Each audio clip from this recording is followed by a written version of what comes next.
you at your house on August 13th when they did a home visit?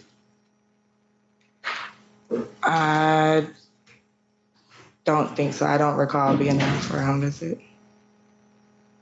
The community corrections. Oh, yes. He didn't come inside.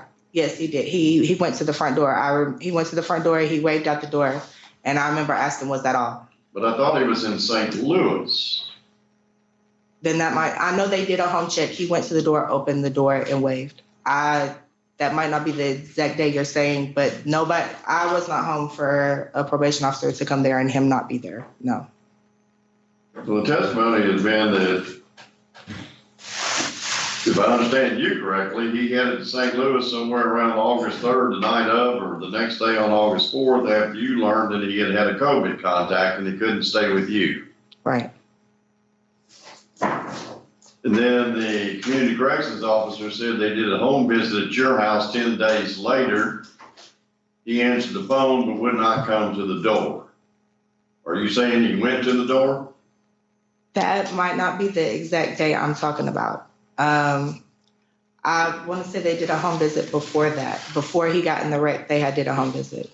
They might have did a home visit after that. I'm not 100% sure of that. I'm not going to testify to nothing I don't know. I'm not sure about that.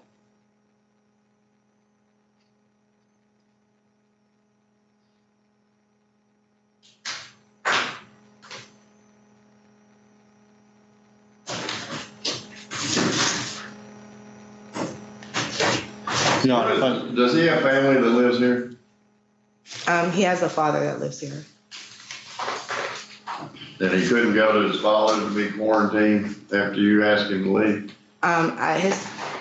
His father, either his father's daughter or his father had just recently had a baby, one of the two. I know there was a newborn baby in his father's home.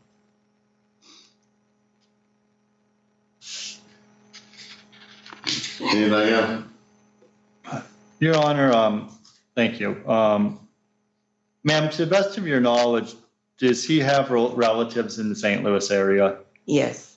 And do you know who's up there? I know I met his sister up there. His grandmother's up there. His grandfather's up there. Mostly his mother's side of the family. His father's side of the family stays up there too, but not in St. Louis. I want to say a little bit under St. Louis. But it's fair to say that when you went up there to get him out of the hospital and return him to Nashville, you physically met with his family members that live in that area? Yes. Okay. After the children's birthday party, did the alleged victim, did she continue to come to your house or be around Mr. Mitchell? I don't per se remember her, coming there, but I do know that he had talked to her on the phone and had video chatted the daughter on the phone after that. About how long after? I want to say a couple weeks. I know when his child's mother, the daughter who I had, Layla, Brittany, had mentioned the allegation to me. I said, that's crazy. He was just on the phone with her. Are you sure that's what she said? She was like, yeah, that's what she said. I told her she was crazy. This is just crazy. This is out of hand. I told her she sounds ridiculous. Maya and Layla's been over there the whole time. I was like, okay. I told Ronald, I said, maybe I think you need to call her because something is getting mixed up here. Something's getting confused because she said this. He was like, oh, that's crazy. I just talked to her. He was like, but her boyfriend did call my phone and we did get into it. I was like, well, call her and see. He was like, I don't want to get her in no more trouble. He was like, me and the boyfriends got the argument. He was like, they can't be true. I just talked to her. Okay.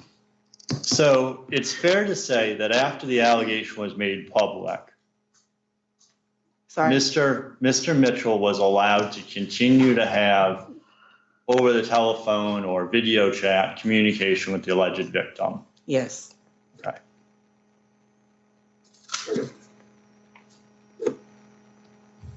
And what would you describe Mr. Mitchell's relationship with the mother, Dawn Kennedy, as? That's his ex-girlfriend. Okay. And to the best of your knowledge, was there any animosity between the two of them, or? When I met her the night of the birthday party, they seemed very friendly, like old friends who hadn't seen each other in a while. It wasn't any animosity. There was no argument. There was no anger. There was no resentment. What about after the birthday party? I don't know her to testify to that. Thank you. I have no further questions. Thank you, ma'am. Do you have any other questions? Thank you, ma'am. We messed up that. Bobby McWillis.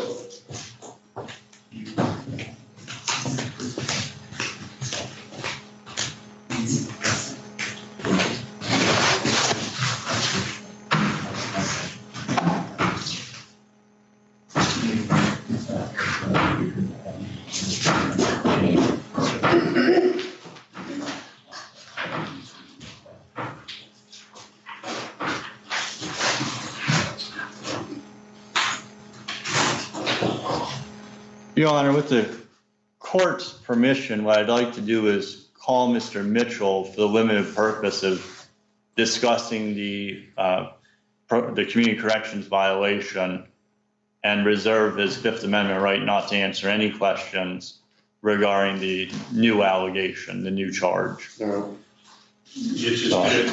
Where's your right hand?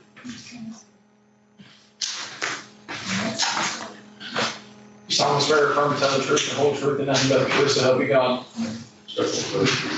So I want to be very clear again with the court that I'm going to ask him a question about his interactions with Mr. Huff, but not We can do anything. that, but, I mean, obviously you can't ask him any questions about whether or not he did anything with his girl, whether he was there. If you open the door, it's open. That's correct, Your Honor. I fully understand.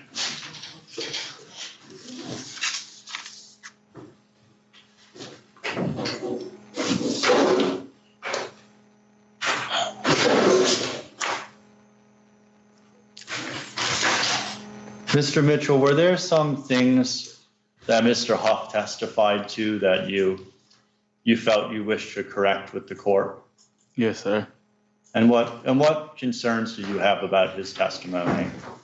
Just the dates and the communications on, like, the dates and communications on what we had with each other, and the amount of times we had communication with each other. Okay. More specifically, do you feel you maintain regular communication with him? Yeah, I even like during the COVID thing, that we couldn't go to the office, and they called. So the number that they called from, we couldn't call back. But after I started calling the office, Mr. Huff actually gave me like a personal number to text that me and him kept constant communication on. When you say he called from a number you couldn't call back, you mean he called from a blocked number? Yeah, he called from yeah. And I think we need to address with the court why you left with St. Louis. So why did you leave to go to St. Louis? So when I had when Brandy told me that I couldn't stay and I had the positive COVID test, it wasn't my mother, it was my grandmother. She was coming into town to see my dad, and I asked my dad, can I stay with him? And his wife daughter had just had a baby, and she was living there, and he told me that I couldn't stay there. So any other place, I didn't have nowhere to go. So my grandma was like, you can come and stay in the outhouse that we got, you know what I'm saying, and quarantine there. You mean in a guest house? Yeah, in the guest house, yeah. So that's when I called Mr. Huff, and I called him and left the message and said, hey, I need you to get back in touch with me. I got COVID. I need to know what I can do. And we said, I didn't tell him that I was going out of town. I actually said, hey, the only place I can go is out of town. So if you can give me a call back, that would be great. You feel me? And he never called me back. So that weekend, after she stayed, I left that weekend. So are you testifying that prior to leaving for St. Louis, you left a voicemail with Mr. Huff? Yes. And you stated that, what did you state on that voicemail? I stated that, hey, I need you to give me a call back. I haven't heard from you. You know, I can't get in touch with your number. And then I tell him, hey, I'm thinking about leaving for out of town to go quarantine. And that was the message. Okay. When you called Mr. Huff before that, you called Mr. Huff and you told him that you thought you had COVID. Yeah. Did he direct you to take a COVID test? Yes. And did you take a COVID test? Yes. And where did you take the test? The first I took the COVID test at the hospital in Hermitage. I forget what it's called. I think it's called Summit or something.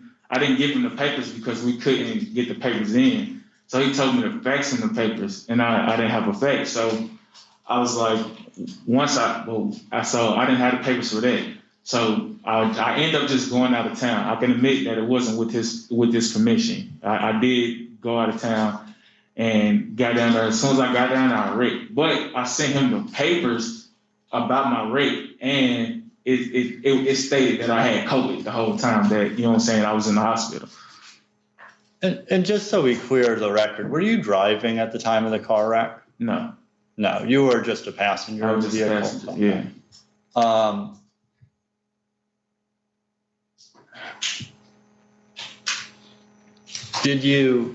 Was it difficult after the car accident for you to provide paperwork to Mr. Huff?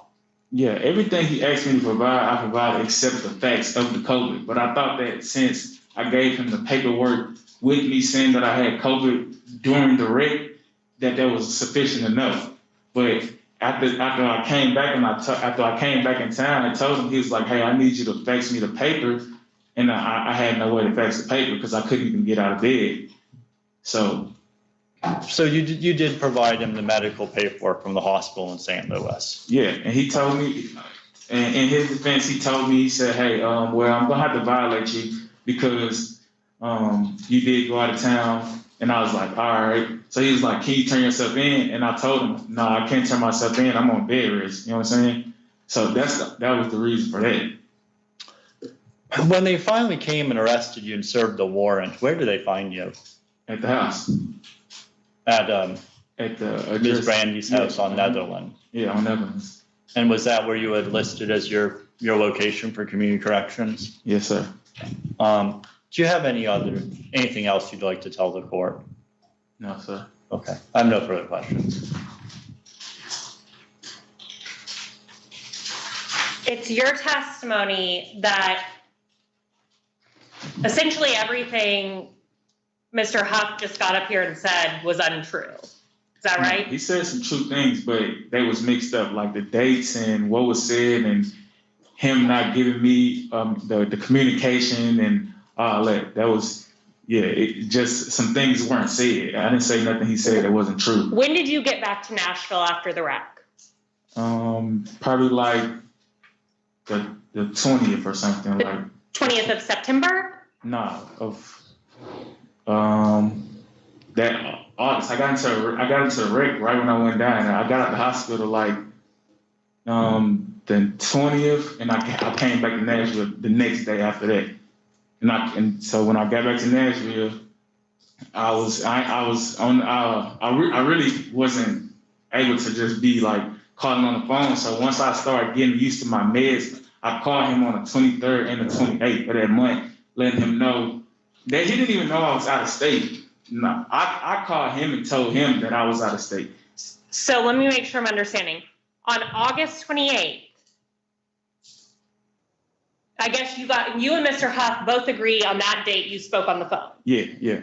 Okay. You just told the judge a whole bunch of things that happened during that conversation that Mr. Huff didn't testify about.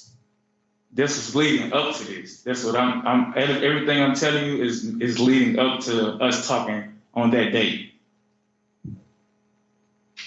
Okay, so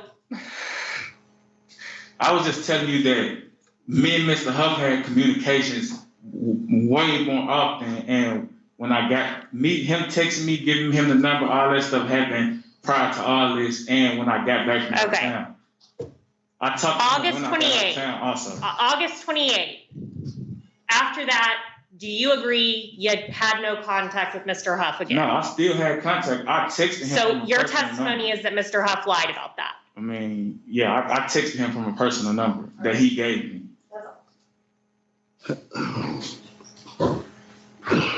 What did you say in those texts? we kept texting about, he was like, hey, that's the reason he was giving me leniency, because we was texting. He was like, hey, do you got that yet? Do you got the papers for the COVID and stuff like that? We was texting on the person. Why would he be texting you that? You said you'd send him that. I sent him the direct thing, but he still wanted me to fax like a paperwork. I think like the one I had before I went out of town. That's the paper he wanted me to fax, the COVID, to show that I had COVID before I went out of town. All right, so all of your texts after August 28 had to deal with providing this COVID test. Yeah, and then he was telling me, hey, I might have to put in a warrant for you, this and all that. We was texting about that.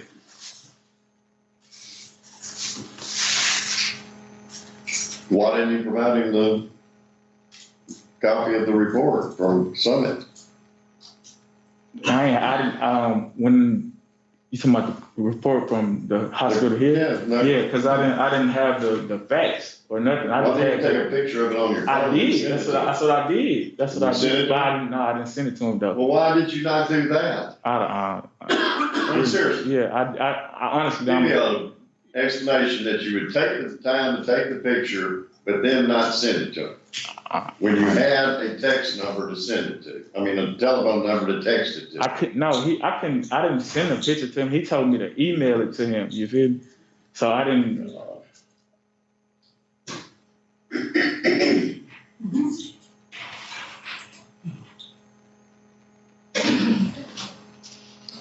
So you didn't say I don't have a fax, but I can send you a picture of it from my phone.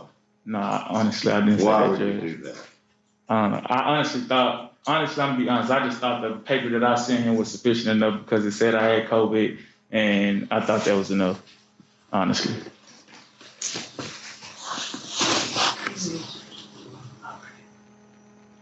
Did the St. Louis hospital paper show that you had COVID? Yes, sir. And that document that shows you had COVID when you're in the hospital in St. Louis, how did you get that? They faxed it to him. Okay, so the hospital faxed it to him. Mm-hmm. And what number did they fax it to? I guess the number he gave me a number to tell him to fax it to him, and then that's what I told the hospital to fax to him, and they faxed it, and that's the way he got it. His office number or his I phone think so. number, or what was it? Maybe I think it was his office number.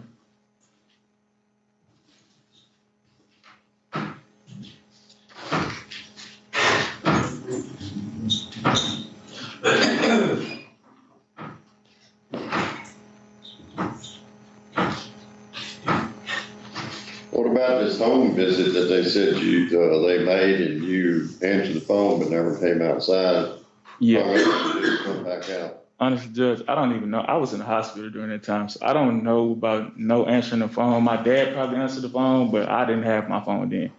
I was in the hospital during that time, so I don't even know where that came from. But prior to that, I didn't miss no home visits or none of that. So I honestly don't know where that 13th home visit came from. Because he has records to show how long I was in the hospital during the stay, all that. So I don't know where that came from. If you knew you had COVID, what were you doing driving around with your family and all this? When they came, got me from where I was, when I came down there, I went to my grandma's house. I was in a car with I ain't gonna lie, I was in a car with my cousin, and we was out just having fun. And I was bullcrapping. I know I had COVID, but I just risked it, honestly. Just being honest, I'm not gonna sit here and lie. Did you make it to a relative's house? Yeah, I made it to the house. Okay, and you And were my at the cousin- house and you and your cousin left? I was at the house, my cousin and figured I was down here, and they was like, hey, we're gonna come pick you up, and we ended up going out, and then we got into a wreck. Honestly.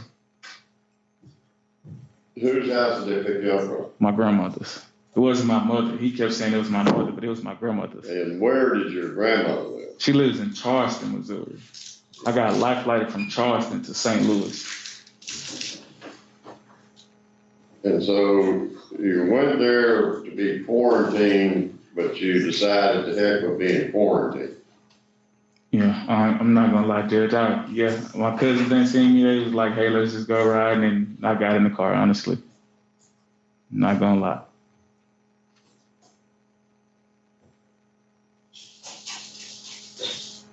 What was the last communication that you had with Community Corrections?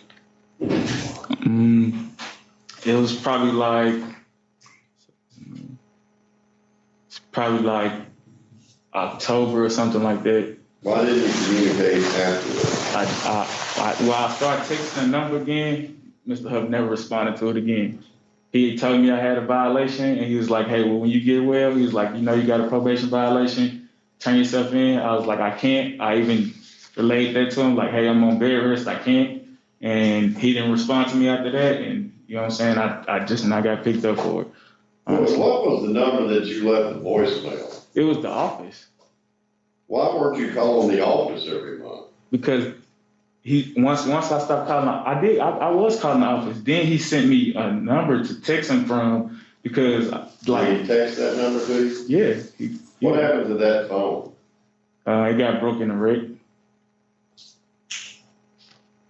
But he gave me a number to text him from, and we texted on more than 5 occasions.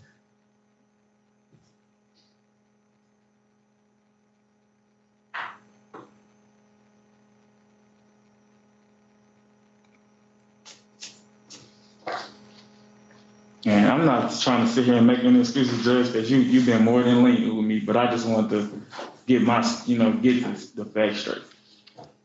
Anything else? No, sir. You come on, step down this bench. Sure. You can have a seat there for those judges.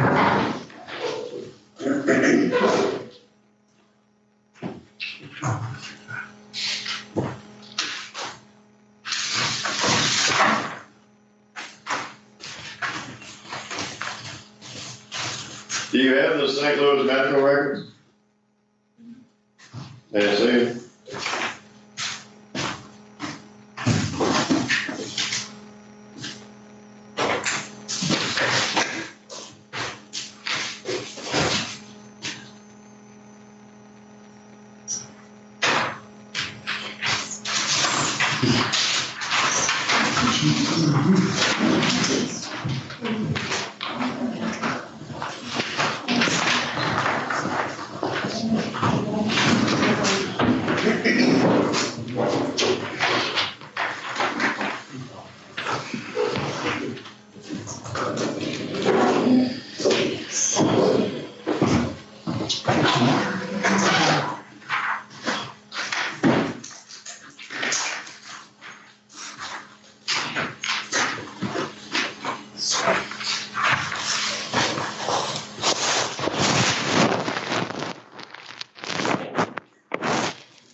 All right, anything else?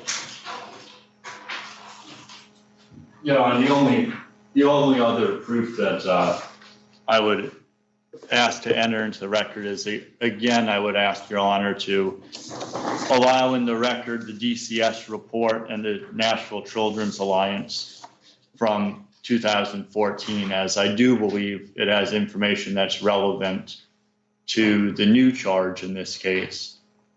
And the reason I believe it's relevant is because it goes to the child's sexual knowledge, it goes to the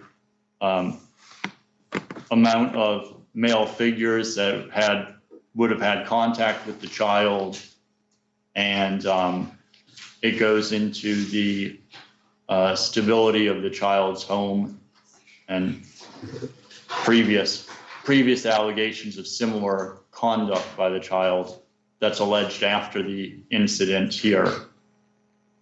And this is not, this is not a jury case. This court is able to discern what is, factual and relevant from what is not.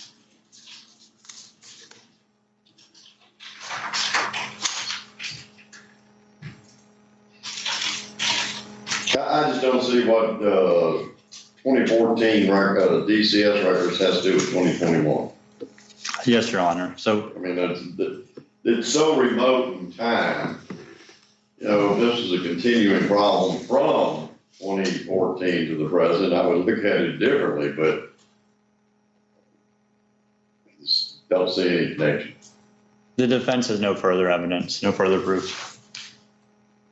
I will say that the medical records clearly indicate that he tested positive for COVID on August 16th. I don't know of anything about that before, but while in the hospital, he tested positive for COVID.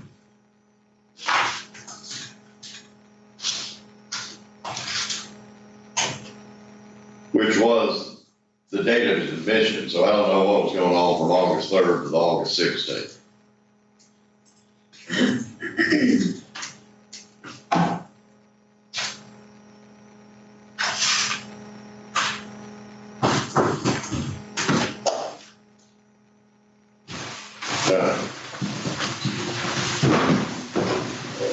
anybody want to look at these medical records? I mean, there's a 13-day gap that supposedly he had COVID on August 3rd.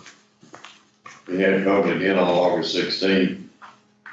But from the 3rd to the 16th, I don't know what he was doing, because if I understood it correctly, he had just kind of gotten up to where his grandmother lives when this wreck occurred.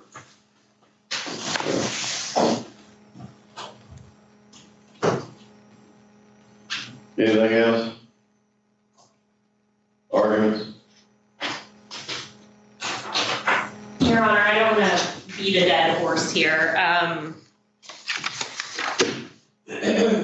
This is his 6th violation. Your Honor has already re-sentenced him one time in 2017.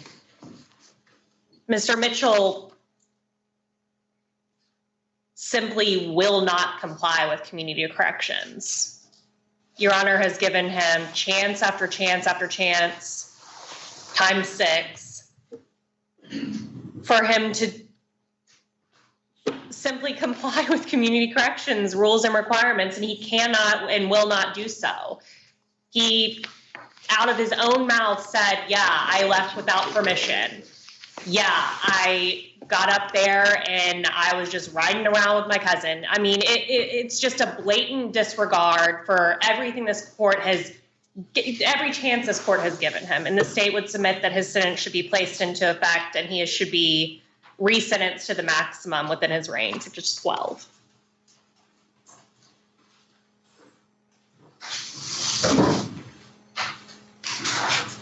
Your Honor, Mr. Mitchell has had previous community corrections violations in the past. There's no arguing that. But it was Mr. Huff's testimony that he was generally compliant. It was much of Mr. Mitchell's testimony regarding what occurred is substantiated by Ms. Brandy, by Mr. Huff, and by the medical records that you've been provided. His testimony, the evidence is that his housing situation destabilized because he had COVID. He has relatives in the St. Louis area that invited him to come up. By Mr. Mitchell's testimony, he did leave a voicemail stating he was thinking about going out of town. This isn't uncommon at that time for people's housing situations during COVID to destabilize. Should he have communicated better? Yes, obviously. Particularly in light of the fact that he had so many of his cars that included family to report. I mean, he seems to not understand that that is a fundamental responsibility when you're on any type of alternative, so. But I would remind the court that the period of time from when he left Nashville to when he was injured, significantly, seriously injured in the car accident, was very brief. And I would ask the court to put But some if I'm lean. listening to his testimony correctly, he continued to communicate up until October, and then things started falling apart again after the accident. I would ask the court to give Mr. Mitchell a little leniency in that he was significantly injured in the car accident, has gone through surgeries, and continues to have clearly visible medical injuries today, just seeing him walk in the courtroom. And that ultimately, when the warrant was served on him, where was he found? At the house on Netherlands, where Community Corrections had his address listed. He didn't run from this court, and he didn't run from these proceedings. He was physically located where he was supposed to be at. And I find he violated terms and conditions, community corrections. I mean, by his own admission, he was not compliant, in full compliance as it came to communication with them. He left town without permission by his own admission. Apparently he was out of town like 13 days rather than 2 or 3 days, based on the testimony here. So, I mean, he's clearly just on that basis violating terms and conditions of probation. I will concede that there might have been some mitigating circumstances because we were in the middle of COVID. And for that reason, I'm just going to place the existing sentence into effect. I'm not going to increase it. And I will not accept any further petitions for early release or anything else. He just needs to serve that sentence and move on with whatever he's got, whatever the future holds for him. I wish him the best of luck. He and I are done. Yeah, but I think one of them said they were expired.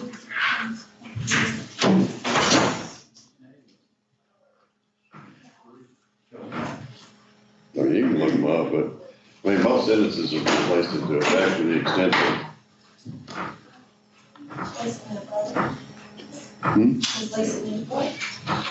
Yeah, we all do. We'll get back to it, though, Ms. Smith. I know, we've got a lot going on. Oh, it's an easy day. Easy day for Ms. Smith. Oh, we're doing that. Everybody back, just give everybody a chance.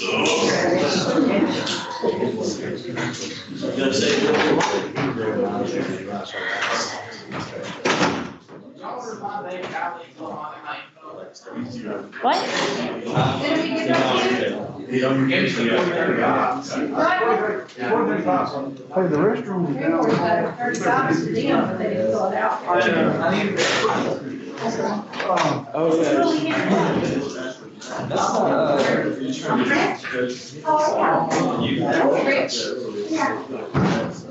I made 2 copies, and I gave 1 up, we have 1 left. Okay, so what do I have to do? Oh, well, I handed it up, we've got 1 left. Judgment form. You need this file. I'll take yours if you go. I need to check. It came in an email, so. From what? One of these, I need to make sure our records are the same before you go, or. It's a one, so that's a. Yes, and that. No, I was thinking of this one out tomorrow. Oh, we don't do that. Yeah, we're not supposed to do that. Okay. Somebody got it Tammy here. On what? The 40-35 on that. Julianne? We approved. Yeah, but nobody sent it to me ahead of time, so I'm gonna So, see. he hasn't signed it yet, he's got it. It was on for a long time. Yeah. I don't even know what it was. This was in 3 years, this was the. All right, before I fill out these mini judgments for Mitchell, The one that. I wanna make sure that I'm understanding correctly. I have been on 2016 A 341 count. Oh, yeah. That's what the. Really? Is it easier if I just fill them out for everything? I don't know, this is really yesterday, it's right residents of mental health, they're all day, and when I have to get in the kitchen, it's on the way. They took over the shoulder. And those were times where it's awesome. It says on the That's what I'm doing. 16. I'll let them share on the shows. I'm sorry, I think that's why. So this sentence was expired in the correct days of the this can no, 12, 6, 12, 7, 26. Count three. That's count two. He's not wrong. He's not wrong. He's not wrong. Okay.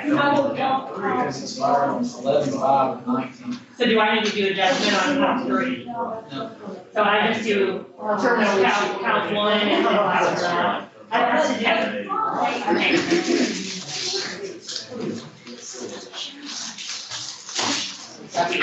Just be done with it. I got to do. Yes. Hey, well, I asked for my notice to be printed and. I have it in my head. Well, I sent it to Jason, that's when we printed, you just put the file, you didn't have it, and you get it. Thank you. Well, my secretary didn't stick on it, but because we had other trials, trying how to do this, that, and the other, and trying to get caught up, but I think she just like. She just didn't. This will be pretty short. He's thanks, Jay. Hey, appreciate it. Did you get a judge's copy? Yes, ma'am. You the best. I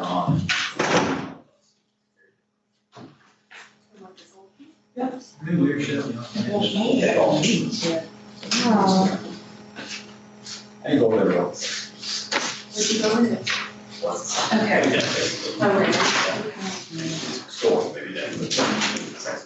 This is all docket, has the entire. Make sure the policy is ready, please. Thank you. It's for your docket. Wow, so did we ever figure out if we do part of it today? Yeah, we're gonna do it. I mean, we can, or we can put it next Wednesday. I'm fine to do it now, we can knock it out. I really like. We got a sentencing hearing that I have 11 people watching it on YouTube at 1 o'clock. If we can squeeze it in, let's do it, if we have to do it. Okay, let's do it next week. And it just says, I really get satisfaction out of writing all names on it. So I have a whiteboard that I have like, and it's listed on it, the really good way. White things. Okay, so, well, it's gonna be, I also have, If we can do it during the time, next week. So, go ahead.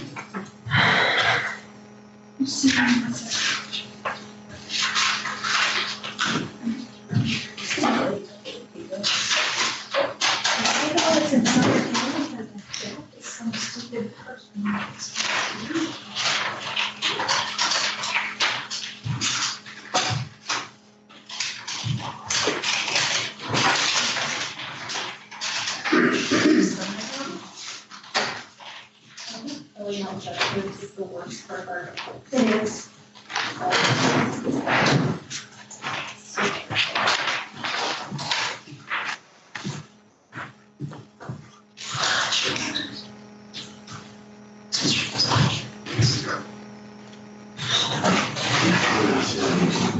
Stop. I'm sorry. I'm making this more here for just a minute. you can go back there and make them. He said he'd open the office. Okay, now everybody do it. Let's see. Okay. Original David. Just gotta turn the door handles.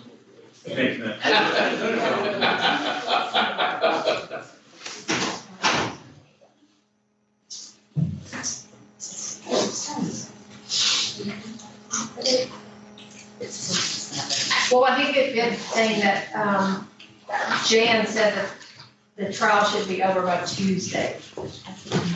So that I will have a docket next Wednesday.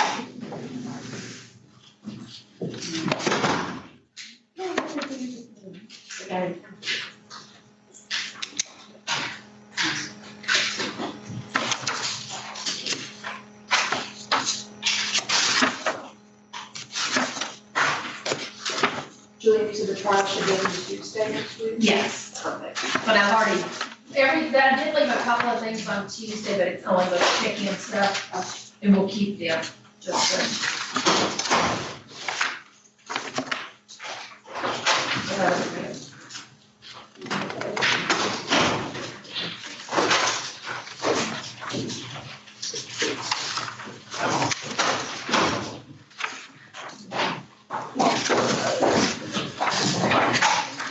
Bobby, who's your client? It's Mr. Lee. Major Porter? He is in jail. Oh, is it? Yeah. He's sitting right. Antonio Lee. I see Antonio Lee. Trying to see what page.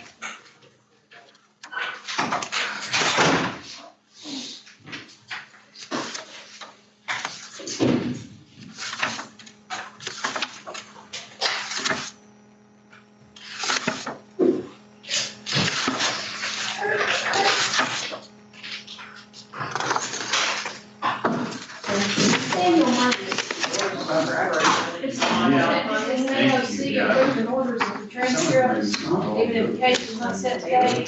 It comes and roll up there to let me know. 15. That's not my job. I'm sure you know the judge. And that was it. I don't care. It's like- Thanks. Well, you don't sit on his office. Thanks for letting me share it.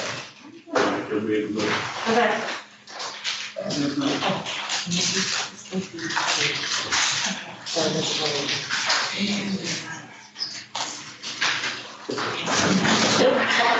Oh, how's everybody doing? He good, man.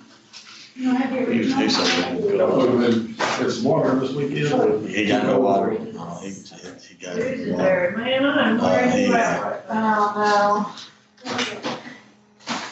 Oh, I do have something for tomorrow. I was waiting on you. No, you got kicking more time. He's, this- I don't know. But I don't know. No, that's. Wow. And then,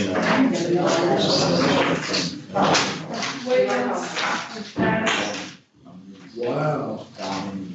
Wow, that's crazy. nuts. Yeah, that is nuts. I just thought, man, my kids were Yeah, for sure. Nobody would believe it. He's too good. Don't know where to go anymore. Yeah, only he heard it. So he's here, so. Yeah, he's a little bit over I can't help it, he's in the sport. it. So nobody's like, No, I don't think so. okay. My buddy says this. Two lights are just.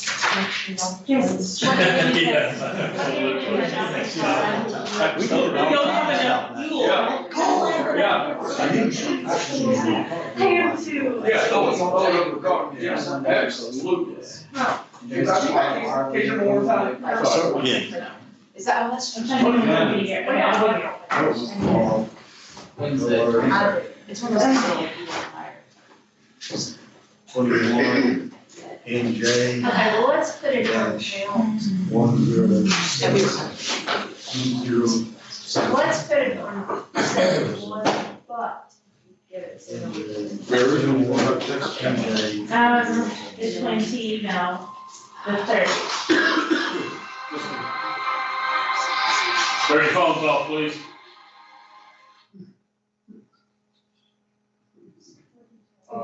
Okay. They come to you on the first, and the party comes to you on the second. So we're gonna say for that, July. They're getting. Who you looking for, Holly? Oh, okay. How long did you?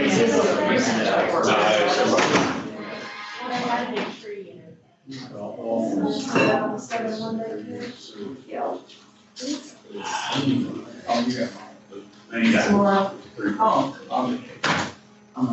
Yeah, but I need to give these and mark them off the list. Elliot? Whatever, Elliot? Please remain seated, come to order, court is back in session.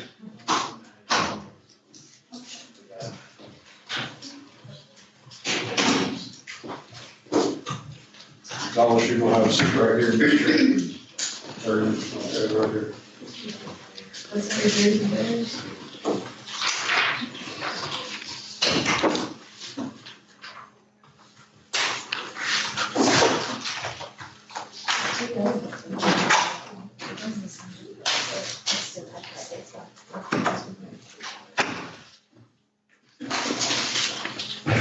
What's the other one now? We get you ready to right here, please, sir. Thomas Fair, Arms, tell the truth, the whole truth, and nothing but the truth, so help you God. This would be Mr. Lee on page 15. In your honor, with the court's permission, Mr. Lee is conceding his community corrections violation since we placed into effect. He's receiving any and all jail credit while on community corrections. And your honor, I spoke with, there's a federal complaint owed on our client. I spoke with the federal defender's office. They agreed to write, to place on the judgment. We know that they have controlling, be concurrent with the pending federal case. And also he's going to file a petition while those matters are being tried. Well, he's going to the penitentiary, Yes, sir. so it won't be any. But we had one just a minute ago, Judge, I just thought to make it clear that we're not gonna have That won't be an issue. Oh, well, I mean, you got the Rule 35 that can pop up, but. Right, now, He's gonna- there's a writ of habeas corpus from federal court already, he'll be going to custody at some point in time, that's why I don't need to get this done. And just to clarify, the state charge is not being run consecutive to anything in federal court, but the federal court can do anything, one over there in terms of. I explained that to my client, like 800-pound gorilla, they'll do what they want to. Yeah, you understand that what we might agree to over here doesn't mean doo-doo to the federal court. You understand that? Yes, sir. Did you hear the announcement the attorney made regarding the disposition of your community corrections violation? Yes, sir. Is that your understanding of the agreement? Yes, sir. Any questions about that agreement? No, sir. So waive your right to hearing and accept that agreement? Yes, sir. Do you admit that you violated your probation? Yes, sir. Community corrections. Yes, sir. 4 pounds of violated community corrections, sustains petition, place agreement into effect. Thank you, Judge. Page 13, this is Mr. Gonzalez. Yeah, this is our motion to reduce his bond, and I'll call Mr. Gonzalez. Mr. Gonzalez, let me get you to stand, raise your right hand. You solemnly swear to affirm, tell the truth, the whole truth, and nothing but the truth, so help you God. You gotta speak up. Yes, sir. Step over there, sit down all the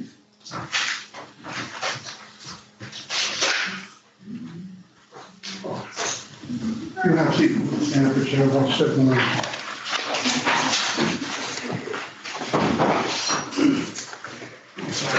Do you need a notepad?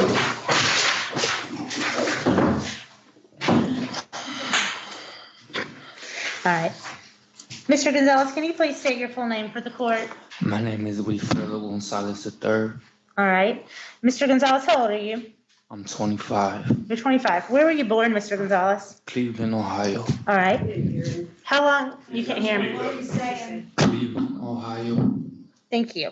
We're recording this, and so we've got to make sure we speak clearly, okay? How long have you been in Middle Tennessee?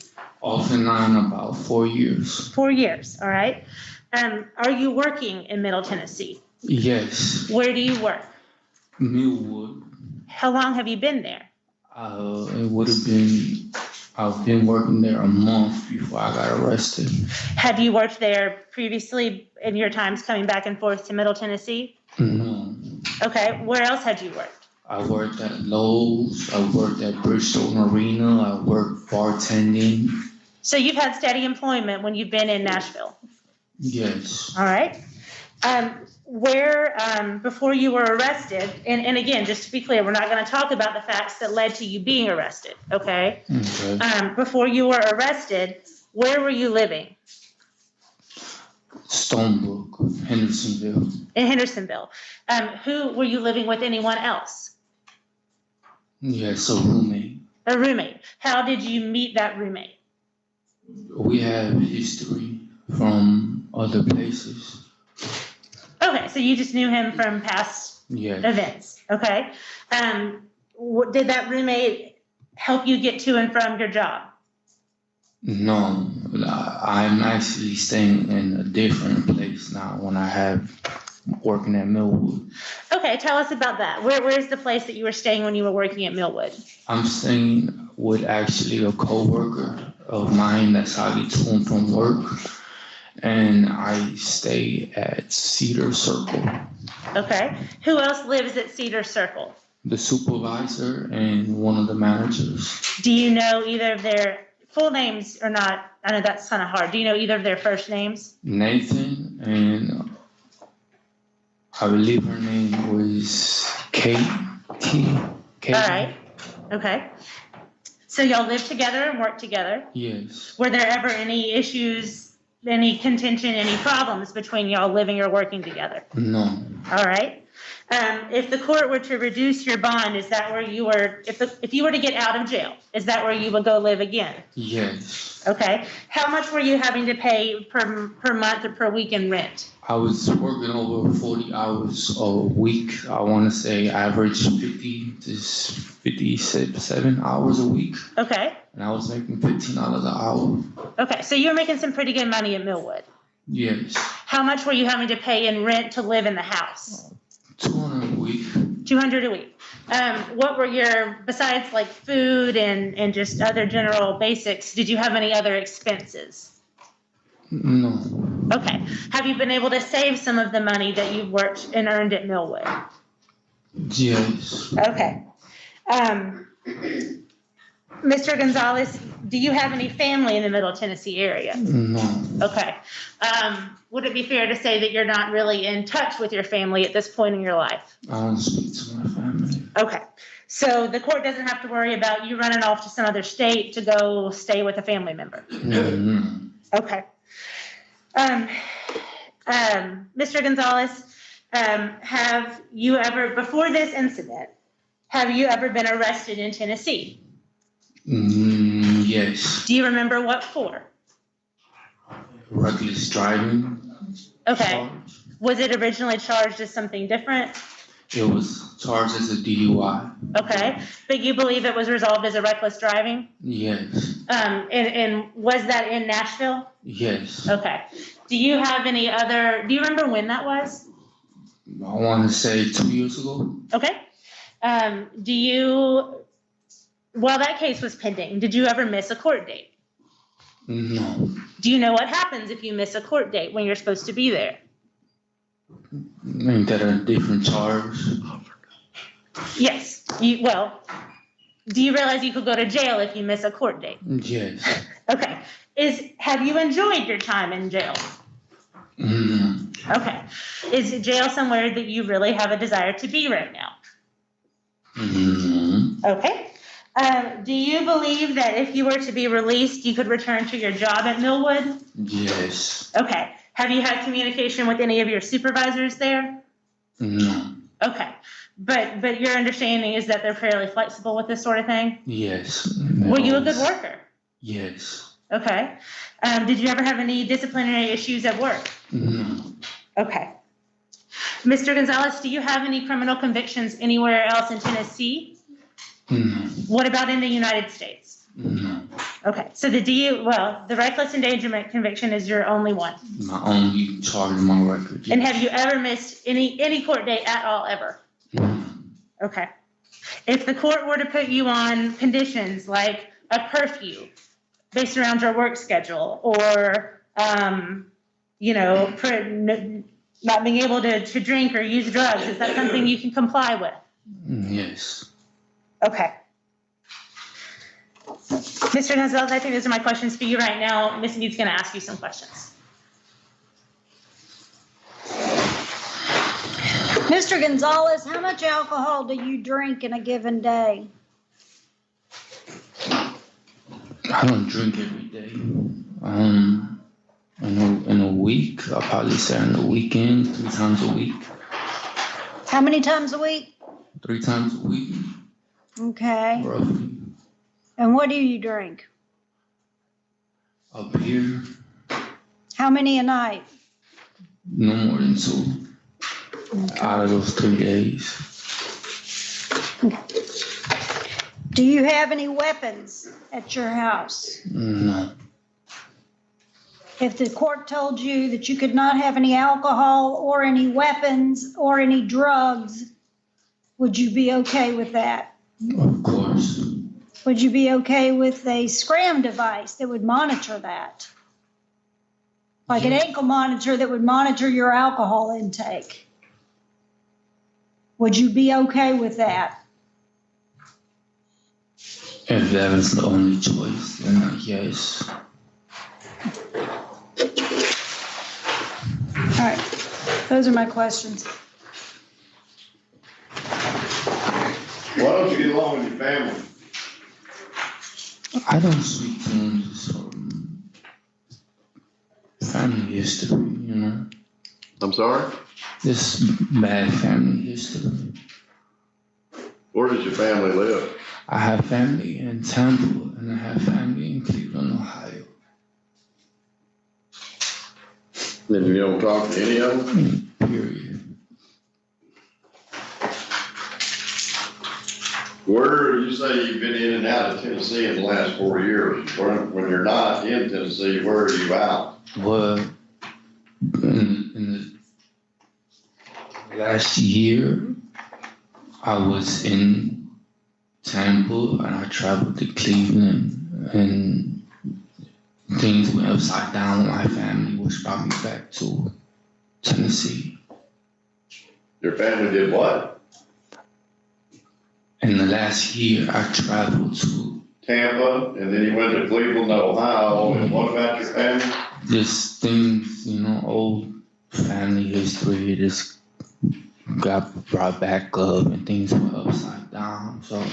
So were you in contact with your family during this last year? Yes. But I don't speak to them ever since I, you know, decided to come back to Tennessee.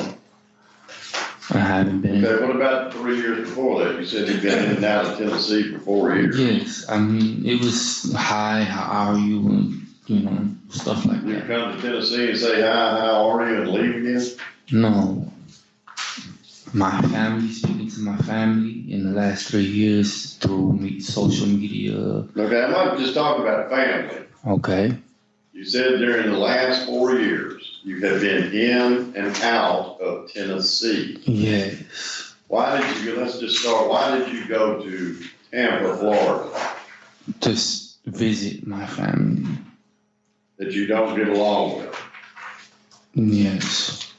And then, why did you leave Tampa, Florida? Because I didn't get along with my family. And so you went to Cleveland to be with other family. Is that right? To visit them, yes. And y'all didn't get along either. Yes. Why don't you get along?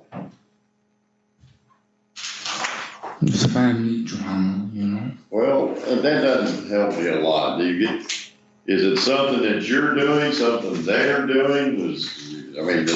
Are drugs involved on any side? No. We just butt heads. What is it, one of you a Republican and the other ones are Democrats? Give me some reason of why you butt heads. Like old family drama, just things that happened in the past. That's never one of the butt So that heads. was in the last year. Let's go back 2 years. Where were you the 2 years? I want to say Tennessee. And what were you doing in Tennessee? I was working. Where? Low. Were you in Nashville, Knoxville? Stonebrook, Hendersonville.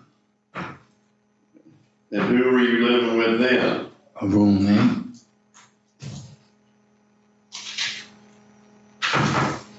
Was your roommate a male, a female, a dog, a goldfish?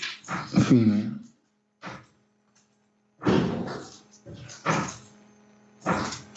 And how long did you live with this female in Stonebrook and Hendersonville? Since I moved to Tennessee, I was in Hendersonville. In the last 2 years, I was there. Before I left Tennessee, I was in that household. Okay, and where did you live before Stonebrook? South Korea. And how long were you in South Korea and why were you there? I was a contract sales representative for the military. I sold military vehicles, strictly to the Air Force and Army, sir. And how long did you hold that position? 2, 3 years. Were you in South Korea the whole time? Yes. What happened to that job? I got the mother of my daughter pregnant, and I ended up moving to Tennessee.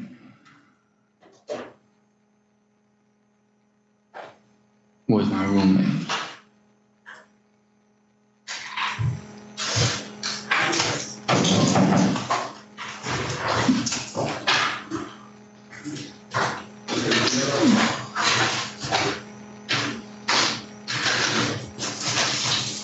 And where does the mother of your daughter live? Philippines. In the Philippines? Yes, sir.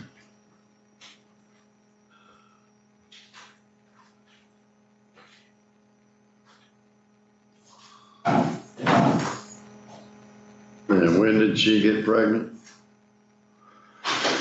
Well, my daughter will be 4 in August, so I want to say 4 years ago.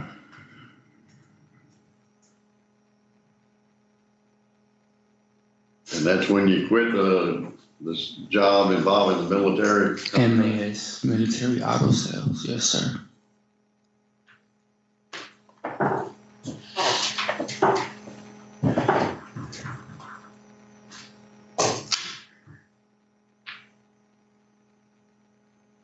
And did you live in the Philippines for some period of time? In the last 4 years, I visited the Philippines to see my daughter get born, to visit my daughter, to be with my daughter. But I was in Korea off and on. When I met the mother of my daughter, she was a bartender. I lived in South Korea about 4 or 5 years. I did high school. I finished high school in South Korea. On Camp Humphreys on a military base. And whom I moved down here with my roommate with. My roommate was actually my vice principal, female. That's the household I was staying in the last 2 years before I left Tennessee, sir. Was your parents in the military? My father is retired chief warrant officer. When did he retire? 5, 6 years ago. About the time you started the job in South Korea? No, he retired when I graduated. And I graduated in 2015, 2016 in South Korea. I believe it was 2015, actually. So what brings you to the Middle Tennessee area? I moved here from South Korea with my roommate, and my roommate, whom I was staying with the past 2 years I've been in Tennessee, was my vice principal from Camp Humphreys. Okay, so the two of you moved from South Korea to Middle Tennessee. She offered me a place to stay and a position, and I came out here, yes. Okay, and how long did you live with her? 2 years before I left Tennessee. Off and on, it was 2.5, 3 years before I came back. I've been in Tennessee since I came back about a month, 2 months. No, 6 months. I've been in Tennessee since I came back. Well, including the last 2 months I've been in jail. It's 8 months. All right, anything else? Hang on. I said, you want to step down? Sir. I see that, go to your attorney, all right?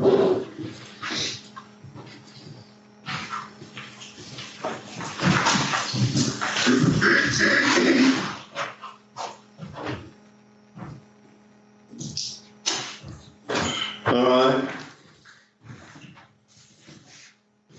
Yeah, I understand that the court has some questions about Mr. Gonzalez's hesitation to really expand upon his family dynamics. And I have to be very frank with the court that I would have done the exact same thing in response to your questions, because I too have similar issues and I don't feel like talking about them in open court. I think it's sufficient to say that he's not in touch with his family and it's by choice. And he has chosen to, instead of just wander and roam freely, he's set down roots to a certain extent in Middle Tennessee. He has worked, every time he's lived here, he's held jobs here. He has lived with someone that he knows instead of just being itinerant. And most recently, he has established a job in Millwood, established relationships such that he's been living with coworkers. And as long as I've worked at the PD's office, I don't know that I could live with some of my coworkers peacefully. So I think that speaks to his ability to adapt and to lean on his. Maybe they just got a better level of camaraderie than we do. Maybe they have some good character breeding or something. Maybe they do, Judge, but suffice it to say that I think it speaks a lot to Mr. Gonzalez that, you know, even though he came here from South Korea with someone that he didn't have a familial relationship with, but he was offered an opportunity for a start somewhere else. He came, he lived here, he worked, he decided to take some time to try to visit his family. As he said, that kind of turned upside down. And so instead of staying in an environment where he knew it would not be a healthy relationship, he came back. And he got another job, making very good money, had been able to put some away to save, has a place to live, and you know, he's had at least one encounter with our court system here, but he's told you he knows what happens when he doesn't come to court.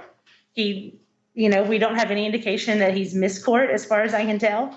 And so I think that given everything total, we can feel good about the fact that if he were released onto bond or some sort of pretrial supervision, that he will show up to court and he will handle his business, because that's what he's been doing for most of his life. When he got a lady pregnant, he stayed with her in the Philippines and he's taken responsibility, and he can tell, you know, he's got a daughter now. And so he knows what to do. He knows where to show up and when to be. He's a good worker. He could go right back to a job. He has a place to stay. This is a lot more than we normally have, to be frank with the court. So I know it's unusual given the situation that involved in this case, but I'm asking this court to put him on pretrial bond because he is not a flight risk, and we know where he works. We know where he's going to live. We know he'll show up to court. And for someone with a very, very minimal record, I think that's appropriate. Well, first of all, I'd like to introduce, because the state didn't give proof, before argument, introduce the preliminary hearing notes. He's got a copy. Okay. Which you should already have. And Your Honor, whatever bond Your Honor sets, the state had made an offer of bond, but it wasn't going to be low enough to suit him. So whatever bond that the court sets, what the state would ask is, if you look at his history, he's got a reckless driving conviction that was reduced from a DUI. And in this case, as you can tell from the notes, he's downtown in the entertainment district, which is busy all the time. And he's got a gun, and he has to be wrestled to the ground, and then he gets the gun back somehow.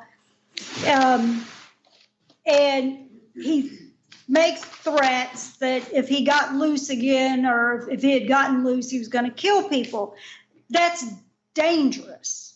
You take a gun anywhere, especially downtown in the entertainment district, that's a recipe for disaster. The notes don't say anything about him being intoxicated at the time, but if I was a betting woman, I would think there's probably some alcohol involved. So whatever bond your honor sets, what the state would ask is to set conditions that would include no weapons, no alcohol, scram may be appropriate in this case, and to stay completely out of the downtown entertainment district. He just doesn't have any business being down there.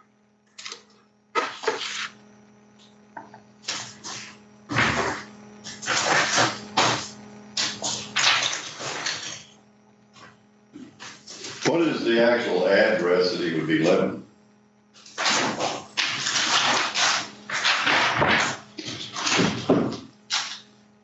I wrote it down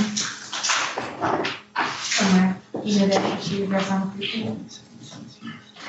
4017 Cedar Circle. Okay. Can we get either one of his two roommates by remote? To make me feel comfortable that that's kind of what's gonna be going on?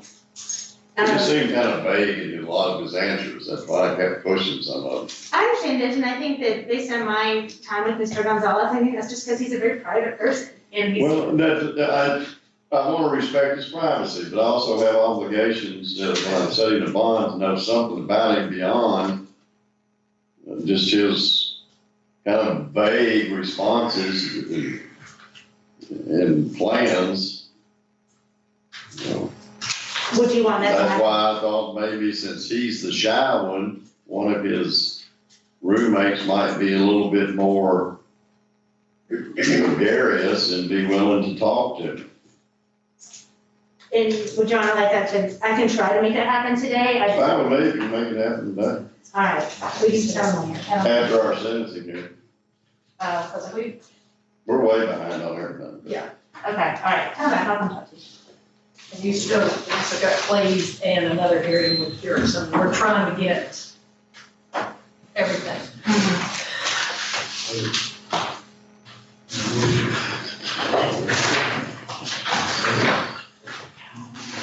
All right, what are we gonna do now, sentencing here? Ross, well, I mean, Well, I got, let's do something. well, we can, Ross, Okay. and then we're gonna do the plays, and then we'll do the sentencing. I'm very sorry, but we, This is room 169 for Mr. Gonzalez. Oh, right, right. it looks like it's gonna be over. Which is what they,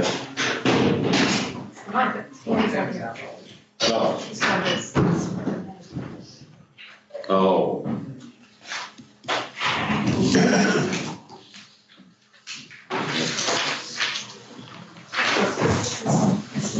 Give us a ring today. He's on page 5.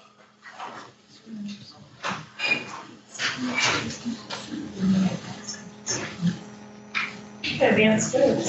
Okay, Your Honor, Mr. Ross is on this morning or this afternoon for a probation violation as well as an amended probation violation. It stemmed from arrest in both Davidson and Sumner County. I have the copy of the arrest warrants that I'd like to submit from Sumner County, as well as the summary that was prepared by your law clerk, Ms. Goodwin.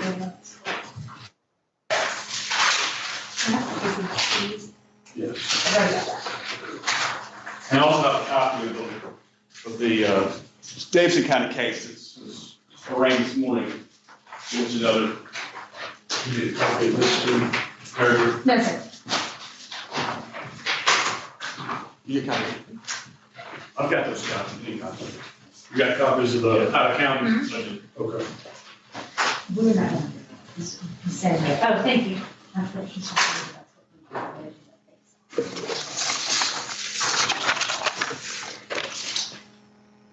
It doesn't say it's approved. That would be, I think Judge probably didn't have time to read all that. That's fine. I'll make sure.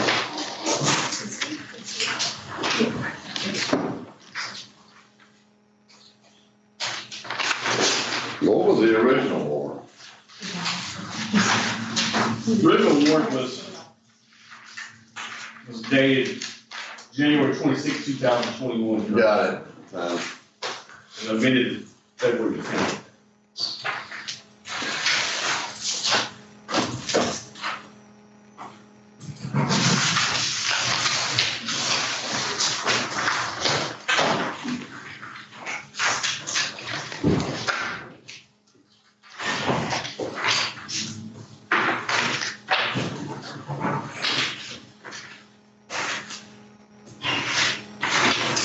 All right, let's go. One second, please.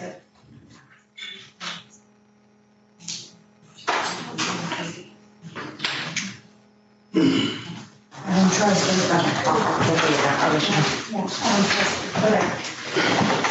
All right, Your Honor, I'll call Mr. Ross. Mr. Lawson, get you to stand, raise your right hand, please. solemnly swear to affirm and tell the truth, the whole truth, and nothing but the truth, so help me God. This way.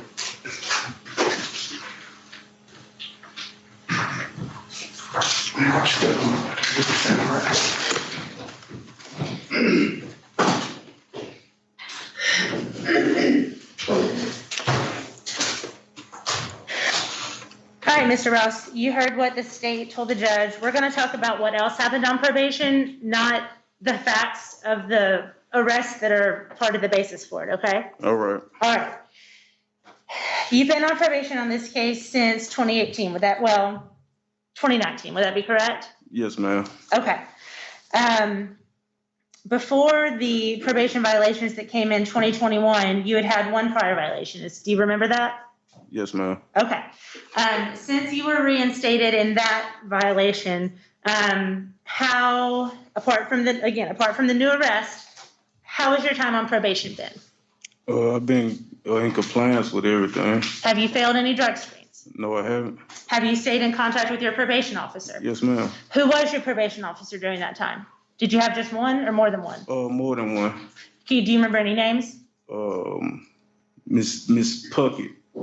Miss Puckett was one. Yeah. Who was the most recent one before you got rearrested? Miss Puckett. Miss Puckett, okay. So you stayed in touch with her? Yeah. Did she ever tell you that you were, in trouble or stepping out of line? No, ma'am. Okay. Where have you been living? 4145 Providence Park Lane. And what park lane? Providence Park Lane. How long have you been there? I've been there for a year. My lease was a year. Your lease was for a year, so you're renting. Yeah. Do you remember when you first moved in? When you first moved there? Yeah, I moved in 2020. Do you remember about when in 2020? February, I'm sorry. Okay, so your lease actually ended earlier this year. Yeah. Okay. Was anybody else living there with you? I had a roommate, but she moved out. When? She moved out 4 months until the lease. Okay, so it's just been you for just been me and my quite son. a while. Were you working anywhere before you were arrested? Yes, ma'am. Tripod Transportation. And how long had you been there? I was there for roughly 10 months. All right. Did Miss Puckett know about this job? Yes, ma'am. You had to give her proof of pay stubs and everything? Pay stubs. How much were you making? Were you making paid by the week, by the hour, by? I was making $1,000 a week. $1,000 a week? That's a pretty good job. Yes, ma'am. Did you have any trouble at your job? No, ma'am. Were you a good worker? Yes, ma'am. If we called your boss today, would they say, oh yeah, he's a great worker? Oh, yes. Okay. So you were living, and did Miss Puckett knew where you lived? Miss Puckett knew where you were working? Yes, ma'am. Okay. Were you ever asked to do, how often were you being drug screened? I was drug screened probably about 4 times. A year? No, 4 times. Yeah, 4 times that year with when I was staying in that household. When I first signed my lease, I was drug screened 4 times. Okay, so in 2020, you were tested about 4 times a year? Yes, ma'am. And you passed all of them? Yes, ma'am. Okay. Were there any other, okay. So when you were arrested, was anybody else living with you? No, no. Okay. All right. So apart from these arrests, did you have any other problems while you've been on probation since being reinstated in January of 2020? No. Okay. Those are my questions for Mr. Ross, Judge.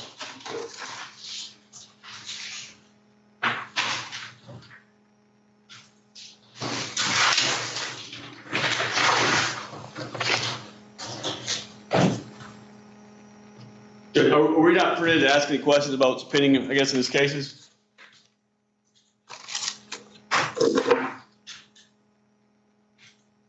Pardon? I'm not permitted to ask any questions about anything that's pending? God, I don't think I have any questions, Judge.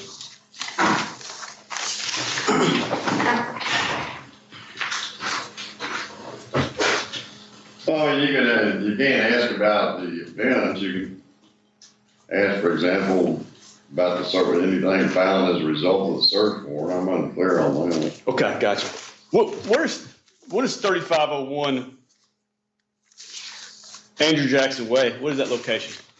That's in Hermitage. What is that location? Sir? What is located at that location? A friend of mine's house. Okay, you have a friend that lives at 3501 Andrew Jackson Way? Yes. Okay, and where do you said, where is that in relation to where you live? I live on Harding Place, 4145 Providence Park Lane. Okay, what business you had to be at 3501 Andrew Jackson Way? What brings you to that location? I was just visiting over there. Okay. Do you have an occasion to ever go to Sumner County? Sir? Do you ever have occasion to go to Sumner County? Yeah. Yes, sir. What business takes you to Sumner County? I was going to eat. Okay, you go there to eat sometimes?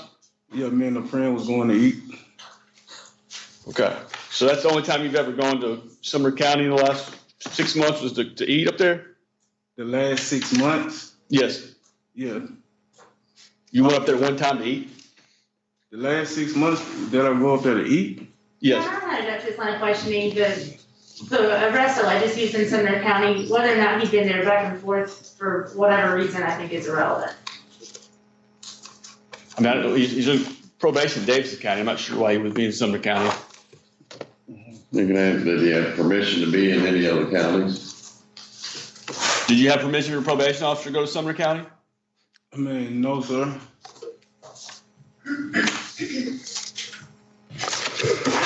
I believe those are my questions.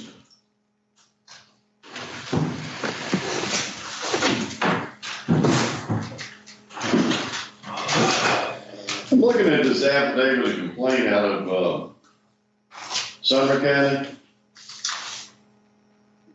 And it shows your address at 118 Herman Harrison Drive in Hendersonville, Tennessee. It's not my address. Did they just make that up? That's the girl, that's my friend girl, that's her address. What's her name? Gabrielle Woolcott.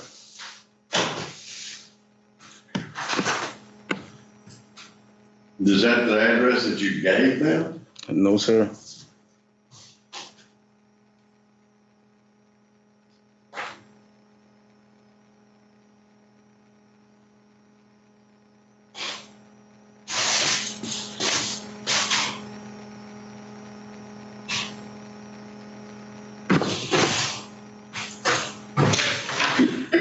What is your relationship to her? Close friend.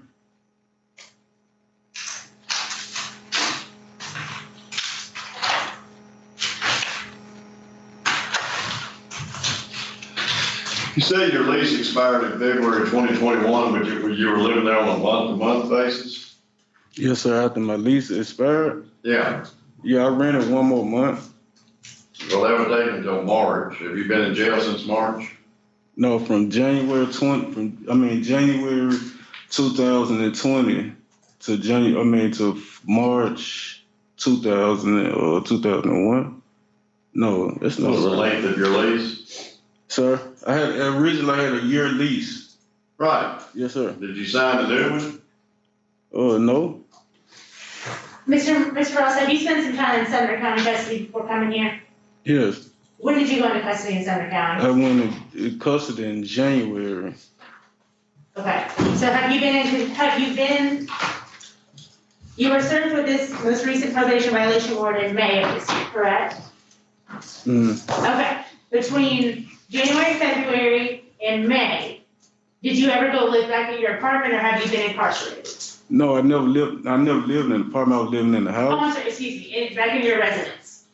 Did you live at your residence anytime earlier this year between like February and May? Oh, no, ma'am. Okay, that's what I think the judge is Oh, saying. okay. I'm sorry. I apologize. Like I said, you've been in jail since January. Yes, sir.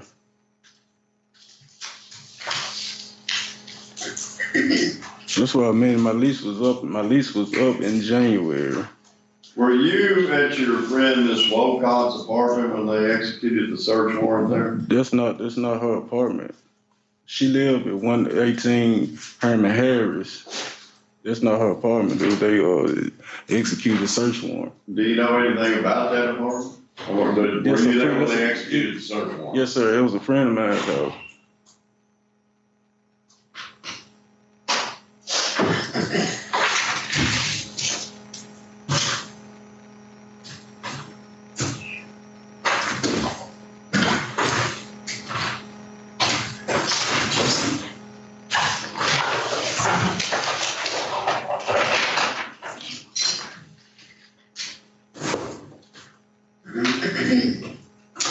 What did they find when they executed the search warrant?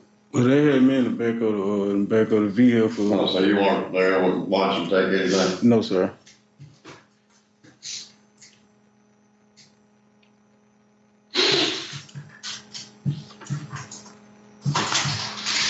What's the person's name that lives there?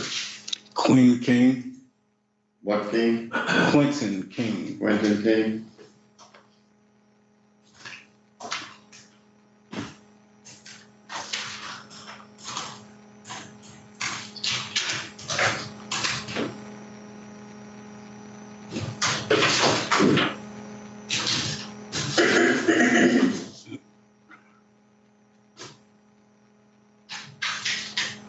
What was your work shift? Sir. What days did you work? From Sunday I leave out from I'll say from six in the morning till like 9 at night. Till like 9 at night. Just on Sunday? Yeah, I was driving a box truck. We were doing local runs. But you were only working one day a week? No, I'll tell you when I started. What did you do on Monday, Tuesday, Wednesday, Thursday, Friday, and Saturday? I was driving. Were you working 7 days a week? Yes, sir. It was Sunday to Sunday pay. We'll get paid on the next Monday.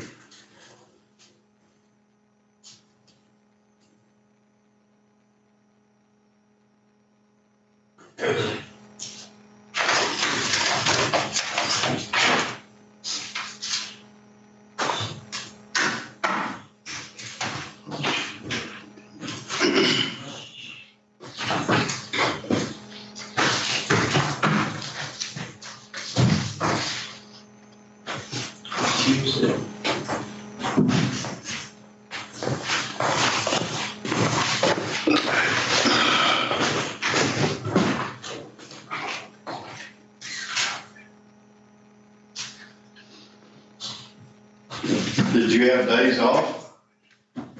No, I didn't take days off. So were you driving this box truck when you were in Sumner County? No, we never drove to Sumner County. Well, you said you never took off, you worked 7 days a week, and they're alleging you did something in Sumner County on a Tuesday. But when I went go eat up there. Pardon? That's when I went out to go up there to eat at Yingens.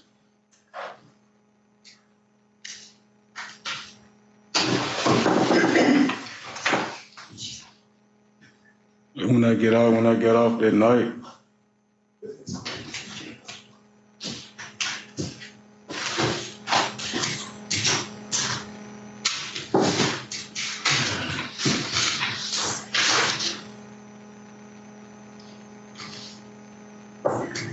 You from this area? Born and raised? No, sir. I'm from Memphis, Tennessee. I've been living in Nashville since 2011.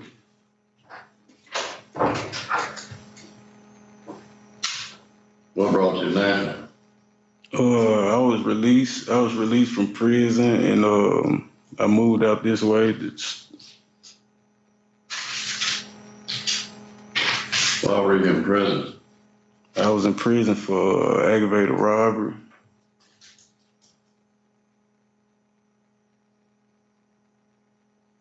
In 2002.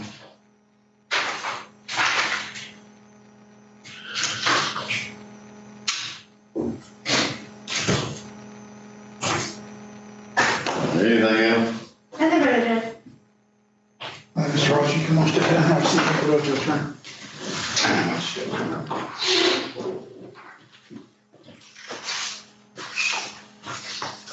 What's this bond in Sumner County? It's $135,000, Judge. I'm gonna be communicating with his attorney there later on, and I think the plan is to eventually request a bond reduction there.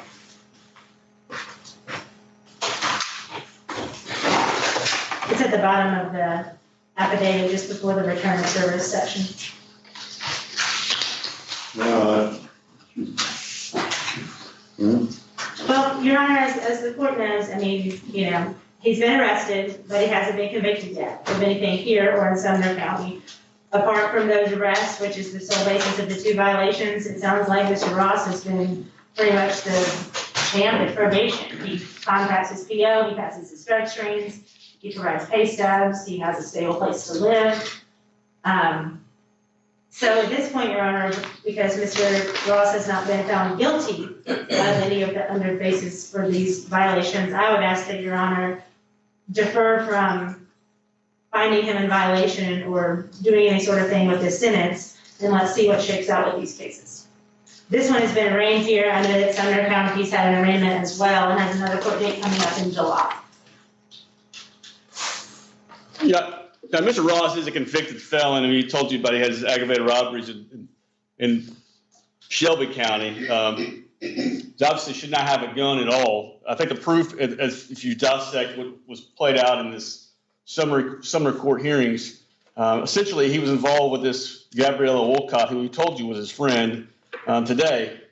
She was dating a guy who had a lot of expensive guns, including an AK-47, a Luger that was like a $5,000 gun, a Taurus 12-gauge shotgun. Those all went missing back in October of 2020. Shortly thereafter, the AK-47 that was, and the communications that the boyfriend at the time had was that he found that there were communications between his girlfriend on her phone to Rico, and that phone number later came back to Mr. Rico Ross. And that phone number puts him at the scene of the incident where there was a shooting at the Quality Inn on January 9th of this year. That same gun that was stolen by Miss Wolcott, his friend, was utilized in a situation where she was serving as a prostitute. He came to her aid and ends up shooting 3 shots into a Quality Inn. His location of his phone puts him at that location of that Quality Inn situation.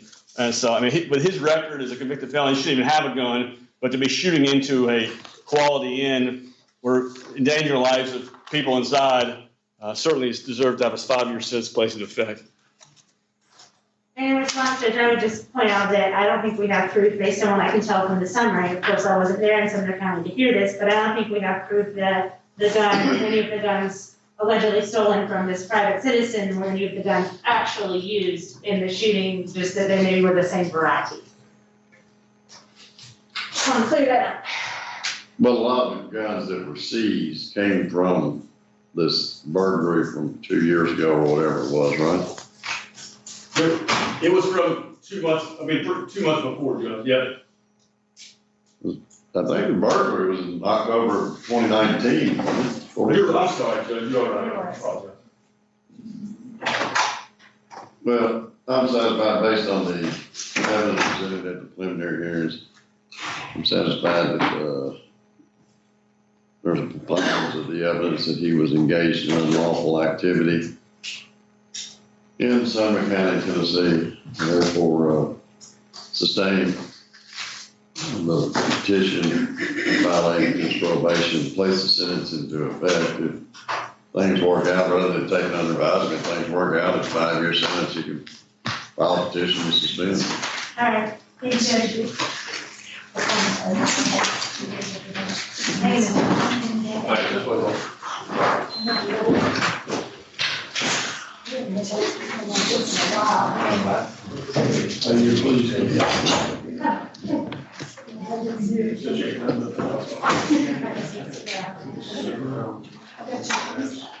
And I've got to finish this hearing, if Mary Ruth can find a roommate.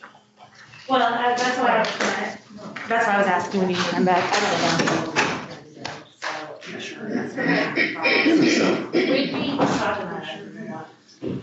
He's inside, man.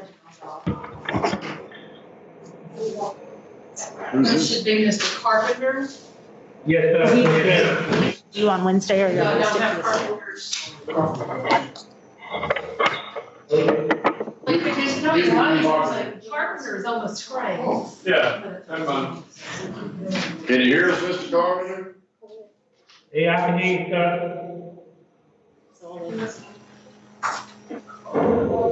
Gonzalez next week. I'll figure something out. I'll email them, whoever happens to be sitting here when it's called can do it. Thank you. So yeah, you can, I can hear.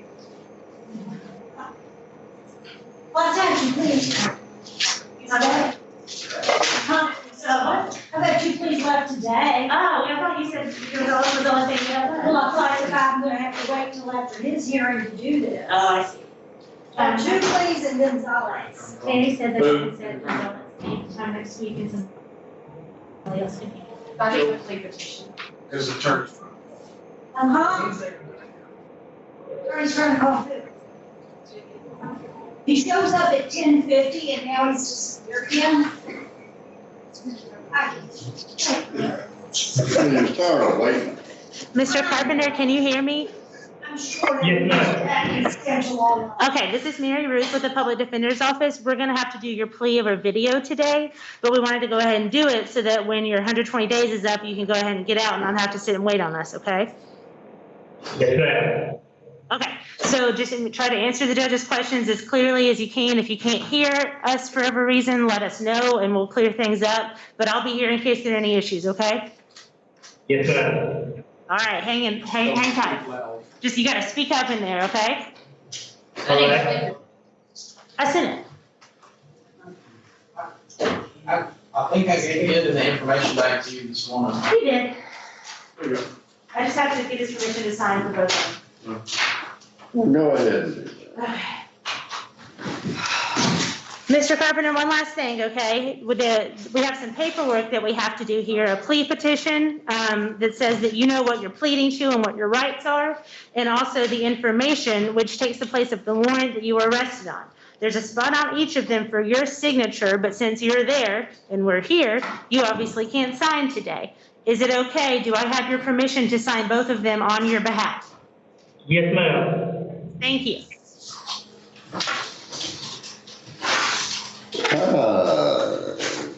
Are we gonna really wait on Mr. Whitney? Why don't we just take a habeas and then we can set it next week and he can plead it. No. Who do we have here? Let me see this. This is Mr. Carter. Do we have a paper? She's signing it right now.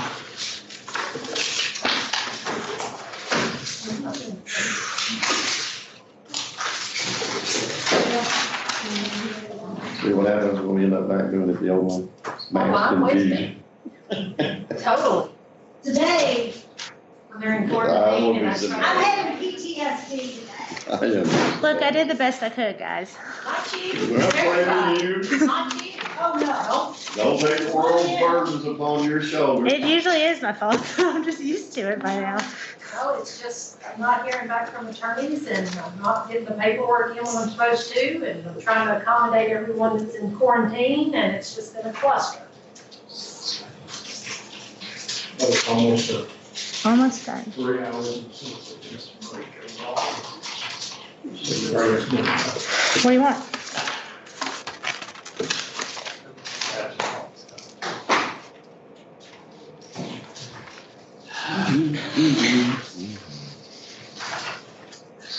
Yes, sir.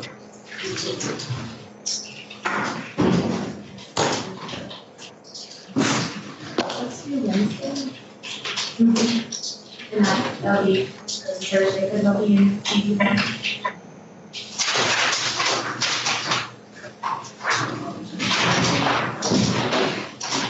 So finish everybody but Sanders. All right. All right, Mr. Carpenter. I have before me a petition to enter a plea of guilty in your case. I need to ask you some questions regarding your decision to enter the plea of guilty, as well as some questions regarding the rights that you have as a criminal defendant. Most of the questions I will ask you will require to give a yes or no answer. It's very important that you verbalize the word yes or no. I cannot accept any uh-huhs, nodding, or shaking of your head. I need to have a clear record of what your response is.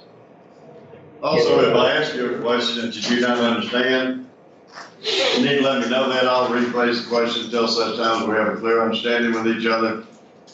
And finally, if for any reason you need to speak to your attorney during the course of these proceedings, let me know that. I'll stop the proceedings, give you an opportunity to have those discussions before we proceed any further. You understand the rules I just went over, sir? Yes, sir. You understand you're just taking the note to tell the truth, and if for any reason you should answer my questions falsely, or any questions asked of you by the District Attorney General falsely while in open court in the presence of your lawyer, you could be subjecting yourself to the possibility of being prosecuted for perjury. You understand that? Yes, sir.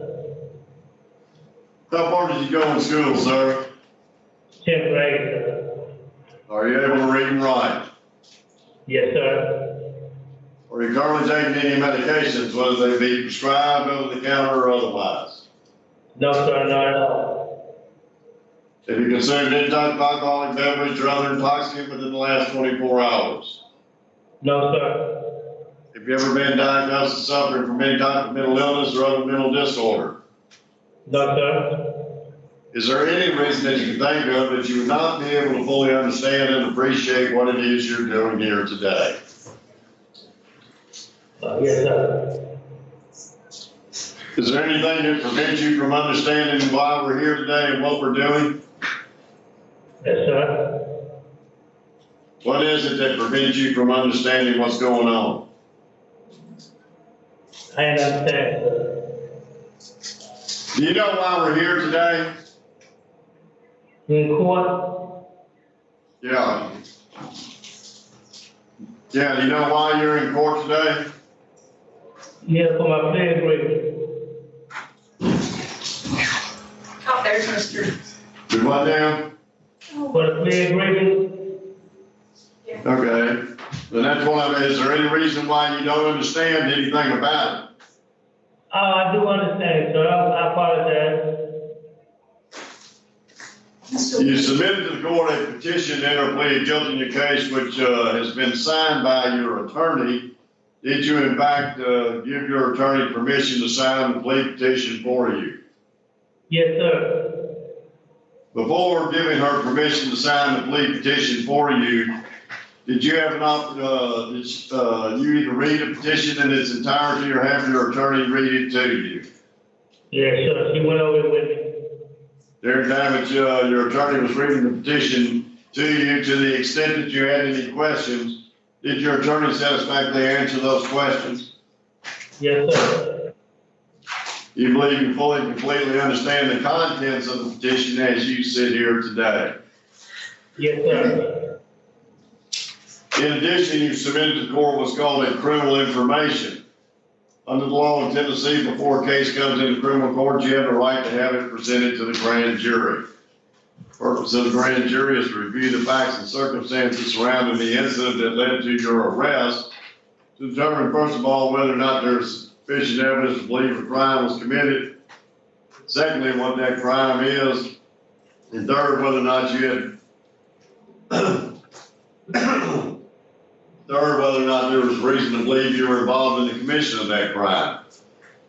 By signing the criminal information, you've indicated a desire to waive your right to have the case go to the grand jury. Instead, you're asking the case be brought directly to this courtroom so the plea agreement can be put into effect more quickly. Did you approve your attorney signing the criminal information for you? Yes, sir. And do you waive your right to have the case go to the grand jury? Yes, sir. You're charged in 2021-I-130 with violating the sex offender registry first offense, carrying a 1 to 6 year sentence in state penitentiary and a fine of up to $3,000. Mandatory minimum service time of 90 days, day for day at 100%. Is that your understanding, sir, of what you're charged with and the possible punishment related to that offense? Yes, sir. Do you understand what it takes under the law to be found guilty of that particular charge? In other words, what the state would have to show you did at the trial of the case in order for a jury to convict. You know what you gotta do to be found guilty of this offense? What's that? Do you know what you have to do to commit this crime? I know I didn't read it. You understand that by not registering, you committed a crime? Yes, sir. Understand you're gonna be pleading guilty to violating the sex offender registry. You're gonna be sentenced to 1 year as a range 1 offender at 30%, all of which will be suspended but 120 days, day for day at 100%. You'll be on supervised probation for 8 months. Is that your understanding, sir, of what you're pleading to, as well as the actual punishment being imposed? Yes, sir. Do you have any questions at all regarding what you're charged with, the possible punishment related to that offense, or what you're pleading to and the actual punishment being imposed? No, sir. Before deciding to enter this plea of guilty, did you tell your lawyer everything you know about the case? Yes, sir. Did your lawyer tell you the evidence the state says that they have against you? Yes, sir. Did your lawyer and you discuss what you would do if you went to trial and how you were gonna try and beat these charges? Yes, sir. During those discussions, if you had any questions, did your lawyer answer all of those questions? No, sir. I have no Didn't questions. answer the questions or didn't have any? I didn't have any. Do you have any complaints about your lawyer? No, sir. I need to ask you some questions regarding the rights you have as a criminal defendant.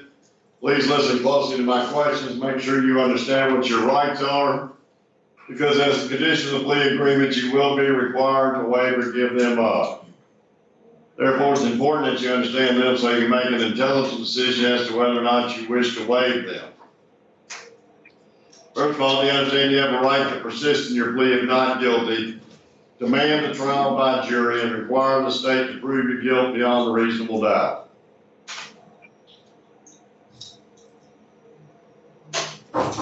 Hello? Sir. Do you understand you have a right to a jury trial? Yes, sir.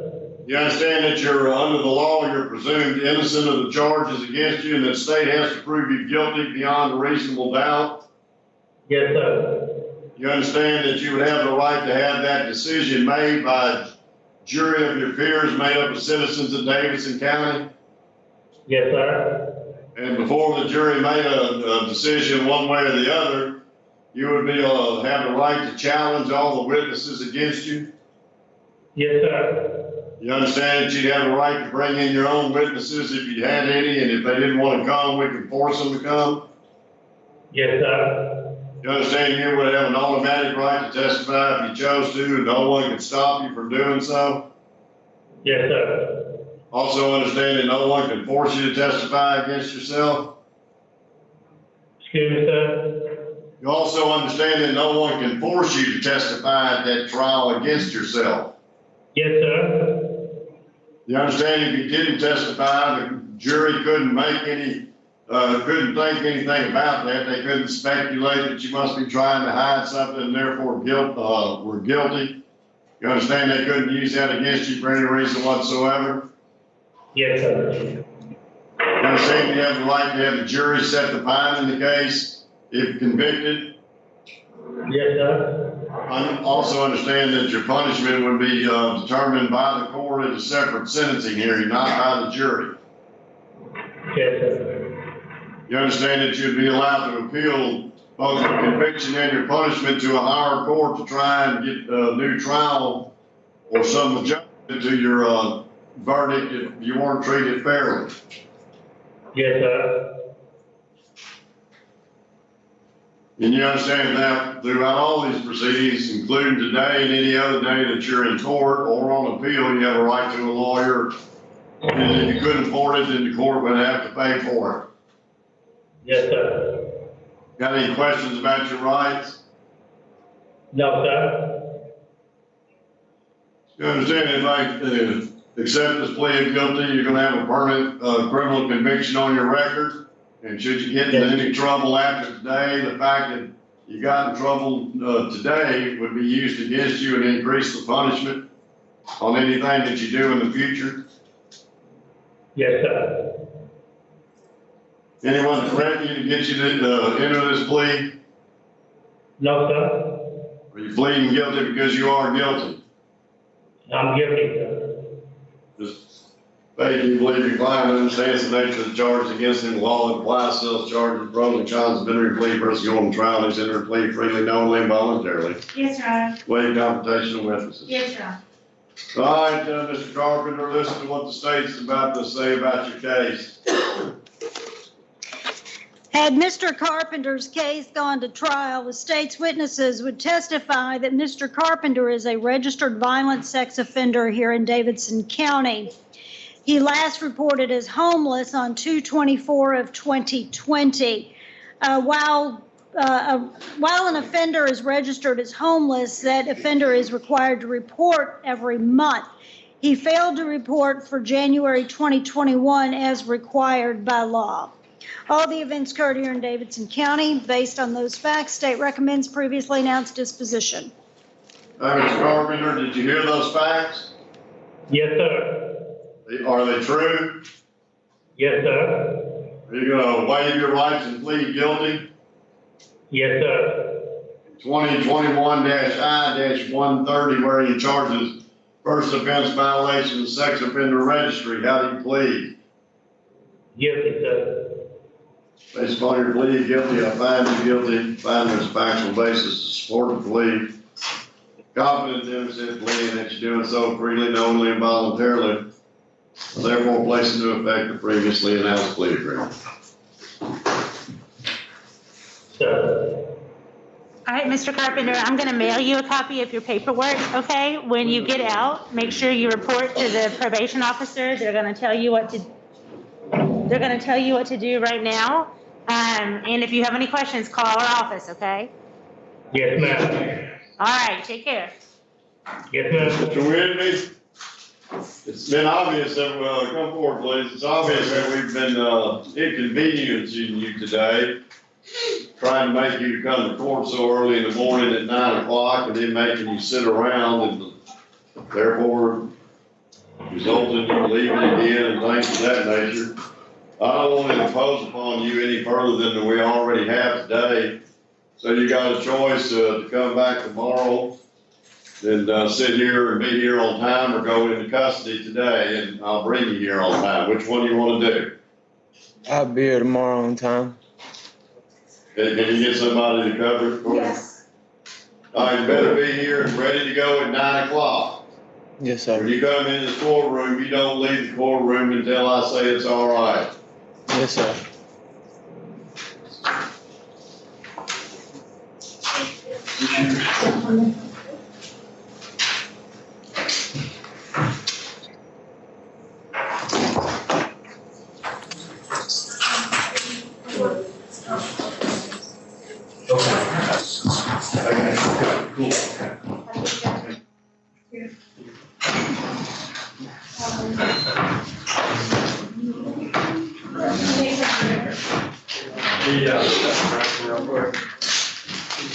Yes, you should have come right in, you know.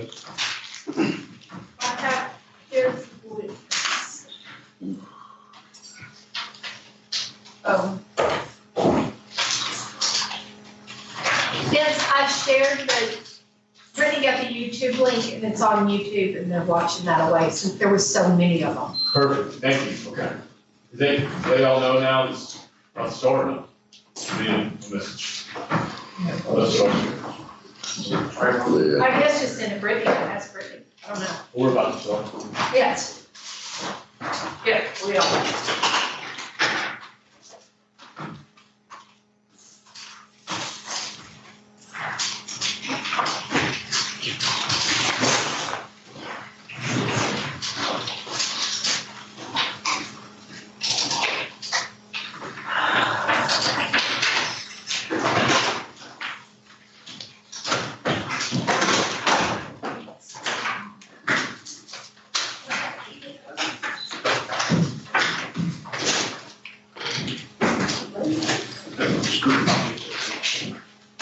Alright. Where do we want to start? I'm gonna wait for Nick McGregor. Oh, actually, I'll wait for Mr. McGregor.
So I'm ready when y'all are.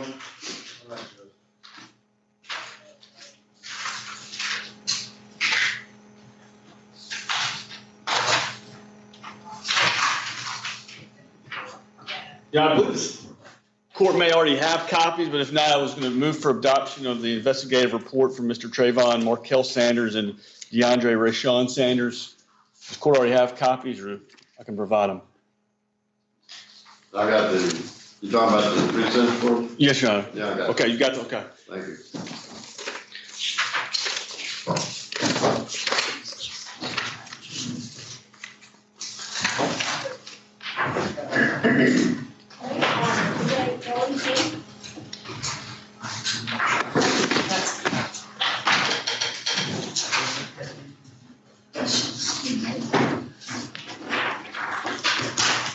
And the state would submit a victim impact statement from the victim's mother.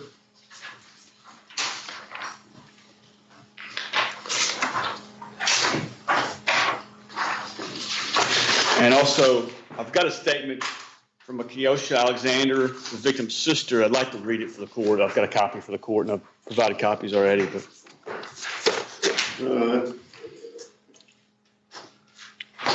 This is from Keosha Alexander.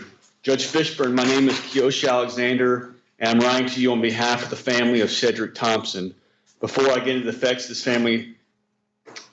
is out of my family, I'm going to give you a bit of background on who I am and some of the things we've experienced as a family before the Sanders brothers took Cedric away from us. I'm Cedric's older sister by 4 years, 2 months, and 10 days. We were extremely close as kids and even closer as adults. While he was my younger brother, I always admired his patience and kindness. He was just always so nice and accommodating to people, and he just had the sweetest, most giving spirit. He was the family patriarch in the making, truly. In 2015, we lost our aunt. I use the word aunt, but this aunt raised me and practically Cedric as well. She was the family patriarch. I'll never forget this day in particular. She had called me weeks earlier and asked me to come home from law school.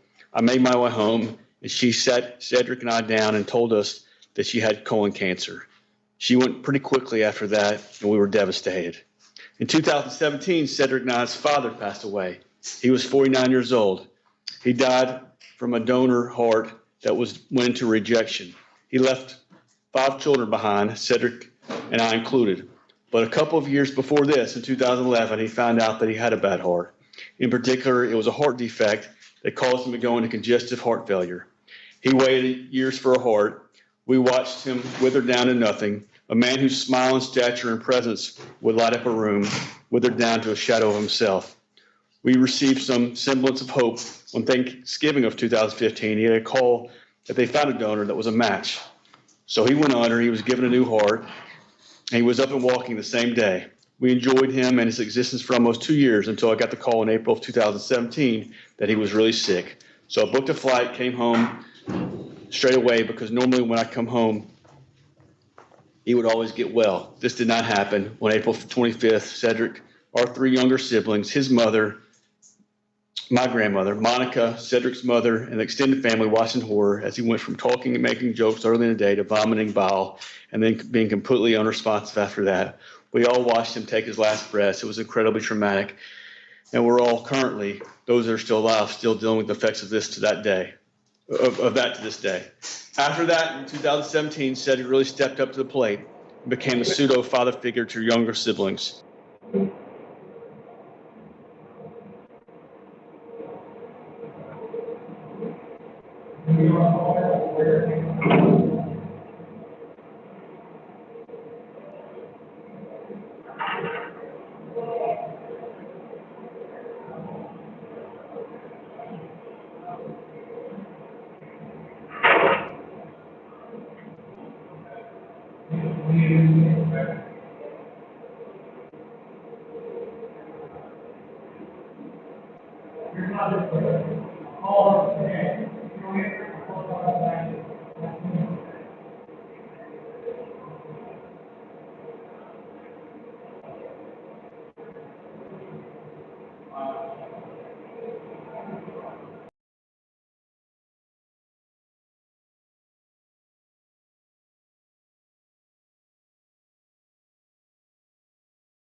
Thank you for your time, Judge Fishburne, respectfully, Kenosha Alexander.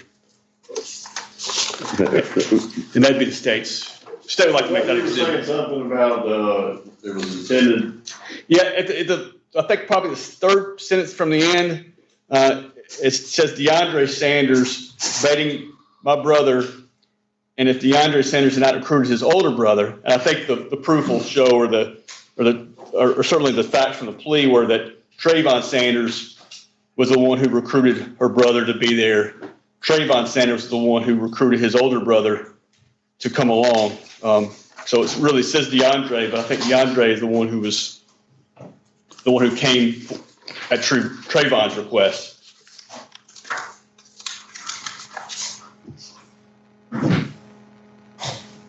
All right.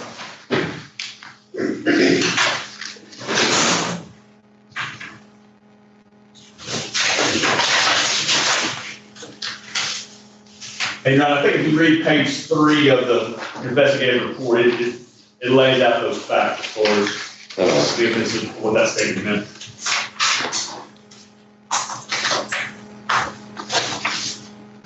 Feds ready? Yes, sir. Was that the state's crew? I think It is. Was the precinct reported minutes? yeah, and the two, victim impact statements. First witness is in the hall, Kim Sanders.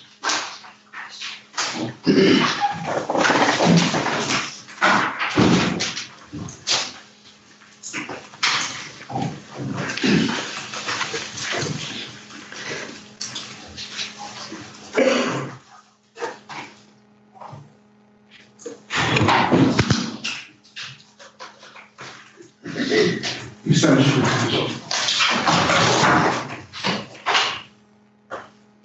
If you would stand right here and raise your right hand and be sworn in, please. You solemnly swear or affirm to tell the truth, the whole truth, and nothing but the truth, so help you God. Yes. Okay, you'll make it with it. Just stand up, step one around the corner.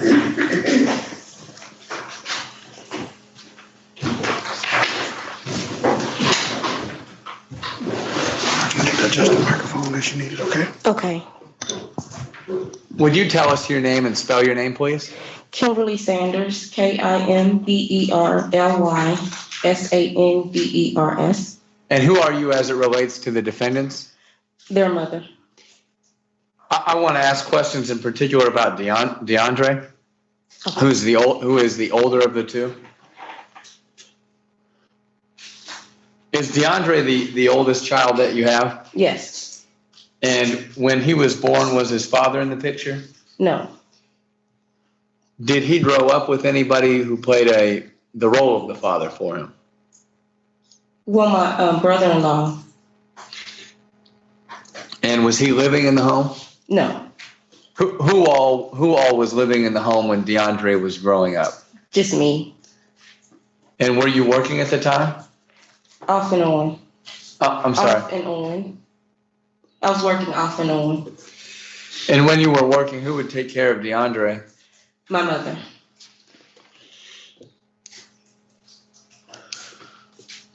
How was DeAndre in school? He was good. Average grades. Was there anything in particular that he enjoyed learning about?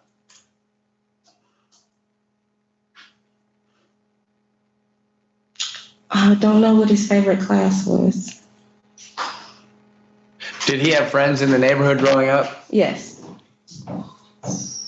Were those friends kids that you allowed into your home? Yes.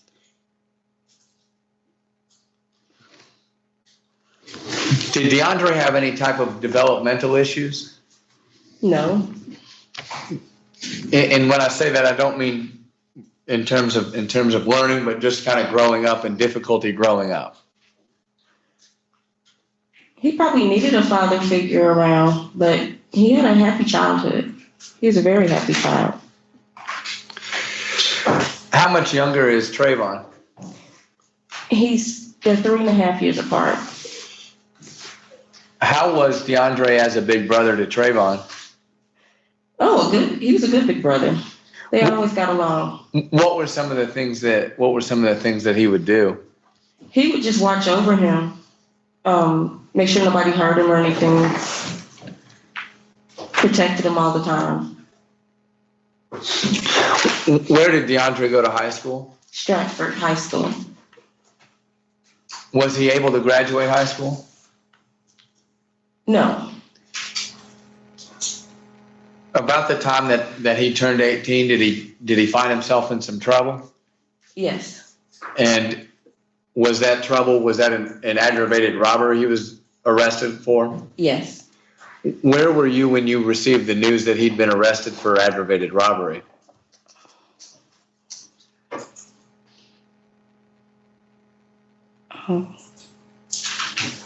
Just a minute, my memory is bad.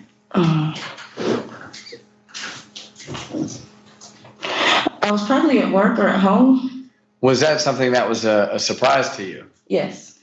And why is that?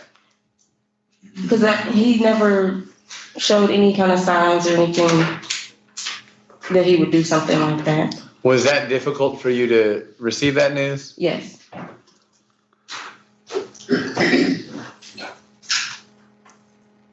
Trayvon would have been either close to high school or in high school at that time. Yes. Did you tell Trayvon where his brother was? Yes. Was that difficult to do? Yeah, it was.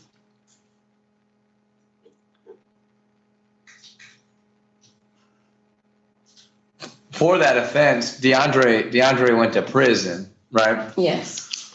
How was that on you? Can you elaborate and tell us what that was for you to see your oldest son go to prison? It was the hardest thing, of course, that I had ever seen, had ever gone through. And why is that? Can you elaborate on why that is? I'm very close to my kids, and whenever they go through stuff, it feels like I'm going through it. While he was in prison, were you able to visit him? Yes.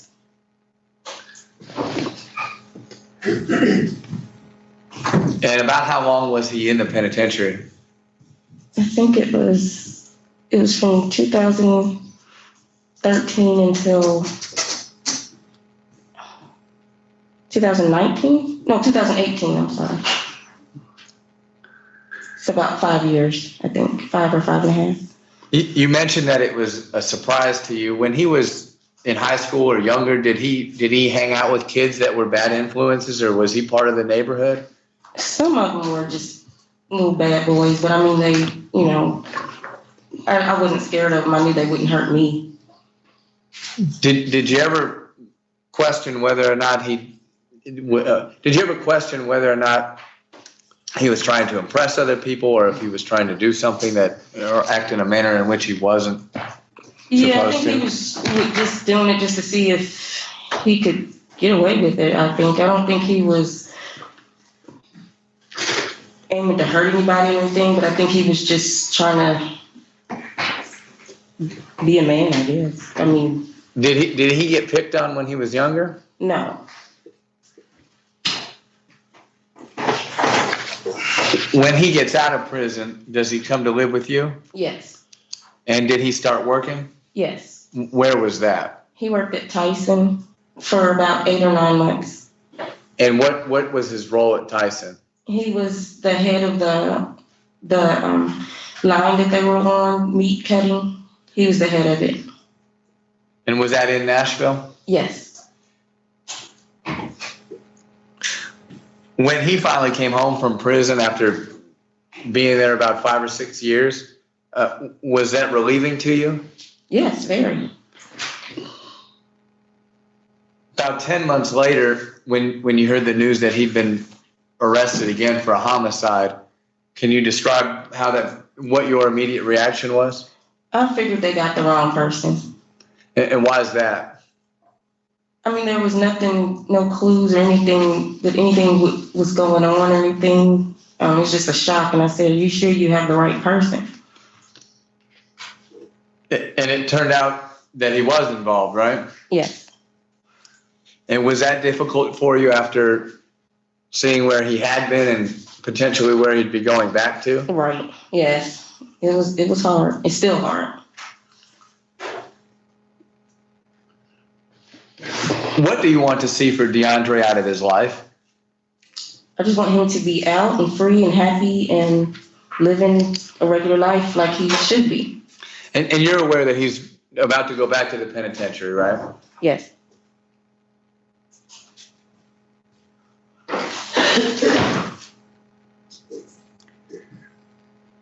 What would it mean to you to see him get a sentence that is on the lower end of what is possible for him?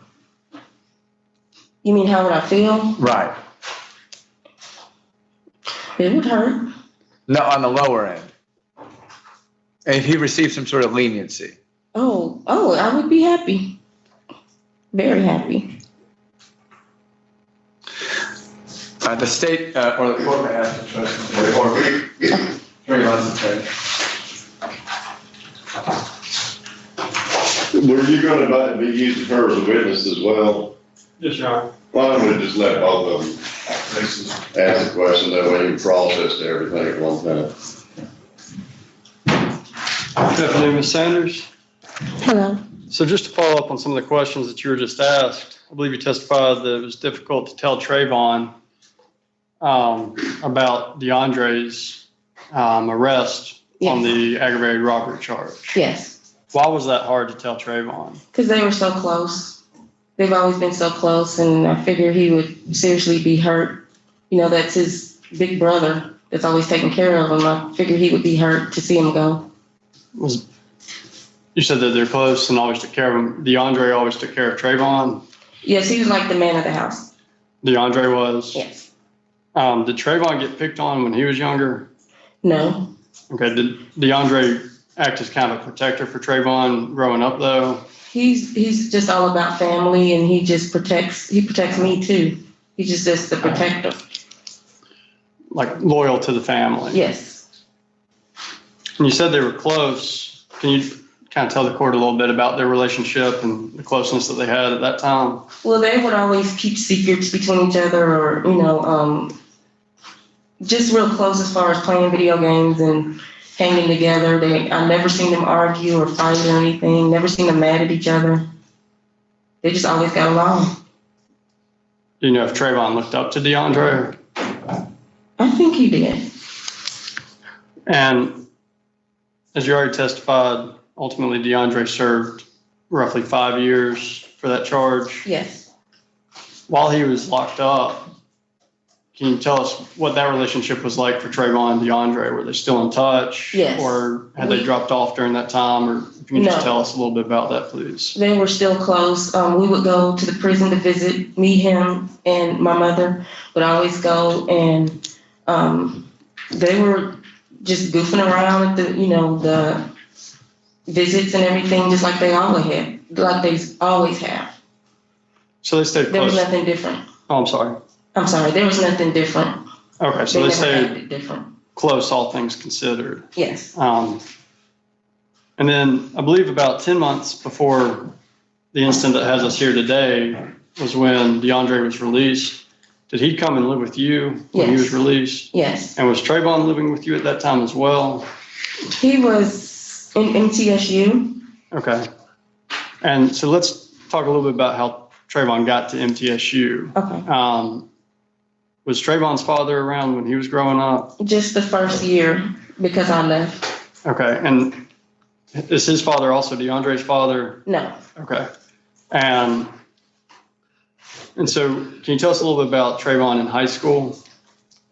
Oh, he was good in high school, good grades, and on the track team, very happy. Had a lot of friends, both of them did, and just normal.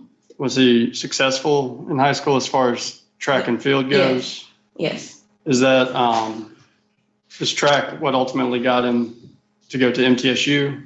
Yes, I believe so. Okay. And did he go on a scholarship to MTSU for track? I think so. Okay. And also while he was in high school, did he win any state championships for track? Yes, he'd gotten a lot of awards and trophies. And so on top of the success he had in sports, did he also have good grades? Yes.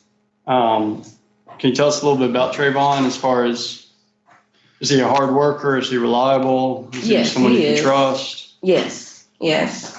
Yes to all the above? Yes. Okay. I'm sorry. Yes, he's a hard worker and don't mind going to work. And Do you know how much school he has left to get a degree from MTSU? He was on his last year. Okay, so he has one full year, or does he have like a semester? Do you know? I think it was a full year that he just started that last year. Okay. Do you know what he was majored in? He said it was, at first he said it was sports medicine, and then he changed it to being a coach.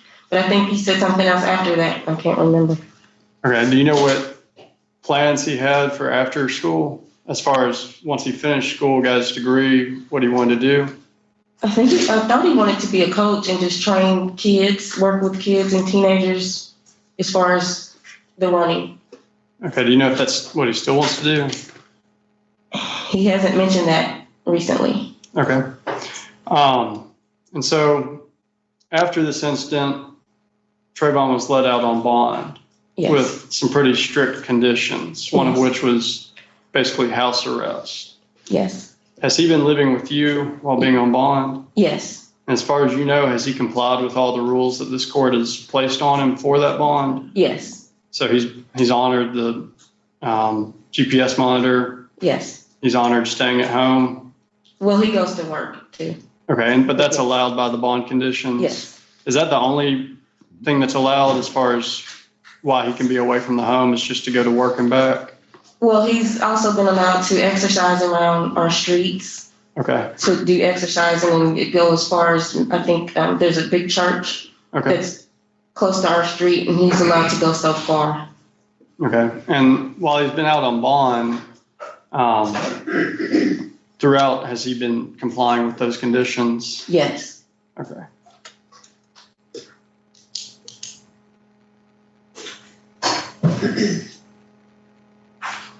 Those are all my questions, Your Honor.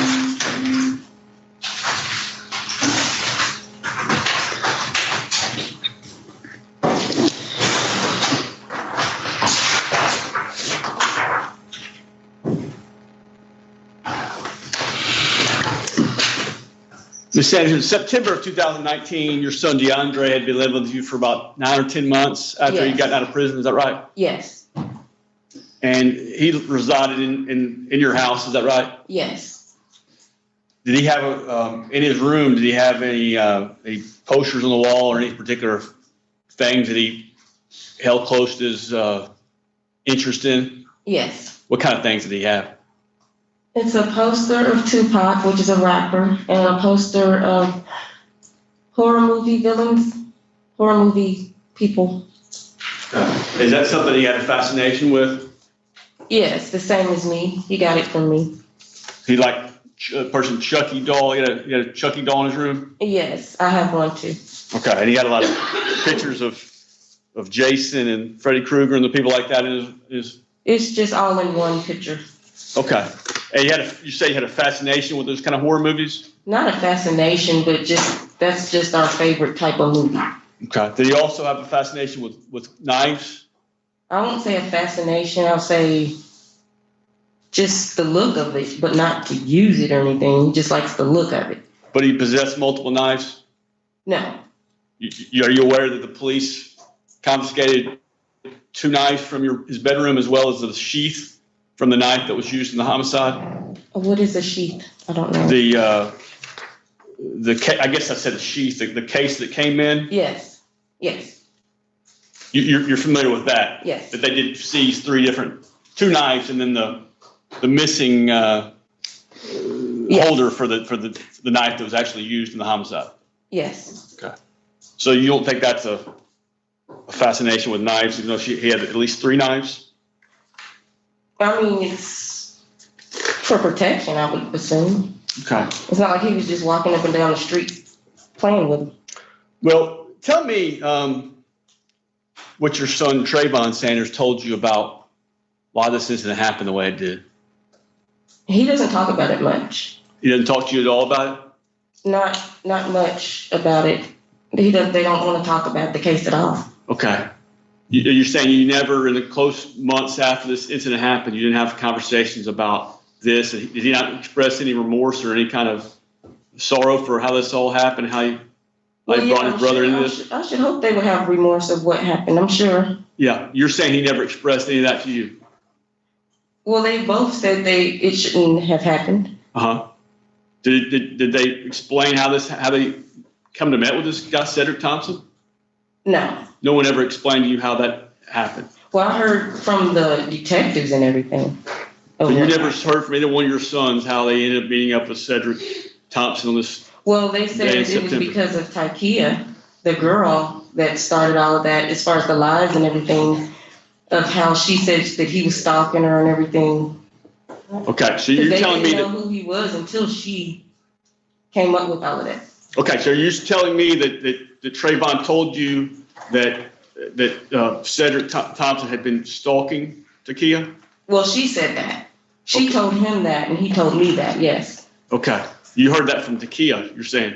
From Trayvon, yes. Okay, but Trayvon told you that Takia had told him that, is that what you're saying? Yes, that she was being stalked. So you never heard it from Takia, you heard it from Trayvon? Is that what you're saying? Yes, Tykia doesn't talk about it at all. Okay, so everything you've heard about why there was an interaction with Mr. Thompson was based on what Trayvon told you then? As far as how they met him? Right. Yes, it's right. It's from Tykia to Trayvon to me. Okay, and you're telling me and how did DeAndre get involved in this as far as you know? As far as I know, Trayvon wanted to go pick him up from work to meet with that guy. And why did he bring along DeAndre? To help him, I guess, if anything happened. Okay, did he tell you that? Did Trayvon tell you that's why he brought Well, DeAndre along? the detectives told me that's what was in the text. Okay, did you ever hear that from Trayvon?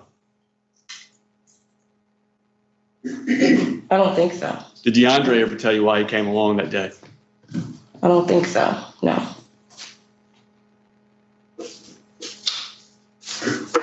think those are my questions. Okay,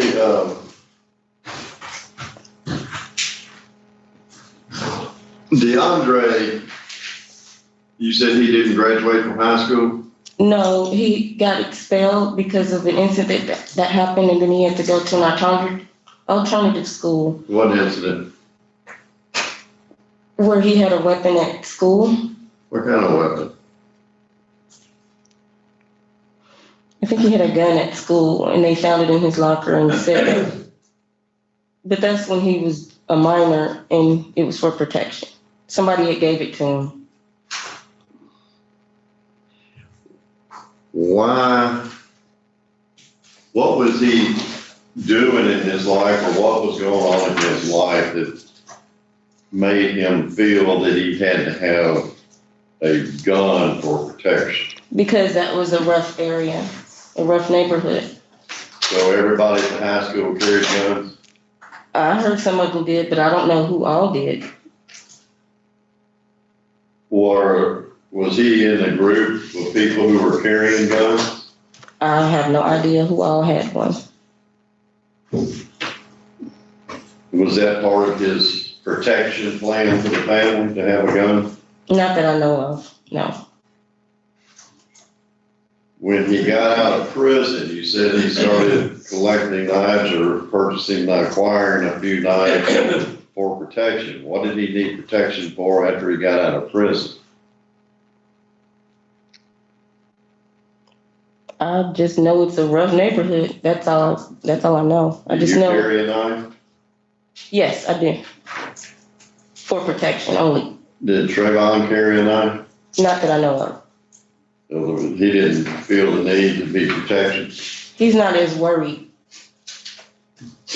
Why is it that he's not worried, but DeAndre is?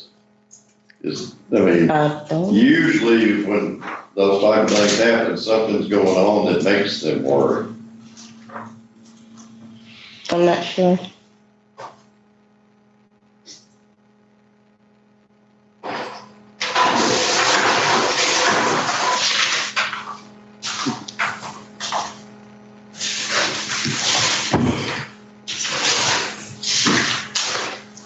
Neither one of them have ever talked to you at all about this incident? You know, whenever I would bring it up and ask questions, they would say, no, we can't talk about this. Did they tell you why they couldn't talk about it? I figured it's because they record every phone conversation. When they were locked up, they record everything. Well, what about after after Trevon made bond? He still don't want to talk about it. Why would he not want to, are you close to your son? Yes, very. He told me not to get involved in it and don't trying to dig in it. And that didn't bother you? Yeah, it bothered me. Because I wanted to know everything. And he said, don't put yourself in it, don't keep digging.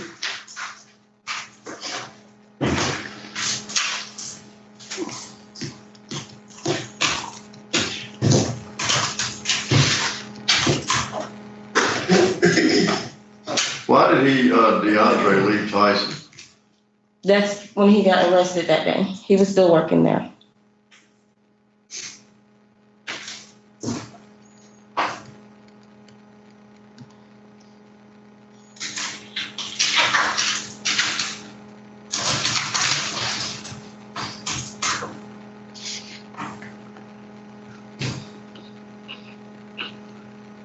All right, anything else? No, sir. Mr. Owens, come on, step back. Step back.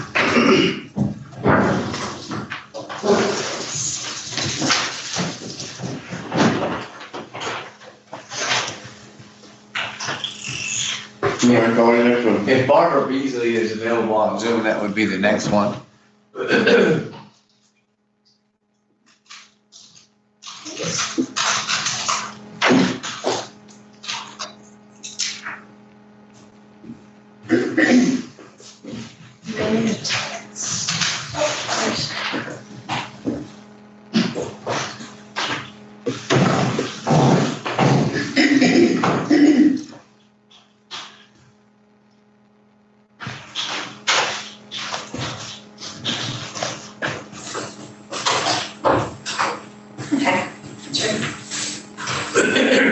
And do you want to swear them in, Judge?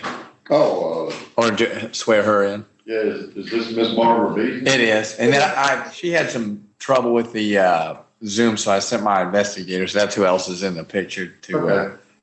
Ms. Beasley, if I can get you, do you solemnly swear affirm that the testimony you're about to give will be the truth, the whole truth, and nothing but the truth, so help you God? I do. All right.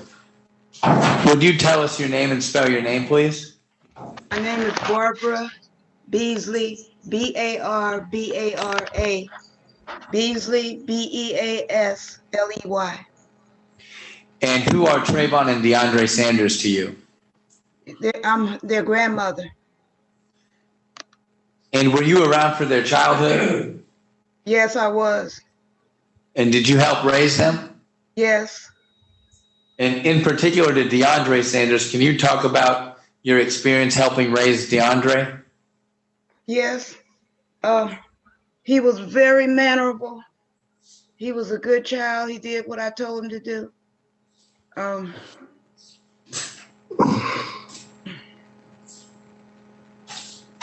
He's a precious child.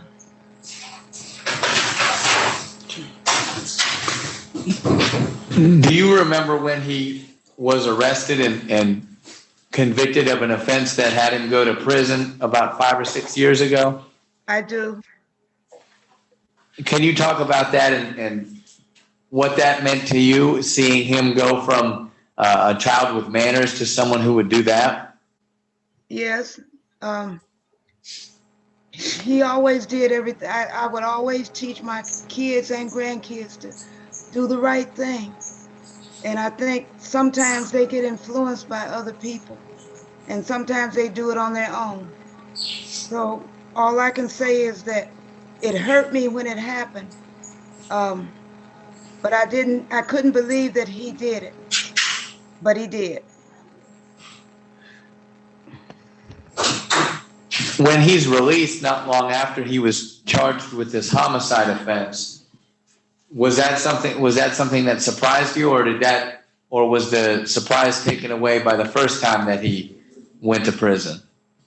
You mean the last episode? Yeah, what he's in jail for now. Yes, that was a surprise because I wouldn't think he would do anything like that.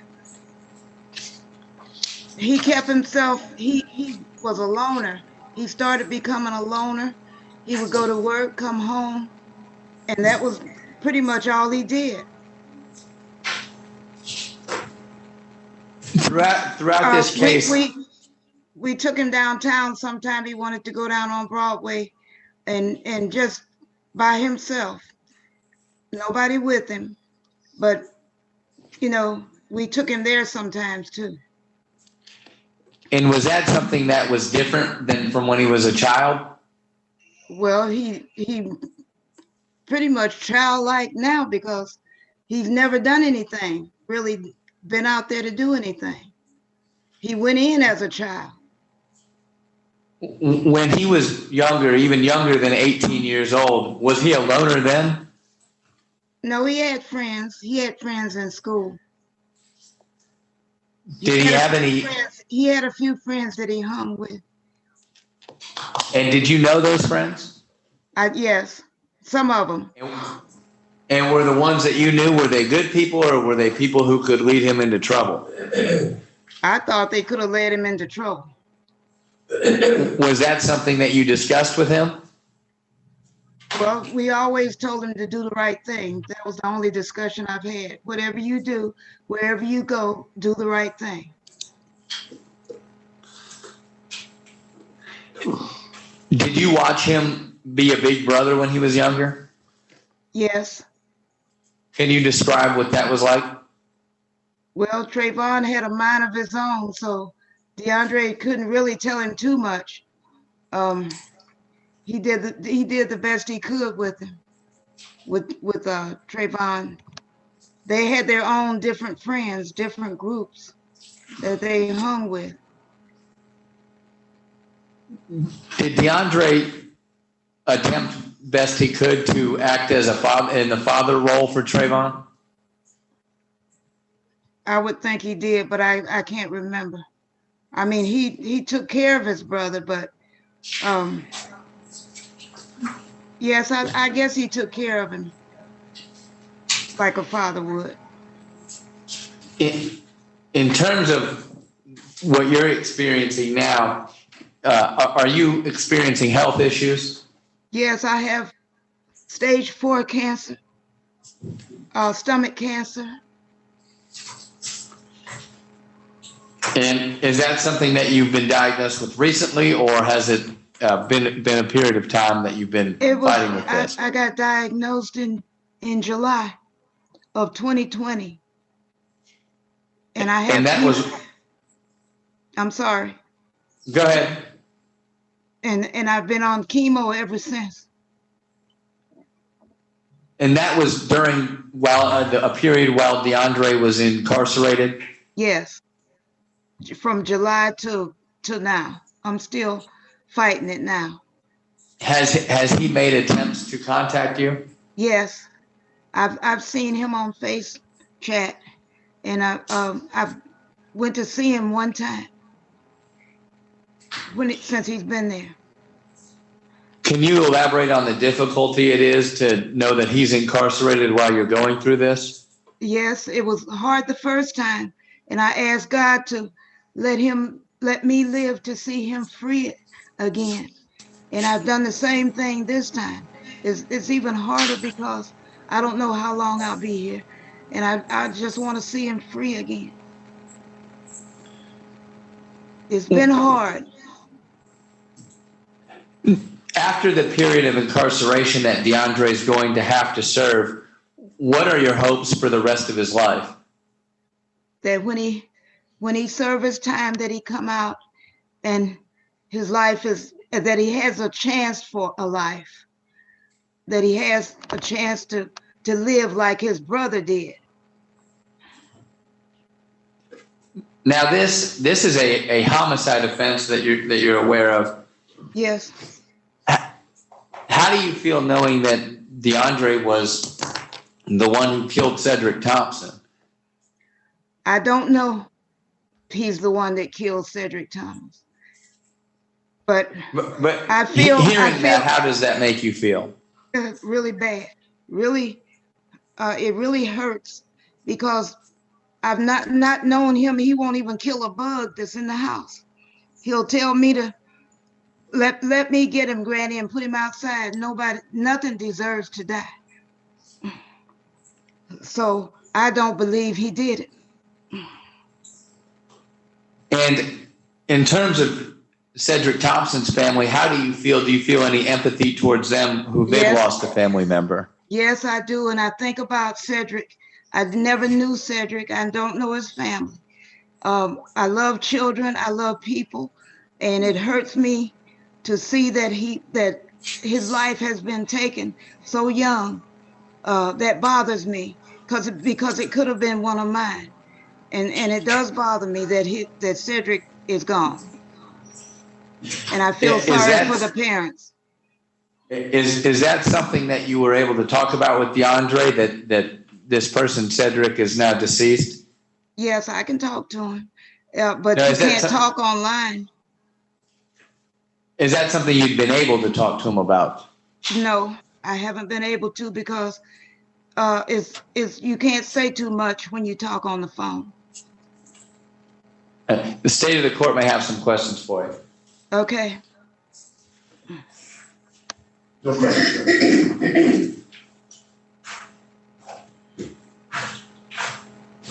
Good afternoon, Ms. Beasley. Good afternoon. I'm Ben Powers, and I represent your grandson Trayvon. Okay. Just to follow up on what you've already testified to, can you describe for the court what Trayvon was like when you were helping raise him and as a child? Like I said, he had a mind of his own. He was over-controlling.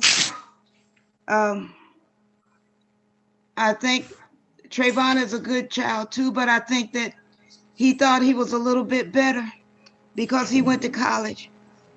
And even though you go to college, don't mean that you know everything. You described DeAndre as a loner type. How would you describe Trayvon?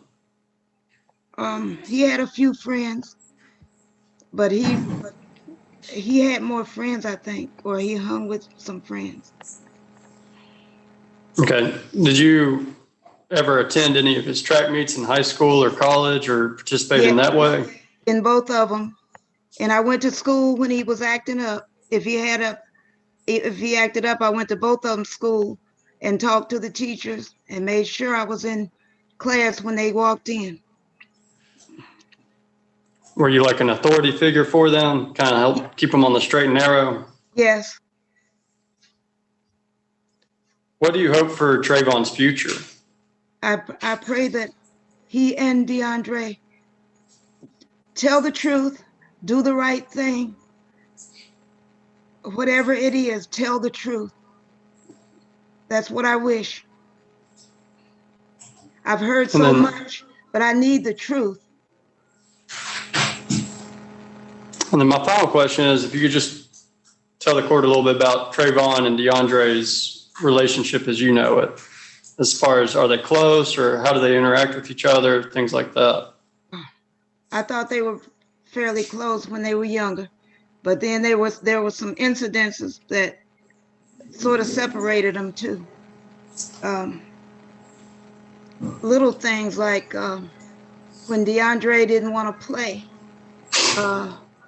Trayvon burned him with a curling iron because he didn't want to play. He was sleepy. I remember Trayvon hitting his mother, and the police had to be called. Those type things, but I think they got along pretty good other than that. Did they stay close as, life unfolded and DeAndre went to prison and Trayvon went to college? Well, we went to see DeAndre, and me, Kim, and Trayvon always went to see him in prison.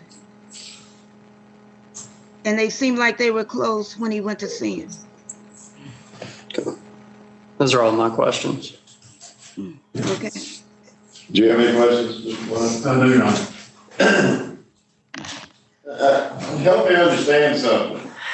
You say that DeAndre made the statement nothing ever deserves to die. Is that right? That's what he said. Nothing deserved to die, even if a spider was in the house and I get ready to kill the spider. He said, Granny, let me take it outside. Nothing deserves to die.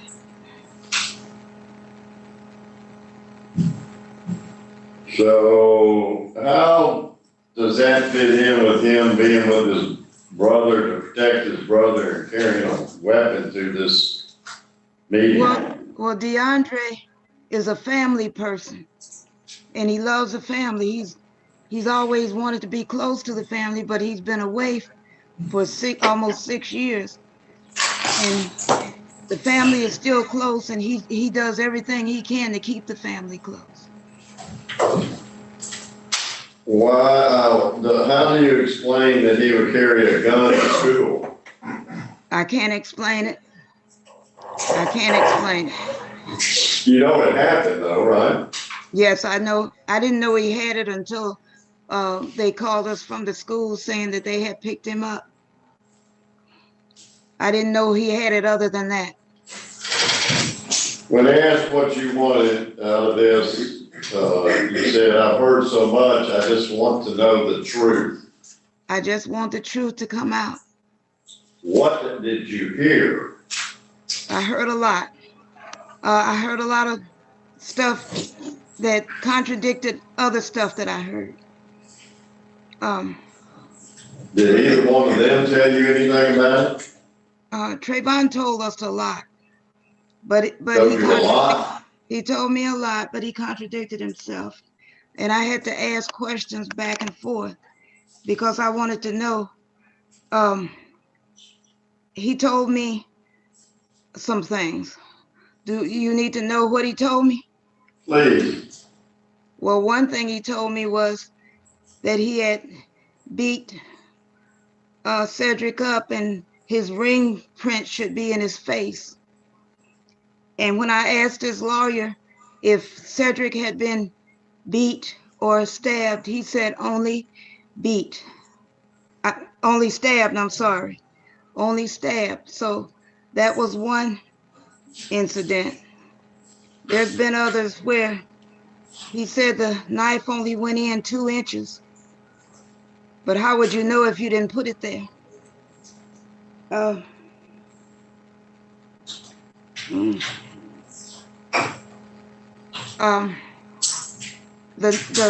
officer that was in the first court with us said the knife box was in Trayvon's room.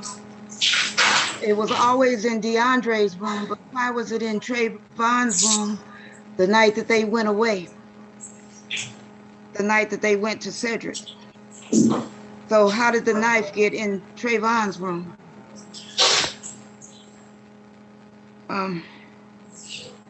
There's been some more incidents, but I can't think right now. That's fine. Did you say you had been diagnosed with cancer while DeAndre was in prison?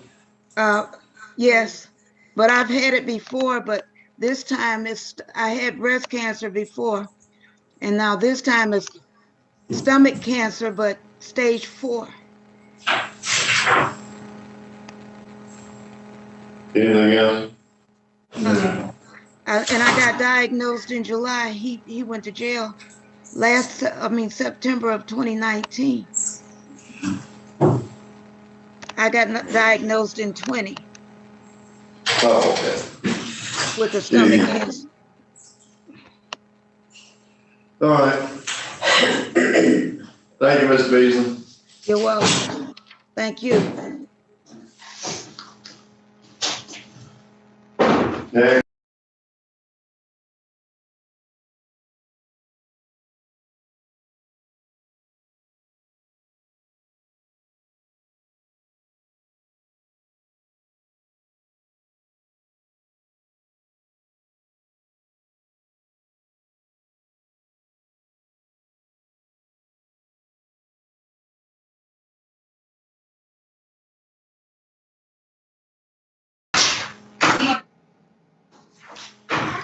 So if you would come right here and raise your right hand, be sworn in, please. solemnly swear or affirm to tell the truth, the whole truth, and nothing but the truth, so help you God? I do. I just want to make it ready with you, Steve. Strip mine.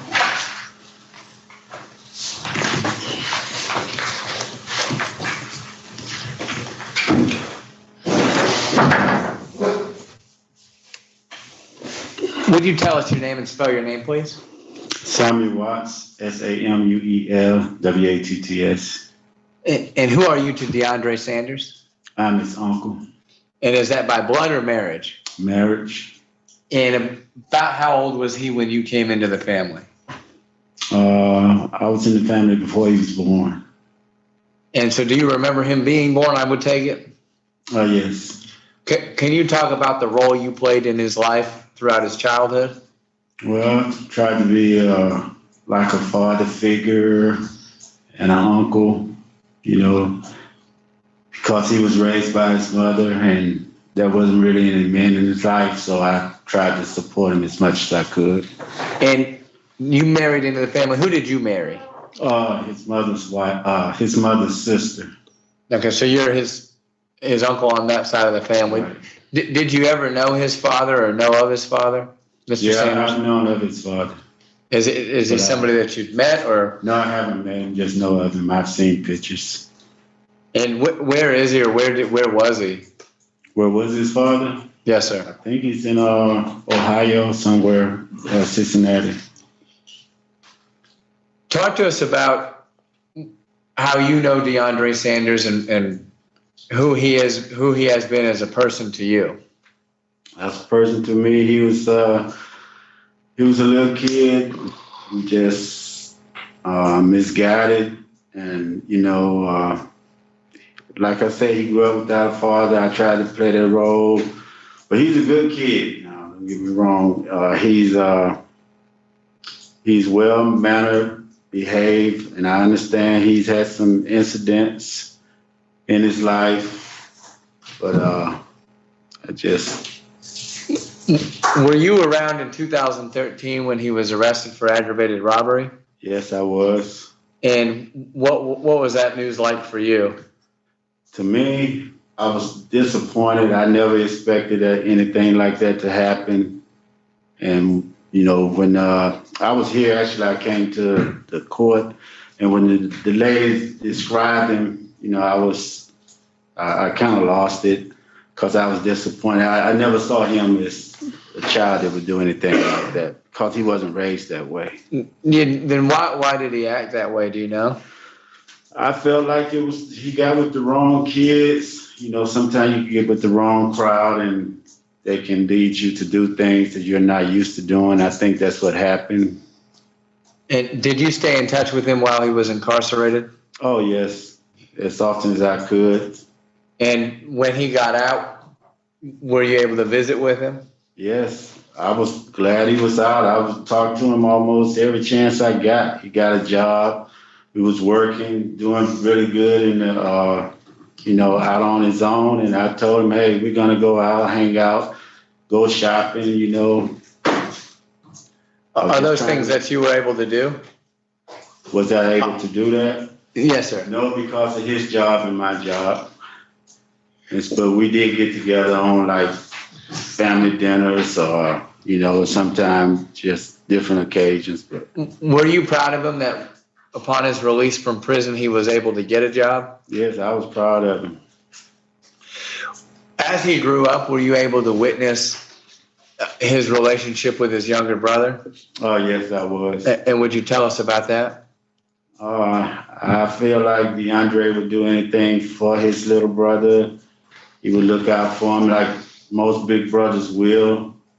They'll look out for the younger sibling, but he'll support him any way he can. Now he's charged with a homicide offense, and you were in his life at the time that this happened. What was it like receiving that news? I was devastated. First of all, because they took someone's life. And second, because these are my nephews. I never expected that. And after Mr. DeAndre Sanders serves his period of incarceration, what are your hopes for his future? My hope for his future is that he will have a life after this.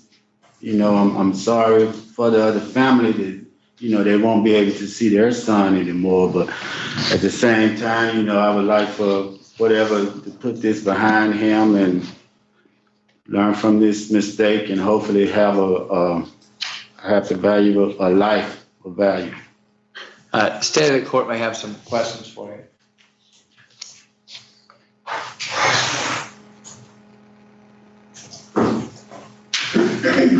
Good afternoon, Mr. Watts. Yes, I sir. represent Trayvon. So you described your relationship with DeAndre. Did you have the same type of relationship with Trayvon? Because I had the same type of relationship. They're two different individuals. Trayvon is more of the scholar. I always supported him, anything he's done in school. I told him how proud I was. And, you know, me and my family, we kind of influenced him in the sports because we used to always tease him about, you know, you can't run fast and do this. And he played basketball, a little football, then he eventually got off in the track and field and people just blew up.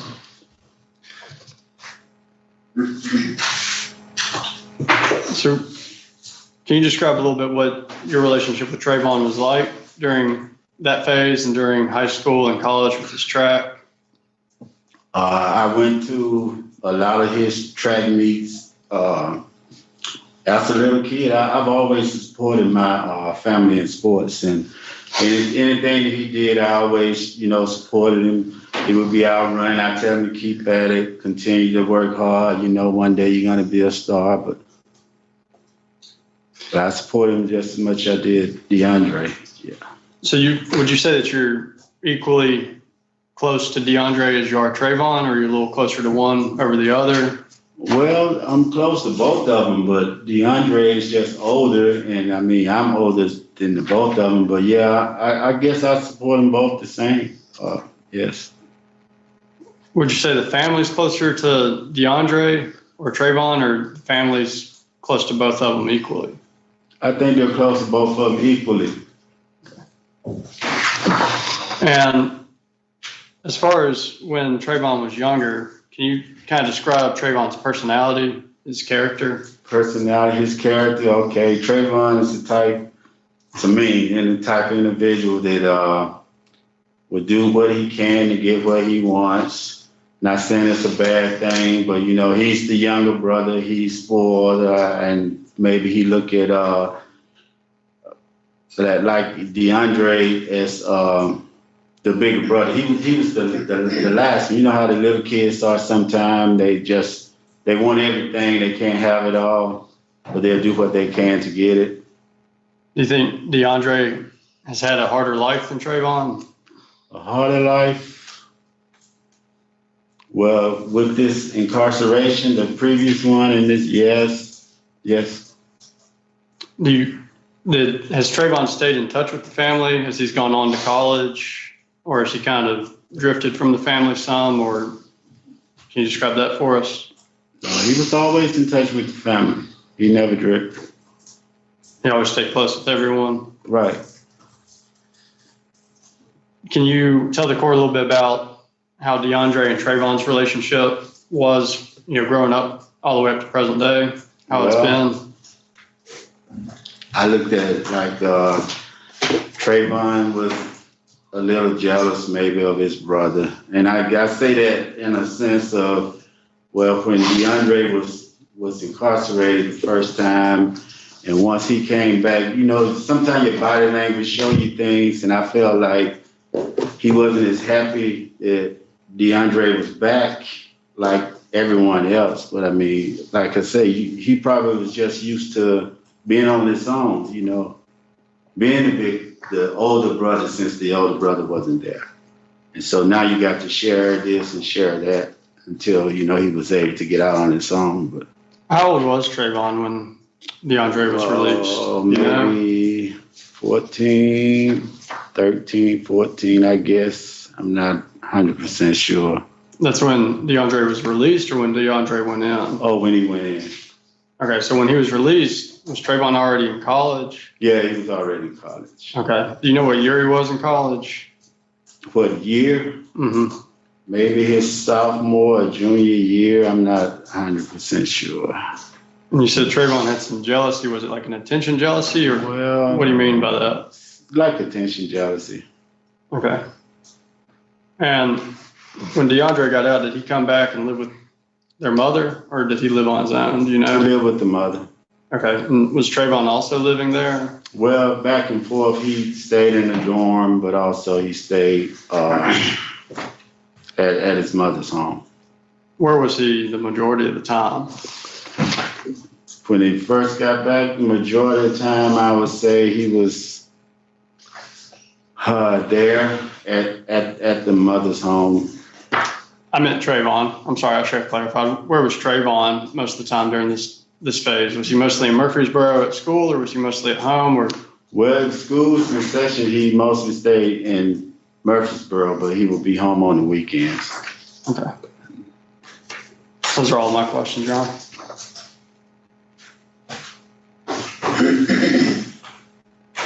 Sir, has either one of your nephews explained how this happened? Why they came to be a part of this situation? No, they never. I was told that they weren't allowed to speak about what happened from their attorney, so I never got involved. I just heard hearsay, this and that, and read the papers. Judge may be able to see, how big is DeAndre Sanders? You say how big is he? Yeah. Maybe 5'1", 4'11", 5'1". You Yeah. saying his height? Yeah, and how much do you think he weighs also? Do you have any idea? DeAndre, maybe 125, 130. Yeah. He's bulked up. And Trayvon, what's his size? His size, he's about maybe 5'11", maybe 135, 45 pounds.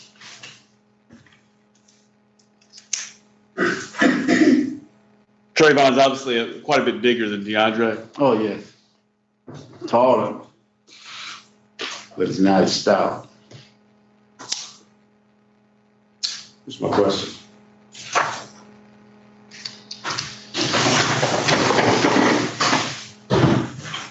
Thank you, sir. Mr. DeAndre Sanders is going to alley you. All right.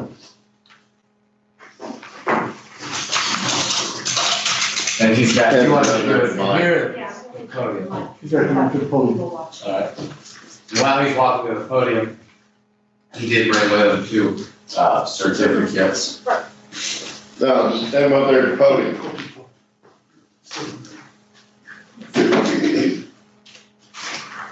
No, right there.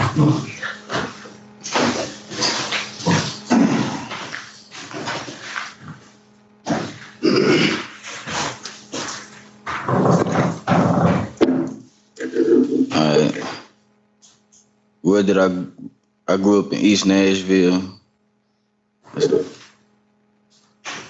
My mama, granny, uncle, auntie, brother, and cousins were around my childhood. I worked in Tyson in the past. My life goals were to keep a job, own a house, and a car. But my life goals changed. Now I want to grow in spirituality, be more connected to humanity, and contribute more to the world.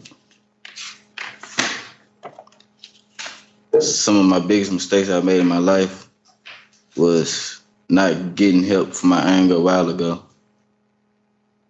And I haven't used drugs previously. My actions caused others to feel loss, despair, fear, and anger. And I had to live every day knowing I took a life. And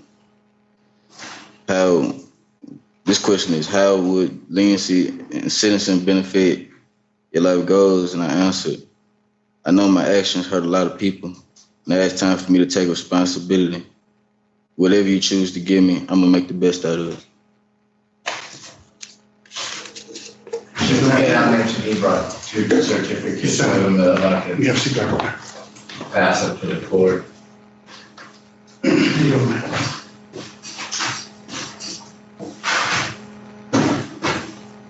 you want to do it? All right. And those could be made an exhibit.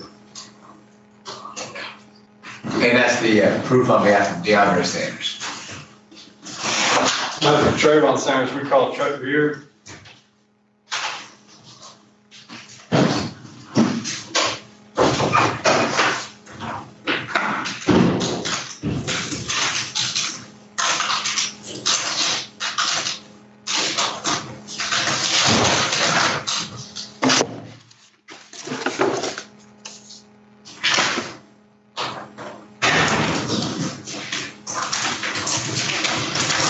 This way, sir. If you would stand there and raise your right hand and be sworn, please. Solemnly swear, affirm, and tell the truth, the whole truth, and nothing but the truth, so help you God. Yeah. You'll make sure you stand, step around the corner. Go ahead. Get up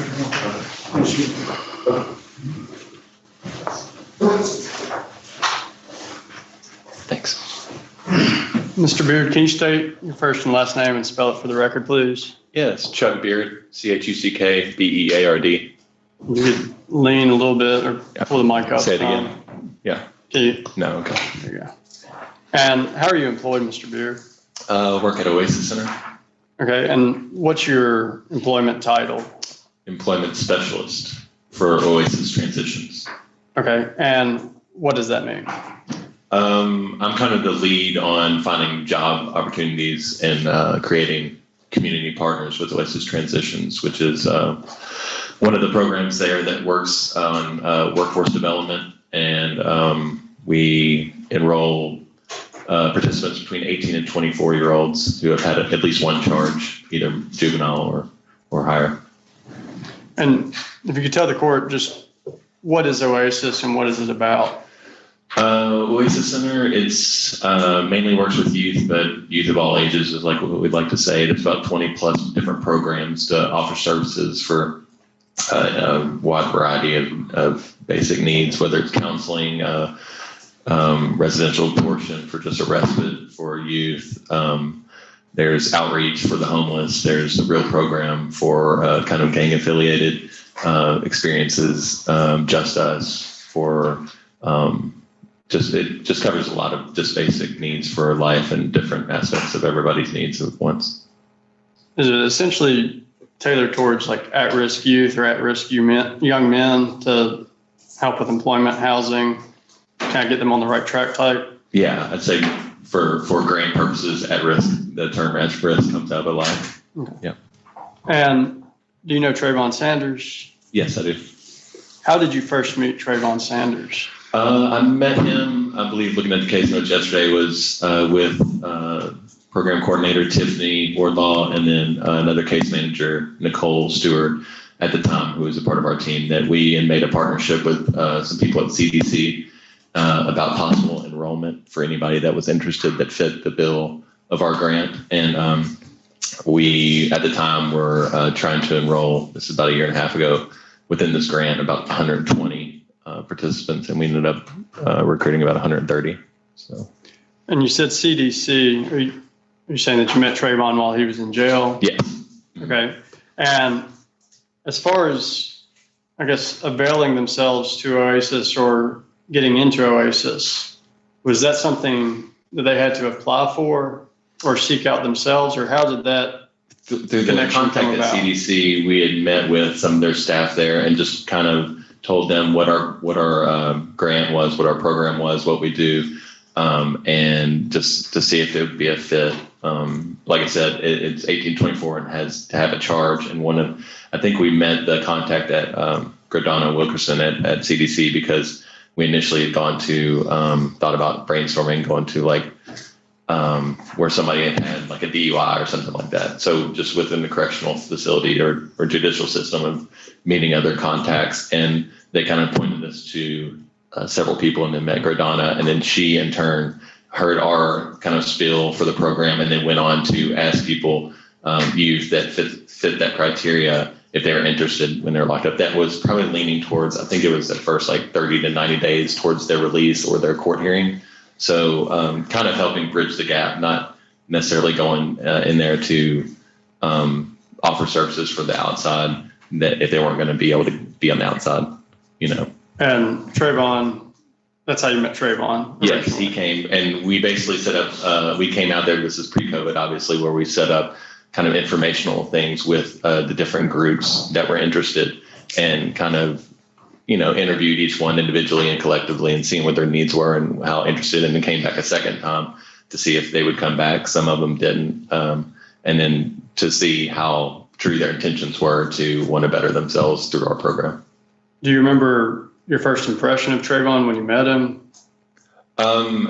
Honestly, my first impression the ones that kept on coming back, for sure, I would see familiarity with the face and what the different exercises we did, whether it was resume building or different things once they got in the program.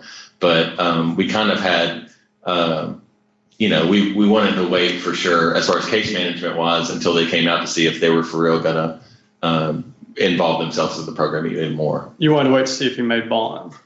To get out to be on the outside of CDC, correct?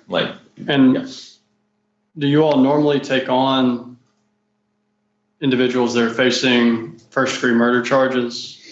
We've had a few, I believe, but I think that the only thing that the grant specifies that we can't take is sexual assaults and different things related to sexual stuff. And there have been times where we turned away some people with having come to case management, our team come together as far as feeling after meeting somebody and being like, well, kind of feels like a threatening to us or safety, because we think about the safety of the other youth that are involved, not only in the CDC, but especially outside and any of the programs at Oasis Center, cross program wise, but also the safety of everybody in the building. So y'all don't take everyone on that applies, is that what you're saying? Yeah, no. And so when Trayvon made bond, did he come back to Oasis again? Yeah, he was, again, looking over the case notes, just to even refresh my memory of, as far as this case versus others, it was immediate that he basically reached out right after he got out, and which isn't always the case from those coming from the CDC or just in general once you enroll somebody, you know. And so as far as getting enrolled in that program, if I understood correctly, your title is the employment specialist. So is he going to Oasis to find partnerships for work? We get different incentives as far as stipends and incentives throughout our program. So enrolling, you get some of the money from the grant thing, and then we, like at the CDC or even outside that we've done with or that Trayvon participated, we do now virtual meetings with community leaders and kind of quote unquote job clubs. There's some opportunities to be had, but it's really lately just having mentors coming in and talking to the youth that show up and tell their life story of what they've been through, where they've gone, what they're doing currently, and where they want to go. And then they do kind of a Q&A so everybody can be participatory with that. But did Trayvon come to you to get a job through Oasis is what I'm asking? Yes. Okay. And to involve himself more in the program. And as part of that, did he have to sign an employer agreement? Yes, that employment agreement that I shared with you was part of an kind of a special internship that. Here, hang on one second. Okay. If you'll look at what's being handed to you, do you recognize what that is? Yes, sir. And what is that? This is the subsidized employment program kind of employer agreement. Okay, and is this something that you have all the participants fill out as part of being eligible to get jobs through Oasis or through the partnerships that Oasis has? No, this is something a little extra special. Okay, what's extra about it? Well, anybody, even people that aren't in our program, if you're 24 or whatever, we're going to refer any opportunities that we can help with. That's Oasis as far as you don't have to be in one particular program. If we have benefits or anything else, we're going to share that information with you or whoever is needed. Within our program of transitions, they have that insight, in-depth knowledge of direct connections with the partnerships we come up with. Even during the pandemic, our problem is, it seems like that we have more opportunities than youth that are asserting themselves to fill those roles or jobs. I mean, that's kind of a microcosm of the U.S. Economy. But this is something that we specifically set aside as we have maybe 2 or 3 partnerships, one with this one with Rocky Wings, and we've done some with Pink Glitter, Thrift Boutique, and some other ones where we set up, and it's kind of like it's a subsidized employment program where it's a set amount of time where they basically get free employment, and then the youth gets work experience, and then with the agreement too, at the end, if they have work and want to be hired on, and it's a mutual win-win, then that's a good trial run for employment for both cases to hit the ground running after this is over. And has Trayvon excelled at the employment opportunities that you've been able to provide him? Yeah, he was one of the first that actually took on this Rocky Wing, so he was the first one with this partnership, and stuck to it and to a T, and did above and beyond whatever he could do within the restraints of his probation and his access to this job. And we ended up, Rocky's Wings, the owner actually had him sign an extension for this, so we did another, I think 3 weeks or another month after this. Is that unique to get extensions like that? No, I've never done that in the 2.5 years I've been there, so I don't think it's really commonplace to have an extension of this thing.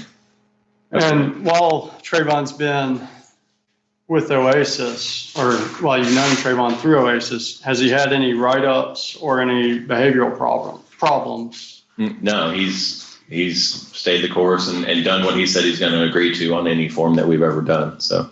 Has he worked for anywhere else other than the Wings place? The Rocky Wings, yeah. After that extension, he was going to be hired on, but because of the pandemic, they didn't have the work there. So the bridge wasn't burned, but in a future date, he'd love to have him back, he said.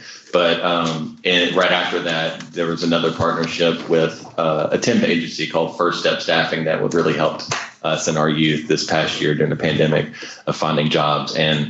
And they kind of did one of those job clubs, and Trayvon was connected through that to one of the managers over there on Gallatin, and got him a position. Now checked in for the verification of employment about a month after that, and he was getting glowing remarks from that manager who had just been another connector to whatever job he is at now. So everywhere that Trayvon's gone through Oasis, he's been successful? Yes. And would he be able to do more through the employment opportunities that Oasis provides, but for the conditions on his bond? Yes, for sure. Have those restrictions provide a very real ceiling on the opportunities that he's able to pursue? Because essentially he's on house arrest. Yeah, I think so. And from where we are with Trayvon in his case, and as far as meeting with goals that they have in individual career plans, and we call them ICDPs, but it's that. We've kind of been in a standstill for waiting for this date when it got pushed back and stuff. One thing that I was talking to another case manager yesterday was saying that the unique thing with Trayvon is it's instead of saying job opportunities, it's more of if he had the chance, it'd be more of a career opportunities, because we have, like I said before, more opportunities for jobs and career jobs than there are youth that are taking advantage of that. And he's not one of them. It's just a matter of circumstance. And as far as Trayvon's success, let me ask it this way. Do you all have to reapply for funding every year? And as part of that, do you all hold out certain participants as, look at this is what the funding is. This is a success story of this program? Well, our director always takes really great notes and other things with our other co-partners in the funding of the grants, and to highlight things. So when it comes to apply for the same grants or new grants, that, basically the track record and the numbers speak for themselves. So yes, and highlighting the stories out of the 130 that we have enrolled the last 2 years, and our grant for that is coming up at an end. We have to report quarterly. And but as part of that, do you all just hold out success stories to apply for grants? Yes, each quarter we try to find at least one success story. And as Trayvon, has he ever been one of those success stories in those applications? Yes, after he did the extension, we were like, this is a definite highlight for our program. And so how many of the participants, if you could put a percentage on it, do you all end up holding out when you're asking for more grant funding? Well, it's usually about 2 to 3 years for the grants that she goes for. And if it's 130, I'm not quick on math, but it, basically 4 highlighted ones a year. So you're looking at 12 out of the. So it's significant that Trayvon was brought up and held out and presented as a success story of Oasis. Yes, and that's a full-on team kind of talk about it. We talk about and know about everybody in our, to a degree, what's going on and how we can help within our program and enrollment, and that's kind of voted on with the case managers and the director and everybody. And the time that you held Trayvon out as a success story for funding, did you all receive the funding? Yet to be determined. It's still in a lot of the next round of grants, but it doesn't hurt the case for sure. Okay. And if you could just tell the court what you've experienced as far as Trayvon's character, through knowing him through the Oasis program. As far as my job in connecting for more partnerships and sustaining the partnerships that they have, nothing speaks higher than somebody that's willing to show up and do what they say they're going to do every single time on paper and holding themselves accountable to whatever the parameters are that we all agree on at the beginning of that each round that we sign something. So that is something that, if I say, hey, if I throw a name to somebody or show a track record to a new partner, if it falls apart, that's fine. They know that some things fall apart, nothing's perfect, but each one of these things, if it's a success, like we did with Trayvon, with Rocky's Wing Shop or First Step Staffing, that by itself is going to help sustain that and grow that partnership that may help somebody else down the line that Trayvon may or may not even know or need. So it's very important for the job and the program.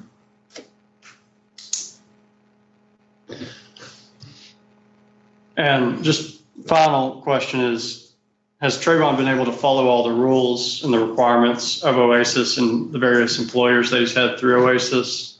Yes. Those are all my questions. Sure.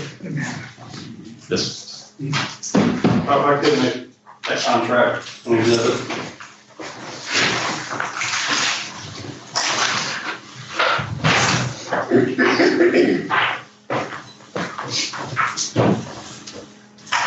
Question? No. Mr. Beard, Yes. how does the grant define at risk of youth?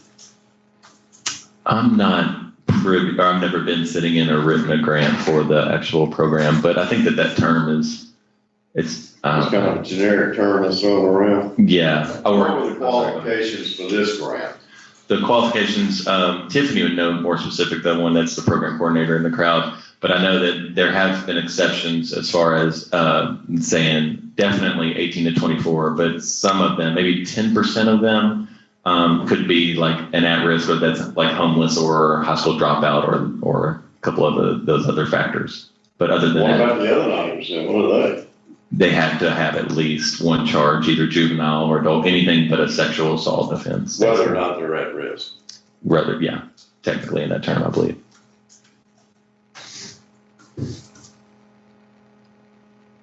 What type of work is he doing? Rocky Wings was more of the restaurant, whatever they needed at that restaurant. And then the one that he's done latest, I think it's like working with a hospital supply, something or another with some hospital thing. I'm not sure. And he's a free intern for them? Signed through that First Step Staffing, but I think that their program, like every 10 pages is different, where it's like they get a kind of an entry fee, and once they stay there for so many months, then it goes however it's tied in. I know each one of the things different. And does he get a stipend from you? He gets a stipend now for visiting those virtual job clubs we do twice a month, or this other one that we do, Your Voice, Your Choice, or similar but different topic. And then also if he stays at a certain employment for so long, maybe 90 days or more, then he would get another stipend. But it's really just encouragement to stay the course. And what is the ultimate goal? For Oasis transitions, or just in general? For the participants is to, I guess, for lack of a better phrase, kind of get them back on the right track and get them where they want to go, and kind of connect them with other things that enrich their life, and give back to the community with, with service learning and different projects.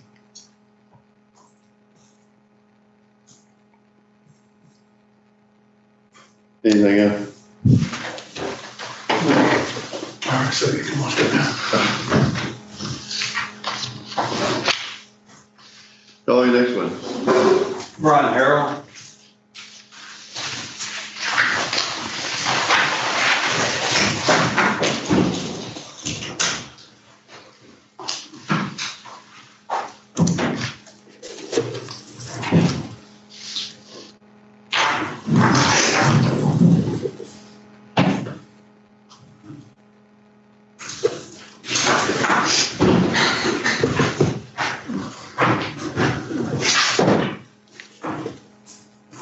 If you would stand and raise your right hand and be sworn in, please. You solemnly swear affirm to tell the truth, the whole truth, and nothing but the truth, so help you God. Yes. Mr. Willie, witness to you, watch step down the corner.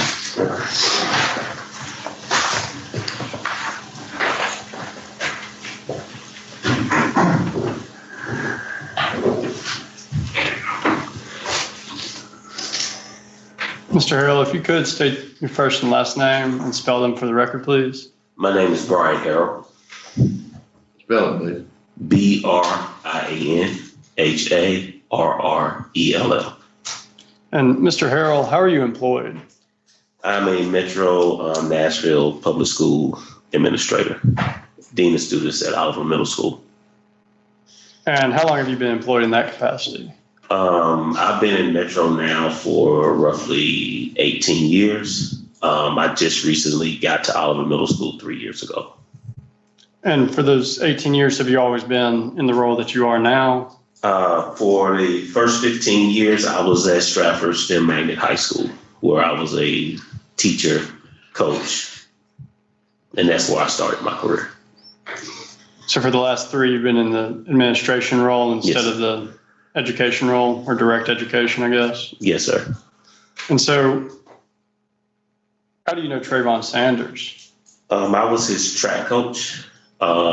We first met in 2012, his freshman year of high school. And I coached him for 4 years. The last couple of years, I coached, I think the last 2 years, it was track and cross country.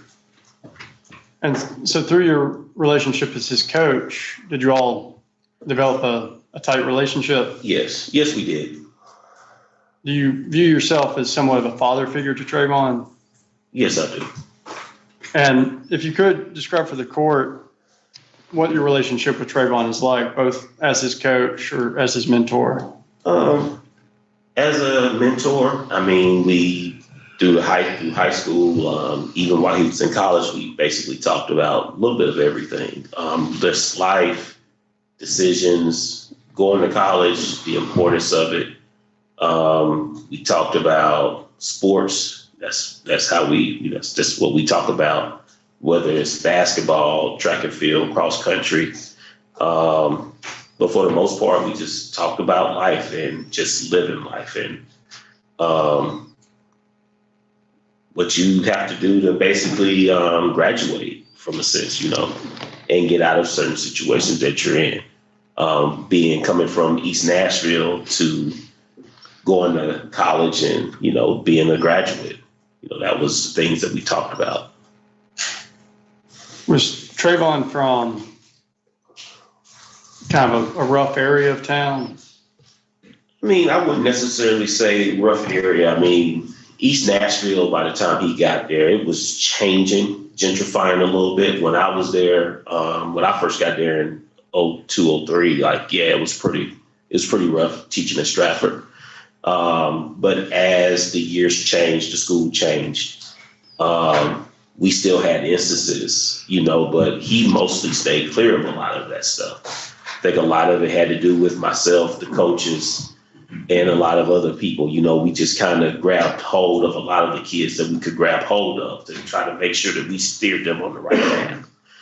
Did you, in your experience as a coach and as a teacher, did you see students and kids that went down the wrong path or that gave in to those influences? Yeah. Coached them. I mean, even to this day, some of those kids still look at me as like the father figure, Some turned out, some went the straight and narrow, and some didn't. But as far as relationships go, regardless of what transpired with any of my athletes, I mean, I'm still like that person that they lean to, that they come to. So I don't ever turn them away. If you remember, do you know if Trayvon, what his support network was like when he was in high school, as far as, was it robust or was it not robust? Was it mostly coaches? He had a very good support network from the standpoint of school, whether it was myself, another coach and Coach Mata, Coach Campos, a couple of other coaches, football coaches who were around, teachers. He had a very strong school support system. And he also had a very strong parental support system. I mean, his mom and his grandmother would do anything in the world for him, as they would do for any of their children. So, I mean, our goal, at least we just try to provide that mentorship for a child like Trayvon and like we did for any other kid. Like it didn't matter who the student was. It's just that he gravitated to me, like a lot of the other kids kind of gravitated to me, and we just build bonds and we just go from there. And did you have any role in helping him get into college or get linked up with the track team at MTSU? Yes, I did. I was his primary track coach, and when if I wasn't coaching him in track, I was also the recruiting coordinator. So my job was to make sure that he got into the school that was the right fit, and give him options. My goal was never to, for the most part, to lead him to say, hey, go to MTSU. My goal basically as a mentor and even like a father figure is like, look, you have all these options. Okay, you have this school, you have this school, you have this school. This is a time where where you have to make the decision of where you would like to go. And no matter what you do, we're going to always support you. But this choice is really your choice. And so, yeah, I was pretty instrumental talking to a lot of the coaches and doing whatever I can do to try to make sure that he was on the path to get to college. And like I said, I did that for any student, any athlete. And as far as Trayvon specifically in high school, was he a hard worker? Did he experience success both on and off the track? I would say in the beginning, no. He was a hard worker, yes. Success, no. When he first got to me, that was the thing that I think I loved about him the most. Because out of all the kids, he always wanted to be better than what he came in. So he had a drive to be successful. He had a motivation to want to be successful, despite, losing almost every race he had as a freshman. He wanted to still be successful. And so he bought into what it took to be successful. And he just worked at it. Would call me late at night, coach, I got a new technique I want to try, or what about this workout? Or, yeah, Trayvon, we'll get to that. But he's always come in with the motivation to want to succeed. And as a coach, it was just my job to just cultivate that. And to push him in the direction that he wanted to go in, not that I wanted him to go into. And did he end up getting a scholarship through track to go to MTSU? Yes, he did. He ended up getting a scholarship to MTSU through track and field. Were you proud of him? Oh man, look, I didn't cry in front of him, but yeah, like I kind of cried because, in my own little space, because at the end of the day, like this was something that he had worked hard for, something that he truly wanted to do. And like I said, I don't have any sons, so my athletes are kind of like my kids. And so anytime I see them being successful, it kind of touches me, it hits me pretty hard, and hits me in the heart. And so, yeah, I was very excited when he signed that scholarship to go. And after he got enrolled at MTSU, did you continue to have a relationship with Trayvon? Oh yeah, I was at a lot of the meets. Like if there was a meet that was local, whether it was Vanderbilt or an indoor track meet or an outdoor meet, yeah. One meet in particular, I was in Atlanta, and I was at a school related. I was at a science convention through NSTA, and I had a break. And so when I had that break, I took that break and I went across and watched the race at Georgia Tech and talked to him after the race and on the bus ride home. And while he was on his bus ride home, I was back in my room getting ready for the next day. But yeah, I went to any meet that I could go to. And if I couldn't get to the meet, I was streaming it on my phone, watching it, with my kids and stuff, and my wife, like, hey, this is Trayvon and stuff like that. So yeah, I stayed in very close contact with his career and what he was doing, and always was shoot him a shout out like, hey, good race. Continue to make you proud. Yeah, I mean, always, you know. I mean, at the end of the day, I have a genuine love for all of my kids, and I have a genuine love for him too. Like, I always want to see them be successful. Do you remember first hearing about his arrest? Yes. It hurt. It was one of those moments, you know, I cried again. You know, you never want to hear that type of news, you know, no matter how long I've worked in inner city schools in my first couple of years in MNPS, it's still tough to hear, you know, and it was very hard, and it was hard to hear about that. But the second part to that is that I told him no matter what, that I still love him. You know, that no matter the outcome, no matter the circumstances, like, I'm still going to love you regardless. And that's never going to change as it relates to him. So what are your hopes for Trayvon? My hopes is that from this situation that he's in, that he's learned, more aware, that at some point he's able in his life to get back to the things that he loved doing the most. Finish up and get his degree, you know, because that was one thing that he always wanted. He talked about. He wanted to be a college graduate.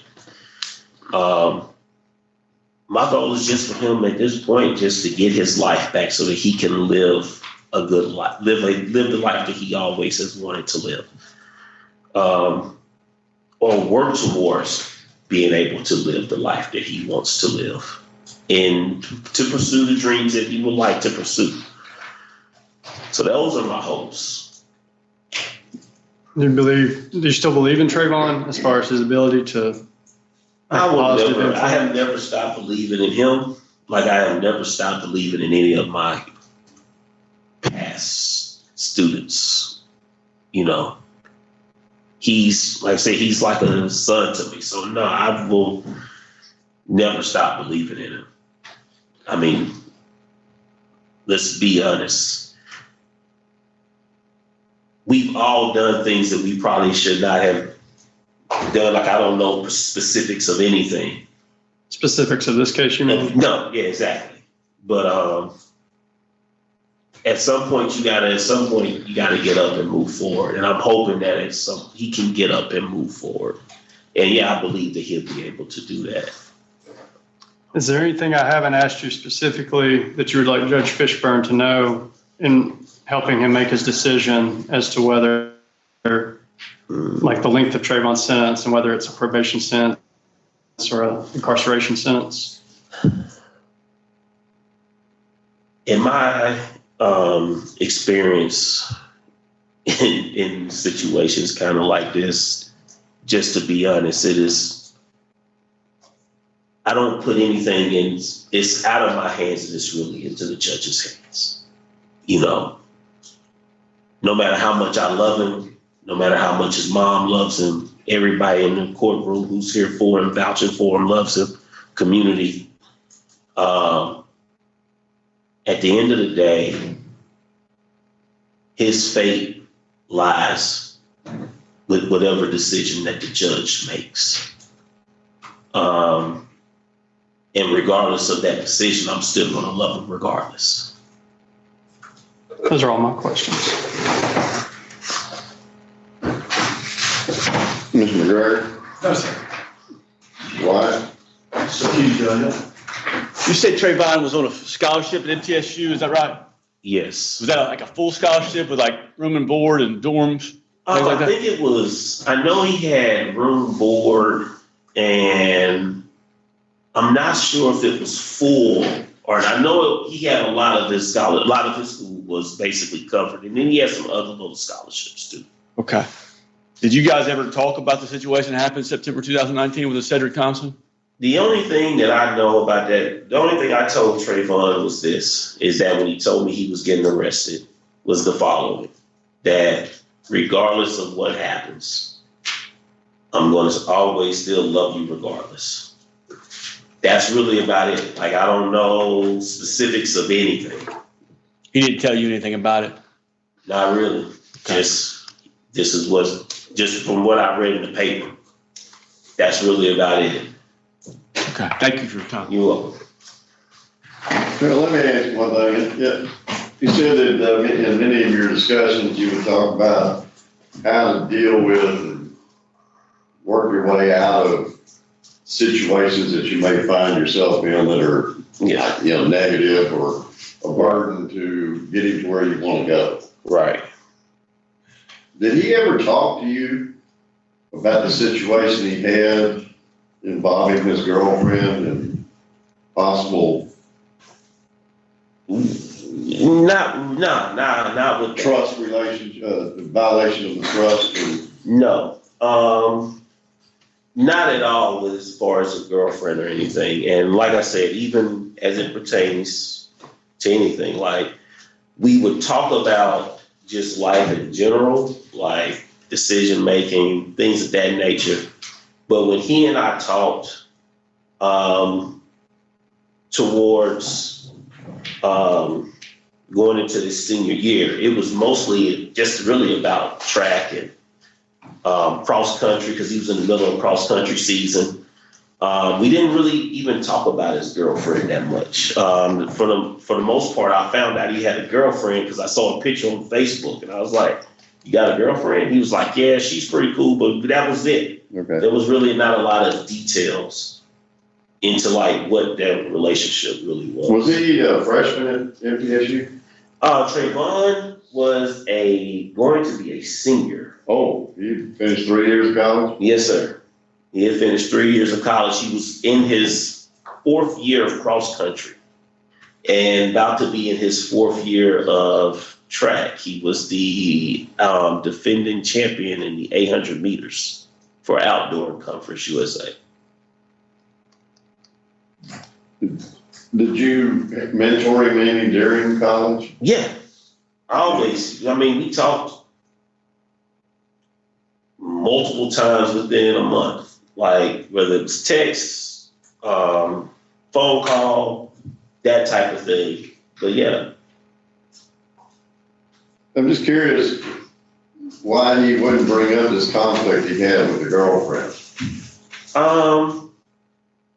I don't know. That led to him being here today.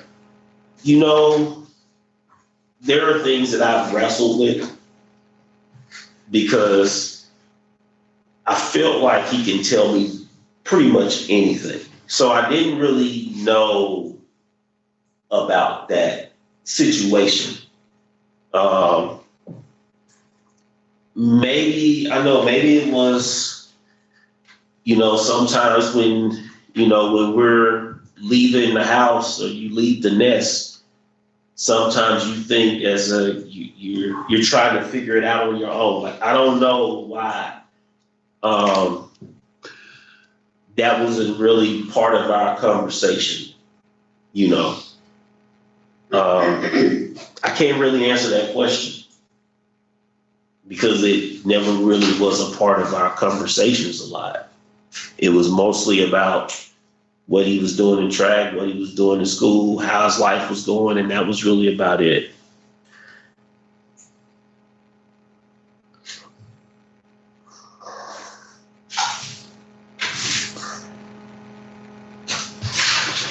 I mean, I'll say this, Judge. There's things that I haven't told my dad either. So no, I understand that, but it's odd. It seems a little. It seemed like you were a person that he was fairly open to. Yeah, I mean, he is. I would say even when it comes to this case, like I told him, like I don't really even want to know a lot about what's going on, even with this. Like we're not going to even talk about that. But at the same time, I mean. Right. All things that were not related to a girlfriend. I assume you didn't give him guidance on how to lie his way out of something or how to put one over on someone else or any of those type of things. So when he planned to set this guy up for a confrontation and took his brother along, that's not the type of thing you would have taught him. Not at all. And that's why I'm just trying to reconcile his behavior on this particular occasion with the type of person you described him to be. Right. In the 4 years he was in high school, he was in 0 incidents. 0. I mean, it's pretty amazing in Stratford. Right. I mean, none. And so what you described to me is like, I hear what you're saying, but I just know he just didn't really discuss that with me. Now, why he didn't, I don't know. I mean, I wish he had. Yeah. All right, thank you, sir. All right. Our next witness would be Dean Hayes.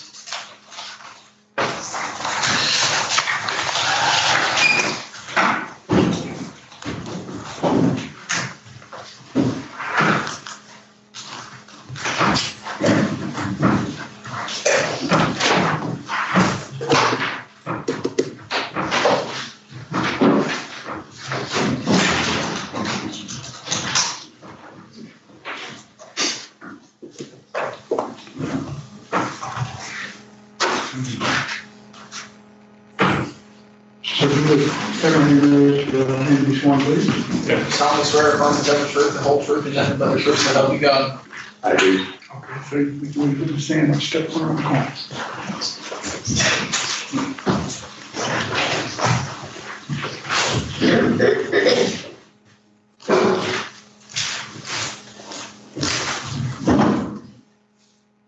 Mr. Hayes, if you could state your first and last name and spell them for the record, please.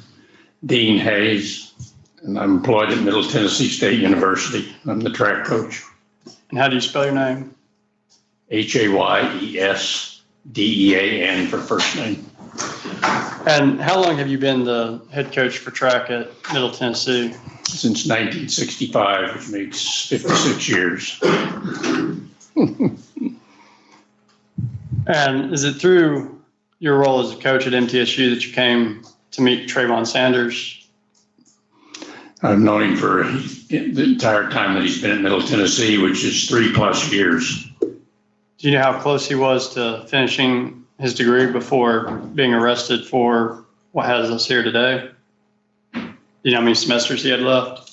Well, he's a hard worker, very dependable. He's good academically, which of course at my age and as long as I've been there, I guess that's important to me now. I like to see them get their degrees, and we do have a very good graduation rate. But he's willing to work. He's dependable. He's there all the time. He was very good to deal with as far as the team was concerned, the other athletes that are on the team, things like that. We never had any discipline problems with him as far as school was concerned. After all this happened, or anyway, we continued his scholarship and he was able to finish the fall semester, which now puts him in a position where he lacks 1 semester of being able to graduate. And if Judge Fishburne was to release Trayvon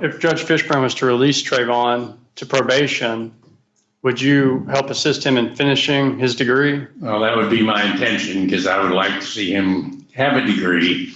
Hopefully, if he does finish, then he can end up getting a job where maybe he can do some things to help other students, other young people, to avoid this kind of a situation, I guess, more than anything else.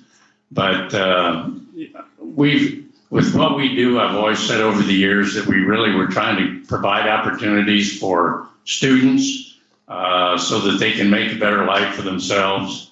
As an example, I have a lot of international students, especially from Africa.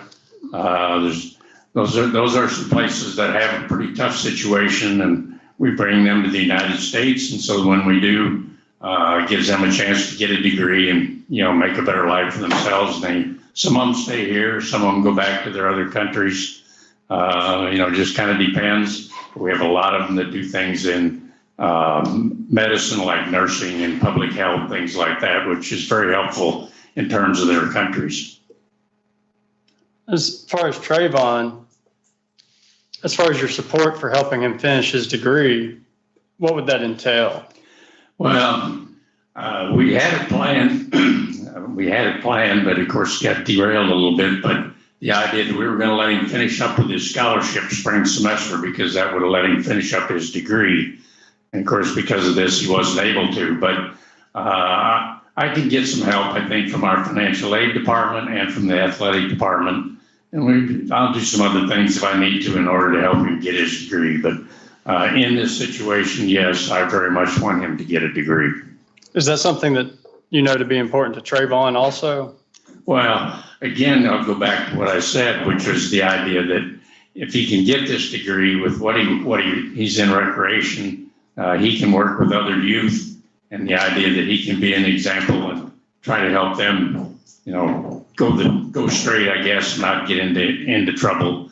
I taught before I ever came to Middle Tennessee, I taught in schools at the west side of Chicago and downtown Minneapolis, et cetera, which, meant that it was students who, they were on the streets and things, and it was kind of a tough situation. So I guess that's part of maybe why I have the attitude that I do, and those were my first jobs anyway. And has Trayvon talked to you about the incident that has us here today? Yeah, after it happened, he called me and said, I need to talk to you. And so he came to my office and he talked about what all happened, yeah. What did he tell you? Well, basically that, he was there of how he said the situation occurred that involved a young lady, et cetera. And he was going to get together with this individual who I didn't know him, but the other individual. But anyway, he was going to get together with him. And anyway, he was going to take his brother with him, and that they were not, there wasn't supposed to be any weapons or anything, or they just want so they could get together and get this thing settled. And of course, this is what it turned into, this situation. But as far as I can see, with what he told me, it wasn't the idea that anything, I guess, drastic was going to happen into something like this anyway. So you said it was a situation related to a girl. Did he tell you if he was meaning to meet up to just address, talk it out, or what was his intention? Did he say? Well, I guess that they would have to talk first, but then the idea that I suppose if they got together like this, there would be some kind of a fight. But I don't think that there was anything, and from what he told me, there wasn't anything where there was going to be deadly force used anyway. Did he tell you that there was a stabbing involved? Have what? Did he tell you that there was a stabbing involved? No, he told me that there were supposed to be no weapons involved. There must be nothing. There would be anything that I would call dangerous. In other words, like guns or knives or whatever. So that the idea was that there was nothing that would have been, of this magnitude. No. I guess what I'm saying is I understand that he didn't intend for it to go the way it did, but are you aware of what actually occurred? Yeah, he explained to me what happened, or at least, a good portion of it, yes. Can you tell us? With the idea that they went to meet, and they were at a park, whatever the park was, and while they were at the park, then they started talking, and also the idea that it started to get forceful, and so then when it did, that his brother who was with him took out a weapon, and then he ended up stabbing this individual, and of course it ended up, with the individual dying. So just so I understand, because you used some pronouns, did he say that his brother was the one that used the weapon? He told me that the brother was the one who did it, yes. Did he express regret or remorse when he was talking to you about all of this? Well, of course he did, because he had no intentions of having, again, like I said, he had no intentions of having deadly force come out of it. Sure, there could have been a fight, but the idea that having a fight is a lot different than having a weapon and having something happen with the weapon, which happened in this case. And have you ever met his brother prior to today? Well, I had not actually met him. I saw him at a track meet when we had one at Vanderbilt indoors earlier in the year. But in terms of had I had any relationship with him, the answer is no. Okay. And even knowing everything that you know about the incident that has us here, do you still believe in Trayvon and his ability to be a positive force going forward? Well, again, if I'm willing to try to get a scholarship so that he can finish his degree and get things set up for him like that, I have to have faith in him. And again, I'll go back to what I said, with the job that he could potentially get, which would be working like in playgrounds or whatever, he could help other individuals not get into trouble like this. I think that he could be a big benefit to, he has a potential to be big benefit to many of these young people. And like I said, because of what I did in the first 2 jobs that I had, if you can help individuals like this, there's some of those people from that first job that I had, I still have contact with. And some of those people I, have been very appreciative of some of the things that I did to help them. So I think that with the kind of personality that he has, there's no doubt in my mind that he's worth trying to get something positive out of this, with the idea that he can help some of these individuals. Yes. Those are all my questions. No, sir. Mr. Gray, Mr. White? Yes, sir. Coach Hayes, did he explain to you what the situation was regarding the girlfriend, or what the problem was between the two of them?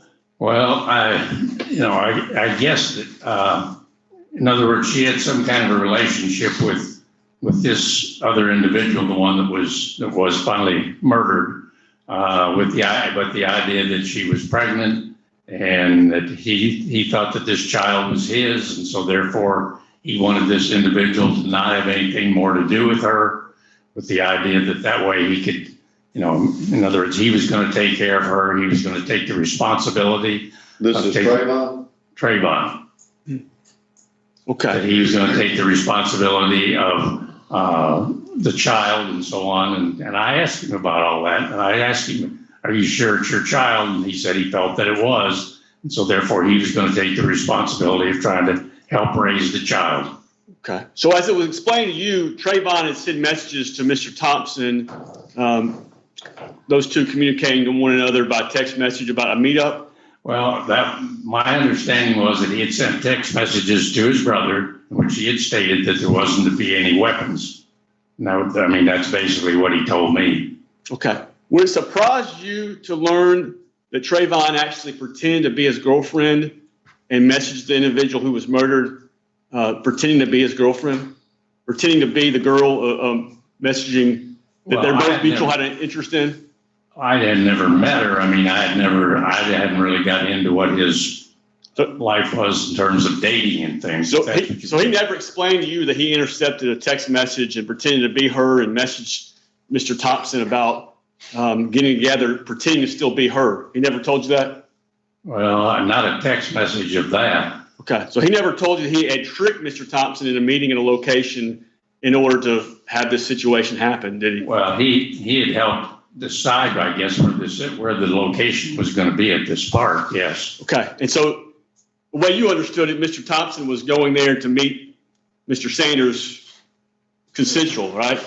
Was doing what again? That was like a consensual meeting is what you understood? Oh, yeah. Okay. You didn't realize that Mr. Thompson had been misled into thinking he was meeting with the girl, did you? Not that I... Okay, so he didn't tell you that part? No. He didn't tell you that he took over his girlfriend's phone account and pretended to be her?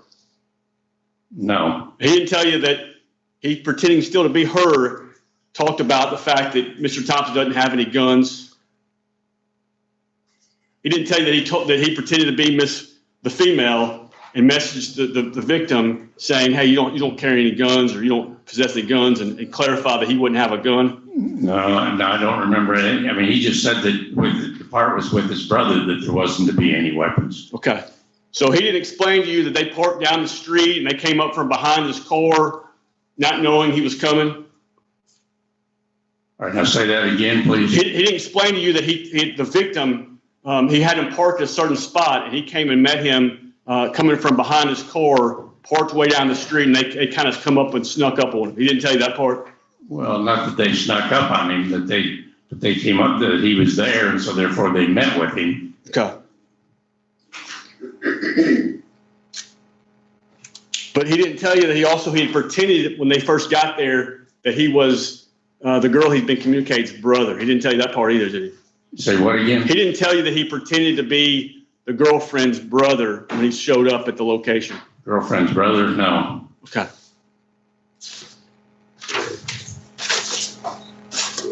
Did he tell you that he punched him 3 times in the face with the championship rings he had from being a track star? 3 times? No, that he was once. Okay. Did he tell you that he brought those rings with him because he knew he was going to try to put more force into his punches and put more damage onto Mr. Thompson's face? No. Okay.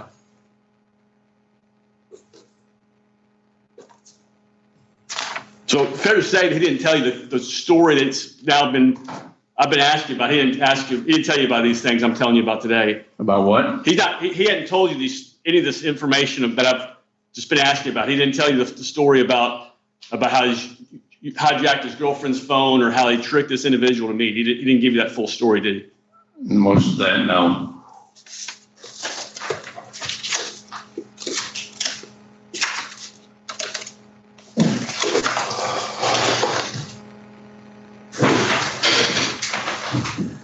He did tell you, though, that he brought his brother along for protection? Well, he just said he brought his brother, didn't really say protection, I guess, but he said he brought his brother along, yes. He didn't explain why he brought his brother along? Well, he told me that he wanted his brother to come with him, but he didn't plan on his brother doing anything drastic like this, no. He said no weapons. Those are my questions. All right, thank you, Jose. You may step down. You come on, step down, sir. Just hey, sir, you come on, step down.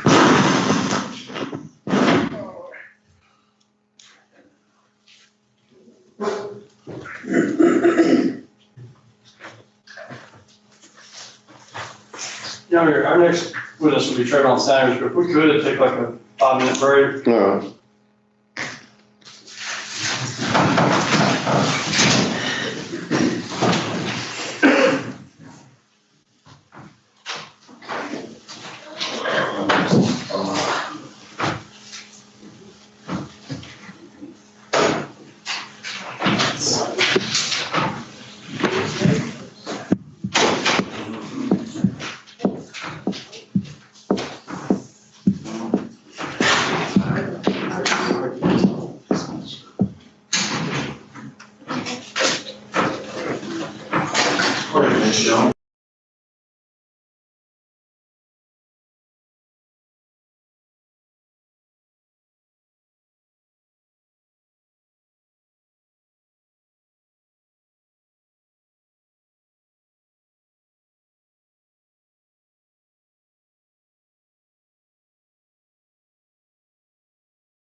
see him sitting around.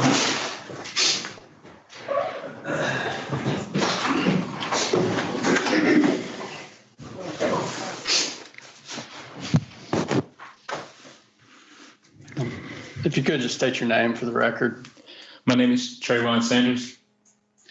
And it's spelled TRE_VONSANDERS.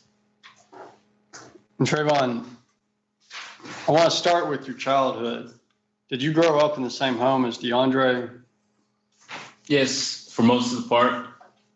And growing up, if you could just tell us what your relationship was like with DeAndre. It was more so the playmate you could, ultimately ask for. Always wanting to have someone to look up to, but also, pull the strings here and there as a kid. I was the smaller one then, and I would always pull the strings, just playing with him, nudging here and there. Not in a bad way, but more so as you're my brother and I'm learning life. And having cousins surrounding me, living in my mom's household, he would go to my uncle's house more than I would. And, I would stay home with my mom. And it was one of those things where I wanted to hang with the older kids. I was the younger one, so I wanted to hang with the older ones, and they taught me a lot. And our relationship was on a good scale. It's more than a kid could ask for. We always got cherished on our birthdays. When it's his birthday, I get stuff. When it's my birthday, I get stuff. So we were never left out. And that was one of the most vital things I could ever think of in my life, because most kids, you don't see that happen to. You said when it was his birthday, you got stuff. Did you mean when it was his birthday, he got stuff? Yes. So whenever one of our birthdays was, coinciding, we would receive a gift too. So we wouldn't feel left out, and we can share the same happiness. And how old were you when he got arrested on his aggravated robbery charge? I was 13. And so were you 18 or 19 when he was released? I was 19. How did his being arrested and having to serve a prison sentence impact your relationship with him or impact you generally? Well, as a freshman, everyone knew DeAndre as this always smiling person. The side that I didn't see because I only spent 1 year in each grade school together. And I would always see him smiling at home, but it's a different joy when, he's around people his age and, they're experiencing life. And I was actually in physics class when I seen a police car pull up and everyone was like, "Hey, your brother is being arrested." And I'm just like, "No, he's not." And I'm like, I know he's not the type to be in trouble. And when I realized I seen him in handcuffs, it broke me down. I asked my teacher. I just remember running out the classroom, running to the bathroom, which was right across the hall. And I stayed in there and didn't come back out, Then I get home and my mom has her head down and she's telling me all these things of how he got arrested. And ever since then, I'm, having to step up on the plate in the house that I wasn't ready for. Was your brother somebody that you looked up to? I would say so, yes. Was he more the man of the house? Yes, because our fathers wasn't present. And they say we're stepbrothers because we have different fathers, but I don't look at it like that. Because we have the same mother. And we always share little goals here and there as kids. And honestly, I don't know. But growing up, having to take that responsibility and everything I had going on, I had to find that balance of why. I always ask myself, why did all this even happen? Why him? Why me? And why our mother? Having to see her isolate herself from everything she was doing and still trying to pursue what she had going on. It was hard. Well, so let's fast forward to 10 months after he's released. The only reason you and your brother met up with Cedric Thompson that day was because of you, right?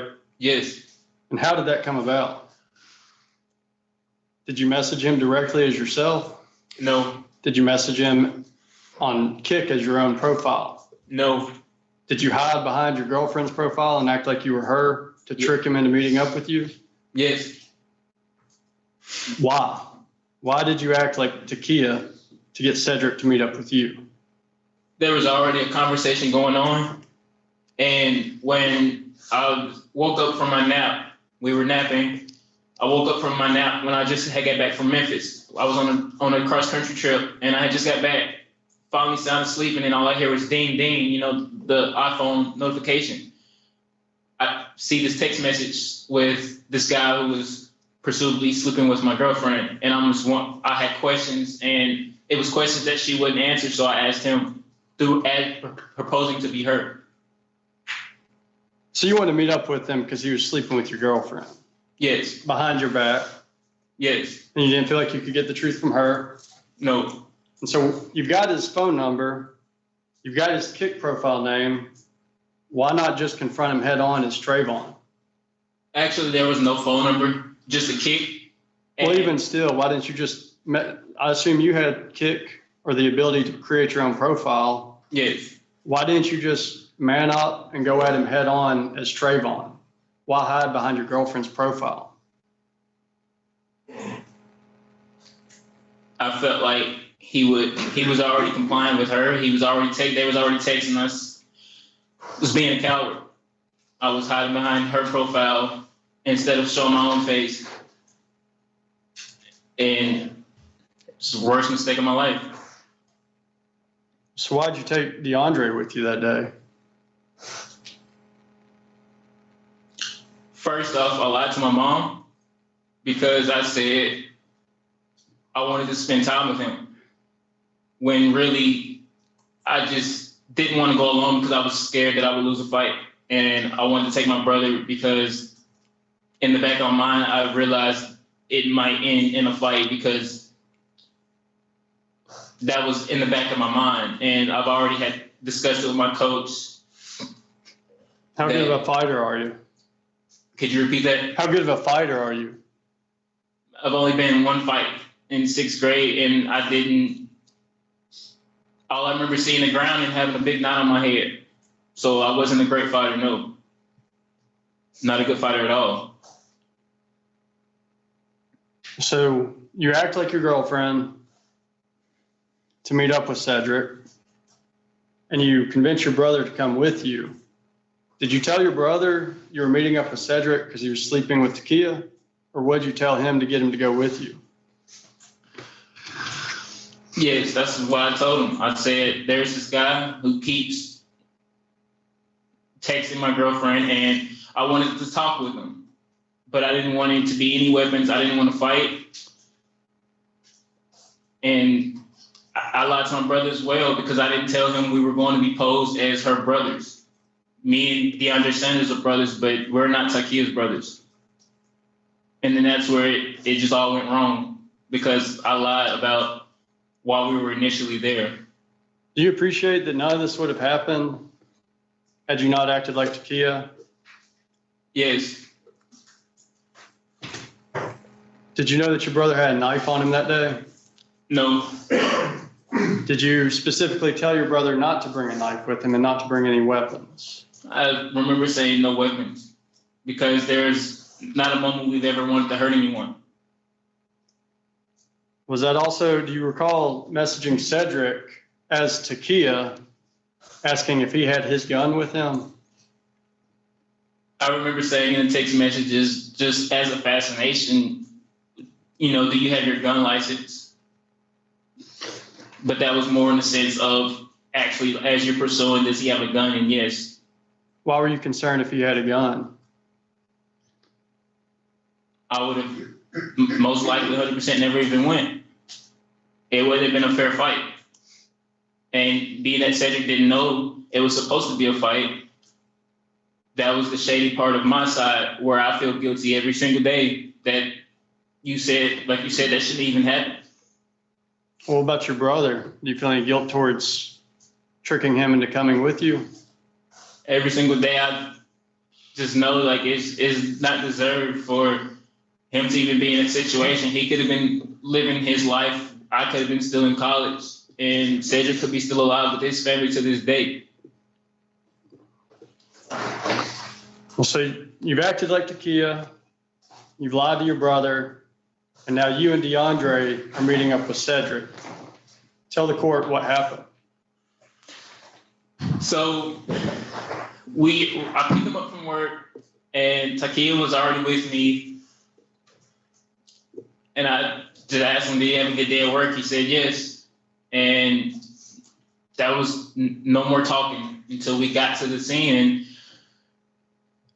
Cedric was parked sideways as we walked up the hill. Well, I mean, you said Takia was with you. Yeah, she's in the passenger seat. What, did she have any idea what was going on? She's just there for a ride, playing Candy Crush on her phone, playing a game on her phone. How are you able to act like Takia if she has her phone? Once we left the dorm, I had downloaded Kik on my phone and had her login information because she shared her password with what is it called? She shared her password with a cousin, and I had happened to see it, and I tried that password and it worked on the first try, and I logged in on my phone, and it was still a conversation going between me proposingly being Takia with Cedric. Okay, so Cedric thinks he's meeting up with Takia. You pick up your brother DeAndre, and y'all drive to the ultimate meeting spot. Take us through that. So you and DeAndre get out. Yes, and we see Cedric parked sideways. He sees us. He rolls his window down, and when he sees us, he kind of gives us a grin. He smiled, and we all gave each other. You know how guys give that half brotherly hug. You know, you shake their hand and pull them in, and then you back up. We all did that, and we said who we were. We didn't say the fake name. We didn't. Well, you said you were Takia's brother, so that wasn't true, right? Yes, but we did use our real name. Well, we used our name, and then we said, well, we are Takia's brothers. What did y'all have plans for this afternoon? Why did you feel like you had to be Takia's brothers? Why not at that point say, hey, I'm Trayvon Sanders. Takia's my girl. Leave her alone. Why still not come up with it? Why still be deceitful? That part I do not understand. And that was the shady part of me. That was the deceitful side of me that I've never even seen in my own life, but it occurred. And to this day, it bothers me because I had a side that it just questions me of, I don't even know why I did it. I believe it was because I was scared. So how do we go from you all dapping each other up to Cedric getting stabbed in his left shoulder? When we started talking and he looked at both of us and he said, well, we're just going to go to the park. And, well, not to the park. Well, yes, him and Takia was supposed to go to the park. You know, that was what was in text messages, as I've already seen, but he's thinking he's texting Takia. So he's just like, well, we're going to go to the park and, just chill or whatever. But I already knew his intention, if he was to meet Takia, which he never did. But once I realized he lunged, then that's when the initial stab came. Once he. What do you mean he lunged? He lunged towards his car. He said he threw up a finger and was like, hold on 1 second. But it was like a quick, lunge to the car because the car's sideways. We're facing the side of the car. So y'all are talking. I guess at this point he's out of the car, right? Yeah, standing outside the car. Yes, he got out of the car once we acknowledged him with a head nod, like we, saying what's up. He got out of the car and was speaking to us. When he dips back towards the car, is the driver's side door open or closed? It was open. And so help me understand. So you're talking about what is his intentions with Takia? He says you're going to the park, and then he goes, wait a minute, and starts reaching for his door. Reaching inside the car, yes. I guess the music was too loud, And he lunged twice, but that was the first lunge of him reaching to the window, turning the music down. But then it was, as I said, oh, I didn't know your music was, loud. I said, what was your intentions with Takia? DeAndre's still standing on my left side quiet. And he was like, oh yeah, we're gonna go to the park. So when I asked him, their intentions, that's when he was reaching in the window to lower the music. And then he was like, oh yeah, we're gonna go to the park. All right, so after he says the park, what happens? That's when the second lunge came into play. And later on, he was stabbed. All right. If you could describe to us what the second lunge was, what's the context? Does he just go, hold on another minute and go back to his car? There was no holding on the second time. And we were wondering, we both kind of looked like, okay, like what, I don't want to cuss, but what's going on? And no one said anything, but it's just that constant, just like quick, like, and that's when I realized, he was stabbed, and Cedric started grasping a hold of me, and that's how the blood got on me. I don't know if you want to skip to that, but. No, I don't. Let's back up. He reaches to the car, and then you say he gets stabbed. How do we bridge that? He turned around. So. Just tell us what happened. He reaches into the car, and then what happens? Exactly what happens? Yes, he turned, half his body was not showing. And as he was turning around, that's when he was pricked. And then. Who did that? Who stabbed him? My brother. And do you know why your brother decided to stab him at that moment? Pretty sure out of defense. Why, because he was reaching into the car? Yes.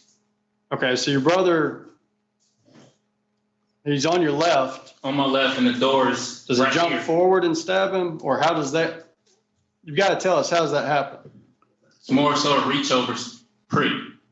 He's on the left side, I'm in the middle, so I can see in the car. The door's at the slant. Cedric's on the side of the door. But as he's reaching in the car and lunging, he's lunging into the car and standing up. And that's how the prick occurred, because it was outside of the door. Well, it's not a prick, it's a stabbing. Yes, the stab wound. That he ultimately died from. Yes. So let's stop calling it a prick. Yes. So your brother stabs him. How does Cedric react? The first thing I noticed was him charging towards me, reaching towards me. Where did you think Cedric was stabbed at this time? Like, where did you think DeAndre stabbed him on Cedric's body? On the arm. Shoulder blade right here. Did you think it was a life-threatening wound? No. Was there blood already coming out and on his shirt and over the top half of his body? Yes, it was running down his arm. Okay, and that's why I thought it was the shoulder. He's stabbed, he's bleeding, and he grabs you? Yes. How does he grab you? Does he grab you for support, or does he grab you to attack you, or what did you think he was grabbing you for? Attack purposes, because I was the closest. Okay. At this time, I was the closest. So he's got a hold of your shirt with both hands? Yes, both hands. And what do you do? To get him off me, I shoved him first, and I realized he was too heavy. So at that time, I threw 2 punches. I thought it would get him off of me. How big is Cedric? He was quite bigger. He was, I would say, around 200, 210 pounds. How tall are you? I'm 6'1", and at the time I was around 150. How tall is Cedric? Was he taller than you or about the same height? He was up to my eyebrows, so I would say around 5'9", 5'10". And there's been some testimony or some insinuations that you wore your rings that day to specifically do more harm. Is that true? No. What I do, when I first got my rings, my championship rings, I wore them as a fashion trend. I wore them everywhere I went. And even on that day, I wore them because we had a light practice. And that was the only day I came back to Nashville because I finished practice up early. And I noticed I still had my rings on. But there was no intention to hurt him with my rings because that's something that I wore every day. And I even have one to this day. Well, so he's grabbing you. You push him off. That doesn't work. You punch him 1, 2, or 3 times. Do your punches get him to let go? After the first hit, no. Second hit, it was more so, it's like it got tighter and then it got loose. And then it was kind of having to, sway his arms off of me and trying to take a run for it. And so you and DeAndre, did y'all run away once Cedric let go of you? Yes. When you ran away that day, did you think there was any chance that Cedric would die? No. Did you realize how bad Cedric had been injured? I realized that he was stabbed, but I didn't think it would result in anything like this. Did you mean for this to happen? No. Even to this day, I'm reminded, by the ankle monitor. I'm reminded by everything, just waking up thinking of how his mother feels. Knowing that she doesn't have a son to come home to. Knowing that so many lives have been ruined, and it's something that I never knew would transpire, being who we used to be and getting this news and having to live with that for the rest of our lives. This is not something that's going to go away. It's something that she has to cope with, and I know she's not here today, but what I would tell her is I'm more than sorry for even just pretending to be someone that I wasn't. And I take accountability now, because back then I was too scared to, but I take accountability now for, this tragic incident happening. And I'm more than sorry for this having to happen, for her to happen to deal with that. And, all those previous deaths that I heard about when I first came in, and even on our side of the family, it's both of us, having to serve a sentence due to our behavior, and especially for me, having childlike manner, knowing the type of person I was. It was I can't even look in the mirror, and I don't eat much. It's a constant night trauma, trying to sleep, tossing and turning, remembering the days where I was incarcerated, remember the days now. It's just like I'm in limbo, wondering where my life is going to go because of this incident. And well, not because of this incident, but because of your actions that set the wheels in motion, right? Yes. And I'm very remorseful because it didn't have to happen. And now as I look at it, it's just all these people. It's not just one person. It's not just two people. It's literally generations of family members affected by me. What about DeAndre? Do you feel any regret or remorse or guilt for him sitting in Orange today? Yes, because I was once there and I know how it is behind bars, and that is not one place I've ever wanted to see. And as I was getting ready for court, I realized I found a letter that he had wrote me from when he was incarcerated the first time. And I'm gonna wrap it up to the best ability, but he just wanted someone to hear him out. It's like a cry out. And I wasn't there at the time to help cope him during his traumatic incidents while he was behind bars. But he was telling me, you don't ever want to see the side of prison. You don't want to come to this place. And I feel like I failed him. And he was trying his best to be that father figure that I never listened to. I feel bad. My grandmother even said I had this jealous-like mentality. I always just wished I was like him, and even not in this instance. But as I see him in Orange today, I get, by blood, that's my brother, and I love him to death. And I hate seeing him in this situation. It's, as most would say, not fair, but we all took accountability for what happened. And as we're here today, Judge is going to give us the appropriate range and sentence. And all I can do is appreciate what he does. If you had known things were going to unfold the way they did that day, would you have still done it? No. Do you regret acting like Takia to get Cedric to meet up with you? Yes. Do you regret taking your brother with you? Yes. Now that I see that all this transpired, and it wasn't even worth it.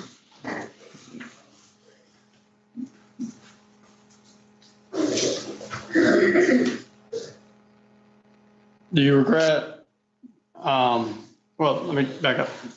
Had you known your brother had a knife on that day, would you have taken your brother with you? No, because we said no weapons. And so was your intention that day either to confront Cedric and talk it out or have a fight, like a fist fight? Did you envision anything more than either of those situations? No, my intentions was to literally talk it out, and at worst would result in just a fight, a fist fight, whether it would be one-on-one. And I took my brother along in case I was losing, I guess. Do you think DeAndre would have it in him to stab someone the way he did? No, because it's still to this day a speechless moment. Well, so since Cedric was stabbed, you've been arrested and you made bond. What have you been doing while you've been on bond? When I first made bond, I reached out to Oasis, who was here for me today. I reached out to my coaches, even my mom. I surprised my mom when I came home, and I found employment first day. And I willingly asked her, I was letting her know I'm on bond and I need your help going back and forth to court to meet these bond conditions. And on top of that, if I can just help you split the expenses of living with you, being that my brother was no longer there to fill that role, I had to fill that role and, help pay expenses and live there pretty much as, anybody living with someone would. So I found employment through Oasis. Then later on, my internships, quote unquote, job ended with them. So I moved on to where I am working now currently, as it's called Shared Services Corporation, where it's a hospital distribution center. Well, so we've heard the hopes that others have for you. We've heard Coach Hayes testify about his hope that you get your degree. We've heard Coach Harrell have that same hope for you and hope that you go on a positive path. What is your hope for yourself? What future do you want? I was planning to get back into school. I was majoring in leisure sports and tourism, which is a major that covers a broad of every sports, hospitality, to speak to individuals in different groups depending on their major focus. What I wanted to do with that was get back into community as the leader that I was and pursue my career as being a coach. I was a track and field coach. I internshiped at middle schools in Murfreesboro as a physical education instructor. And that would have led me to being a camp counselor. Camp counseling wasn't never on my agenda, but once I started getting into my senior year, my professors told me, you seem like a great camp counselor. You can, teach these young kids ways of life. They seen a spark in me that I didn't see in myself. And I took that initiative to redirect my major to camp counseling of the leisure sports and tourism. And when I did that, I realized there was a lot more doors open as I pursued my career. And after I got out of that focus, marketing came along, and camp counseling was one of the things that I set up on my agenda to follow. And once I became focused on that, I realized now to this day, so many people that I talk to, they have a background that they don't speak about, but they have criminal history, maybe even more than me, maybe even less, but they always tell me I still have a chance, and that's what gives me hope. And so is it your intention that if Judge Fishburne were to give you a probation sentence to finish your degree, do you intend to finish your degree if you're able to? Yes. I've been doing nothing more but gearing myself to have that mindset that I really want to finish this degree. Graduating high school was it was an honor. Being that the school I went to, you don't really see too many people graduating. Rather it's, they end up going to jail or death or just not coming back to school.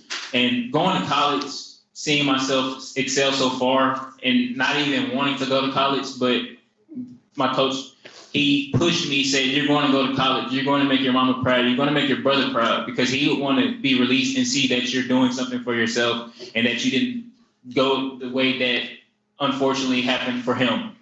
And being that if I was to have that chance for probation, I would be appreciative of that, way more appreciative of that, to go back to school, not only just for myself, but for everyone watching, that they can say he did it and he went through trials and errors to get his degree. It wasn't just handed to him. It's something he really worked for over the years. Maybe it was 5 years, 6 years, but that 3.6 GPA that I held still sits in my head of, I just let it go because of this incident that I was responsible for.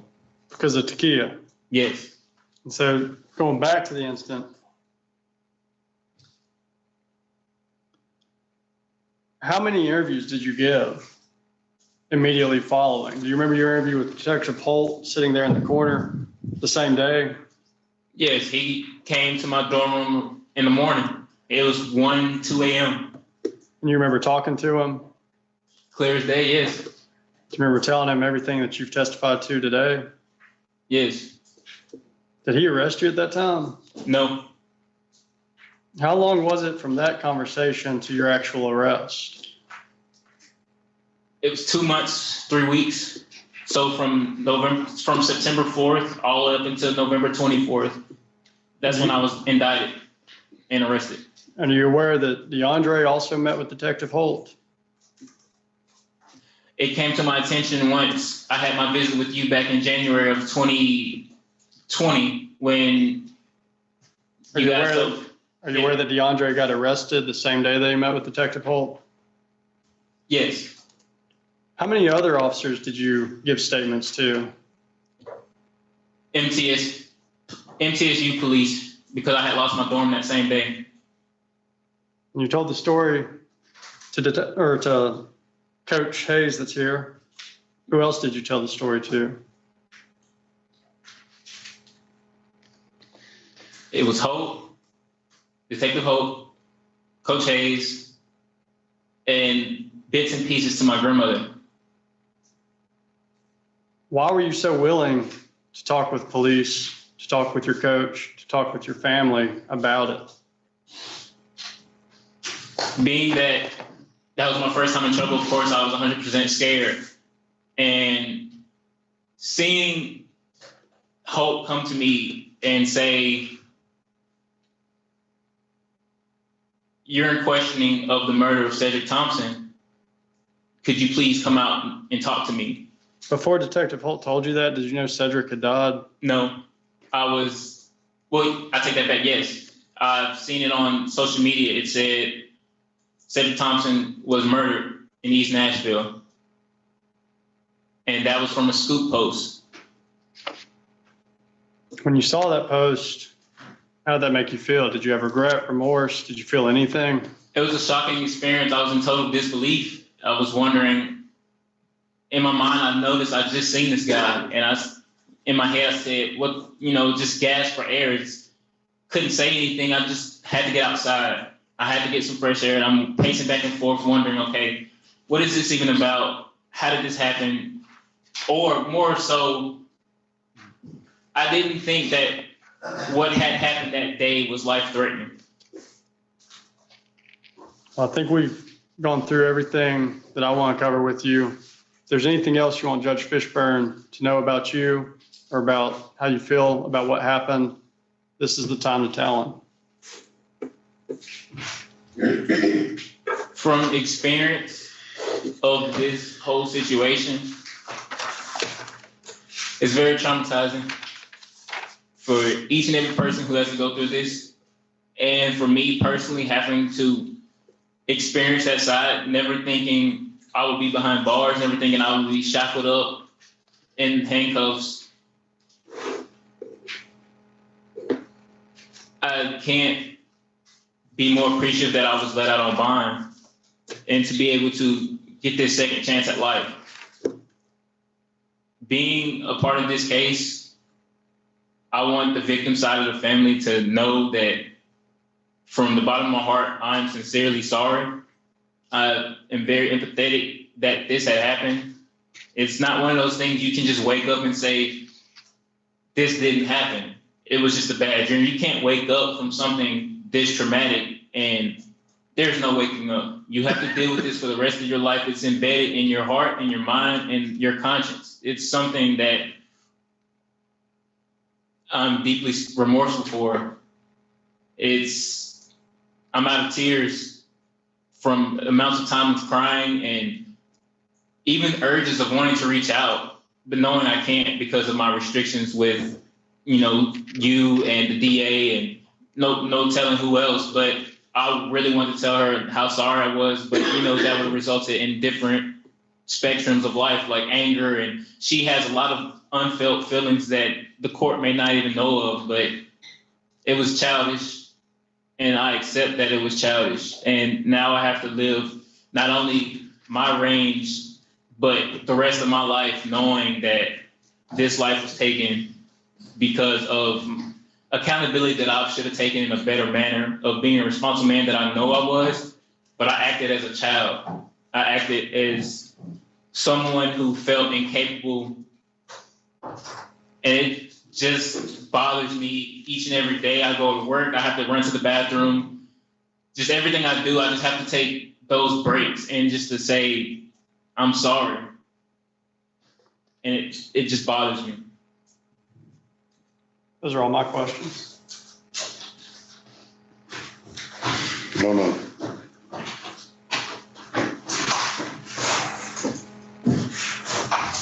You had mentioned a moment ago that you had tricked DeAndre into coming. What did you tell him as to why and where you were going? I told DeAndre verbatim that I was meeting up with the guy because he was harassing my girlfriend. And did not tell him that this person was unassuming that two men were going to show up? No. And at what point did you clear that up with DeAndre? Never did. We're here to this day, now that we know the true story. He's here to witness that I lied about the intentionally meeting up with this guy and all the shady stuff that I did on my side and pretending to be someone else that I wasn't. Those are my questions.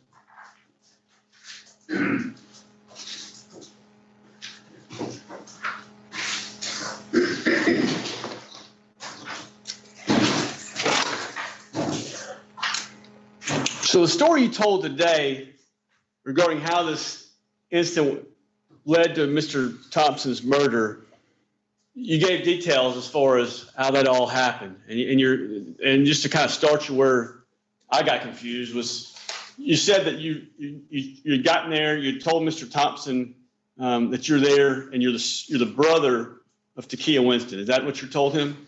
Yes. And you guys had did a hug kind of situation? Half hug, yes. Like how if I was to shake your hand right now and reach, we both lean in. And then the next thing that I kind of gathered from what you said was somehow from there, was there any, did that ever change as far as what you told Mr. Thompson? The conversation ever change? Maybe no. You were always Mr. Winston's brother. Yes, it never geared towards me being me. You never confronted him, hey, you're screwing around with my girlfriend. No. You never said that?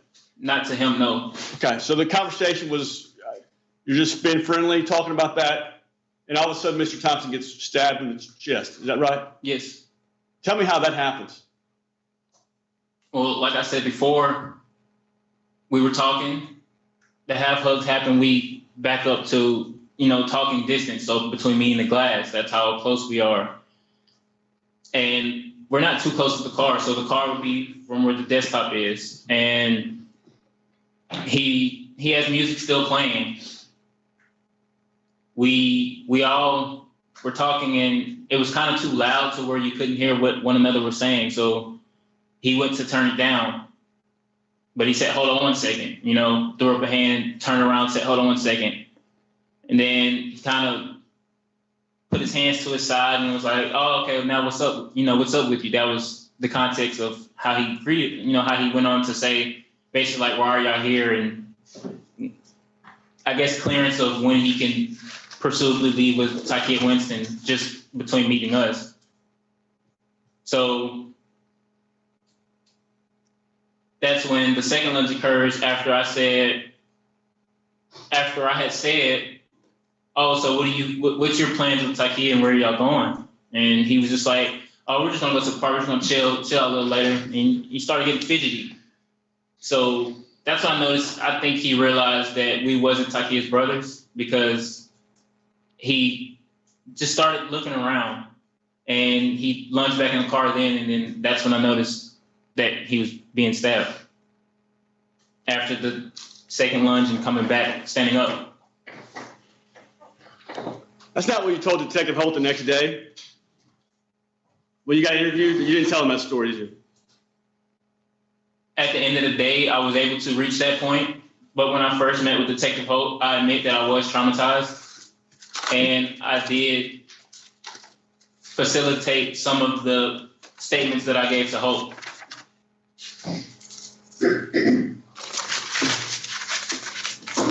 When you met with Detective Holt, you told him that during your interaction with Thompson, that you struck him 2 to 3 times in the face, hurting your wrist, and you displayed the redness on your right hand ring finger. You told him that you wore 2 championship rings and felt like it would kind of hurt. You don't want to get punched in the face with the championship rings. You remember telling him that? Yes. And you remember that during that situation, you did not say anything about a stabbing had occurred prior to that. You never mentioned a stabbing had occurred at that point. I had mentioned to Hope that I had seen a glimpse of the stab as I was kind of, I guess you can say, blurred out or reacting in a flight risk. Right. So essentially what you told Holt was you punched this guy in the face 3 times with your championship rings, and then you're running away, and then maybe your brother stabbed him on the way as you're running away. That's what you told Holt. No. That's what's in your 2-hour interview that he gave. That's where we came to the ending of the interview where he said, okay, you do realize you're going away for the rest of your life. And he said, I need you to talk to me and tell me what really happened. I even gave him a proper representation of how Cedric was parked, how we approached Cedric, the conversation context, even between my own text messages, because once he got to me, everything was already laid out. He just wanted confirmation. So then that's when he implicated that, so you think because you wore 2 rings, that would hurt Cedric more. Me agreeing to that statement saying yes was not verbatim my words coming out of my mouth saying, I want to hurt Cedric, so I wore 2 rings to the fight. Okay, well, I think we're missing the details. What I'm saying is you told Holt that you punched him 3 times, and then you started to run away, and then DeAndre may have stabbed him, may or not, but you didn't really want to talk about the stabbing at all at first. And then you eventually went along and said, well, yeah, he must have been the one that stabbed him, but as I was running away. That's what you told Holt the next day. Yes, I was in disbelief that he was stabbed, and I didn't want to own up to me seeing him stabbed. But later on, once the story came out, then that's when I agreed to it.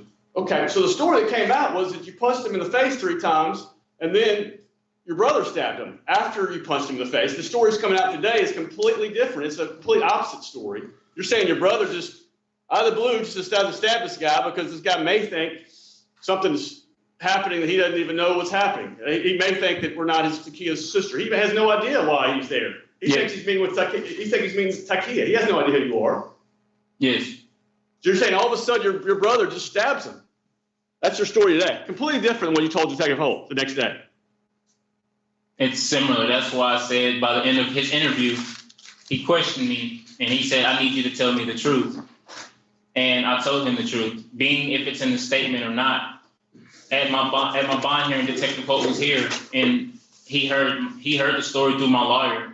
And even though I might have told Detective Holt during the interview that it was reversed, during the actual proceeding of our case, when we came to my bond hearing, the original story came out. This is my first time speaking, and I own up to it. So now you're owning up to a different story. And so this isn't the first time you had a chance to tell the story. You actually told the story to the MTSU student conduct people, did you not? The campus police? The MTSU's Office of Student Conduct. Do you remember talking to somebody by the name of Laura Sosh Lightsey? I don't remember, but I remember losing my dormitory because of me keeping Takia there. Okay, and you remember telling her that you got in 3 punches and your brother stabbed him? No, I don't. I was with Holt and another guy at the whole time in a it was the MC police questioning room. I was with Holt the whole time. You don't recall meeting with a person by the name of Laura Sauce Lightsey that decides whether or not you could be kicked out of a dorm or kicked out of the school? Yes, I remember meeting with her. Okay, and you're saying, I don't know what that has to do with Detective Holt, but I'm asking you about a separate student conduct hearing you had with the person at the Office of Student Conduct. Yes, she asked me differently. She asked me different questions that wasn't pertaining to my case, but she did ask me why was I abetting someone that wasn't supposed to be staying in my dormitory, especially a male dormitory. And her notes reflect that the student claims that the deceased did horrible things to his girlfriend. There was an agreement to fight with no weapons. The student brought his brother along to fight in the event he needed protection or backup. And then he said he punched the deceased 3 times before his brother stabbed him. Yes. So you're agreeing that a week afterwards, you gave the same exact thing you told Detective Holt to this lady by the name of Laura Sauce Lightsey that works as Assistant Dean for Student Conduct. And that's the part where I'm wondering if I gave it to Holt, he was responsible for keeping it between me and Metro. And being that student council, the lady, Miss Laura, who was responsible for where I lived for the remainder of my schooling semester in the fall, how that would get brought up.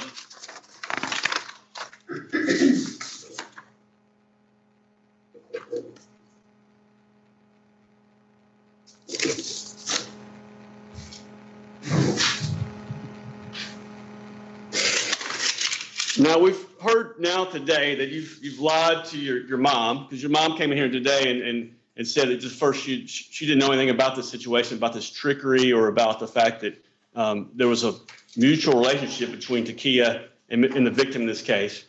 She was led to believe that she was being harassed, that Takia was being harassed by Mr. Thompson. That wasn't the case, was it? Yes. They had a mutual relationship where they were messaging each other and had a sexual relationship. Is that what you understood? Yes, that's what I was told, hearsay from Takia, which that's when later I told my mom. Okay, but you apparently had not told her that as of today, because we asked her today what her understanding was about why this all happened.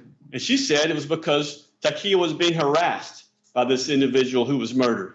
Yes, that's what I was told previously before I was arrested. Before this questioning, I realized that once I was questioned with Hope, I believe he went to go question my mom. And Michelle, we're not trying to confuse this. I'm telling you, my question was about what your son told you about what happened. And she told me that Takia Winston was being harassed by this individual, and that is why you had to go confront him. That's what she said you told her. Yes. But I didn't tell her that the day of the incident. I don't really understand what you're trying to explain, but my question of her was what you had told her about why this incident came to happen. And she told us today is that you had told her that Takia was being harassed by Mr. Cedric Thompson. Yes. And that wasn't the truth.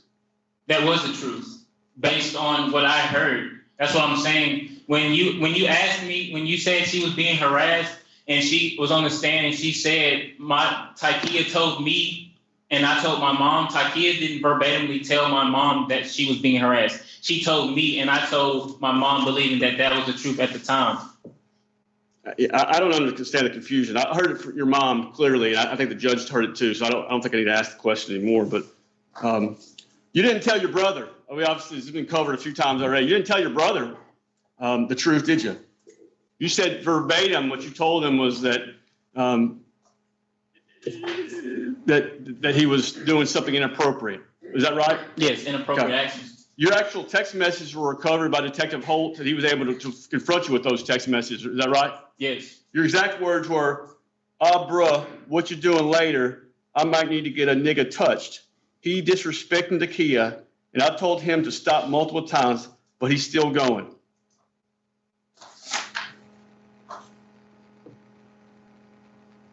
He mad disrespected her, talking about he gonna fuck her and shit, knowing we together. Those are your exact words, right? Yes. So you tricked your brother to come along with this whole situation, but it really wasn't about Takia being a victim of anything. You were the one whose pride was hurt. Yes. You're the one that didn't understand why someone's being unfaithful to you. Is that right? Yes. You had gotten an STD from Takia, is that right? Yes, it was chlamydia and a urinary tract infection. And you were concerned that was maybe from her and this Mr. Thompson, or what is it? Why did you bring that up with Detective Holt? It was an issue of that was the only person that I was sexually active with, and it put me in question of wondering how would that even occur. Okay. And you were also questioning whether she was pregnant, whether it was your baby or not. Is that right? Yes. Did you ultimately find out whether the baby's yours or not? Not to this day, no. You never had a DNA test done? No.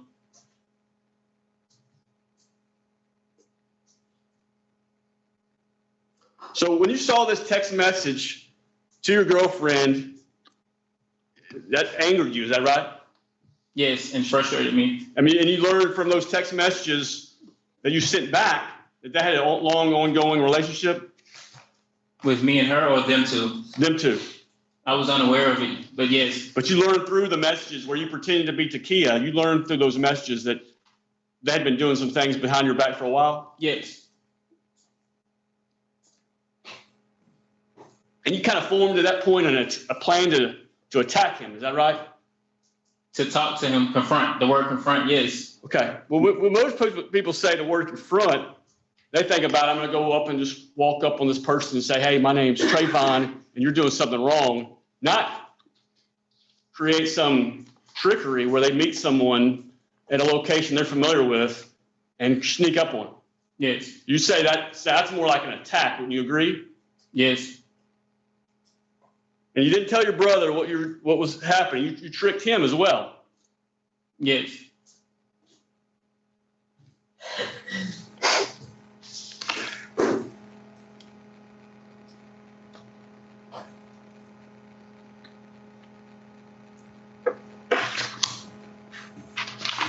Now, you said your brother, you told him specifically not to bring a gun. Is that right? Any weapons. Okay. In that message I read to you, as far as my verbatim words that were sent, you didn't say anything about not bringing a weapon. When I met up with him in person, I said I don't bring any weapons because we even went back to the house before we left. Okay. Well, when he pulled out the weapon and stabbed Mr. Thompson while you're standing there watching, why didn't you stop him? There was a emotion of utterance. I didn't know what was going on. Why do you bring along your brother in this situation?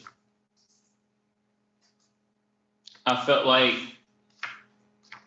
he was my brother, and all my life, he was always there for me. And even though I wanted a fight to transpire, unfortunately things went wrong, but I brought him because I felt like if I was to win this fight, it would gain morale. Well, you're a track star at MTSU. Don't you have other athletes on scholarship there you're buddies with up there? Yes. You hang around with some football players up there? No. Hang around with any other physically strong and tough guys? No. You want a fist fight you couldn't find anybody but your brother to help you with? I was already coming home, and I just asked my brother. Your brother's 5'1", 120 pounds? Yes. And you brought him for protection in case something went wrong? It was more so 2-on-1 if it was a fight to ever occur. That was supposed to be the most that was ever happened. You know your brother had a fascination with knives and horror movies? Yes, but not a physical, just carrying around a knife just to be flashing it. You knew your brother had just got out of prison a few months before? Yes. You knew what he was capable of? Yes. Those are my questions.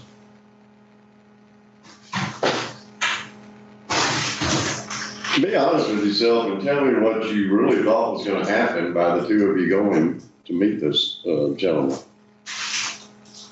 I believed that I would meet up with Cedric. And as we talked things out, I realized that it was going better than what I had painted in my head. So it's kind of like I pulled back, but. What do you mean it was going better than you had in your head? Because I was thinking I was actually going to fess up to who I was, but I didn't. And when I realized once he was stabbed, in my head, I don't want to cuss, but I'm just like, oh my God,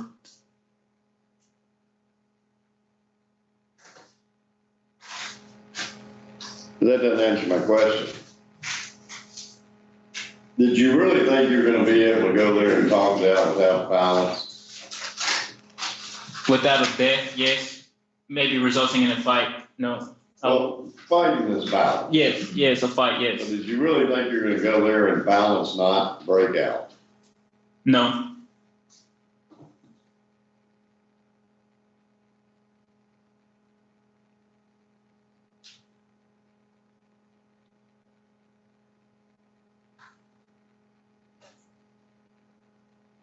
Which came first, the stab or the punches? The stab. Why would you tell Detective Holt, and I didn't get the lady's name from MTSU student conduct, why would you tell them the punches came first and then the stab?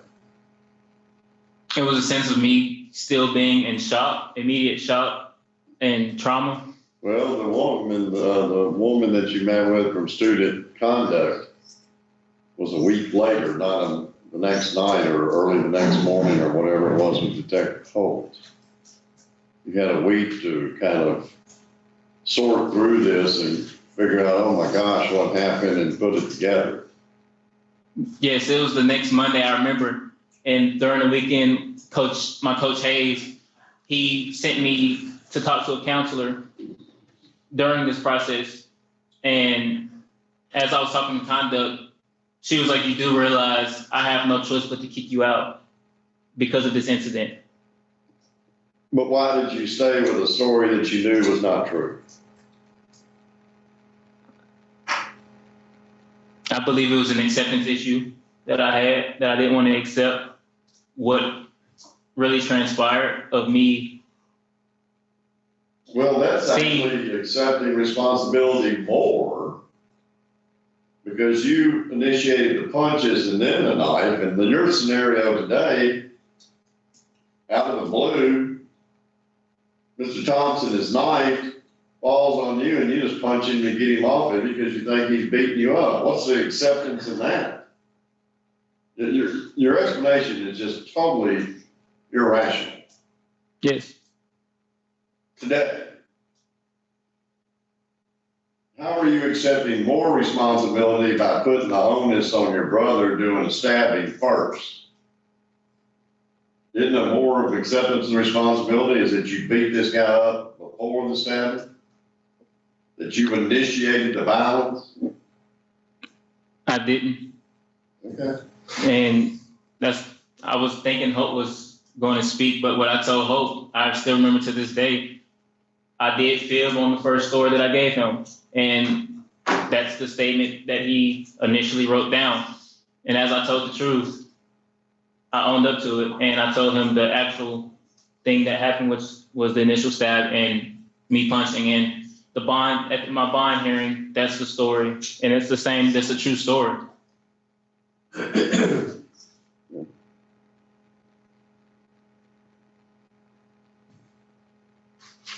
Did Mr. Thompson in any form or fashion threaten you or your brother before the physical altercation occurred? No.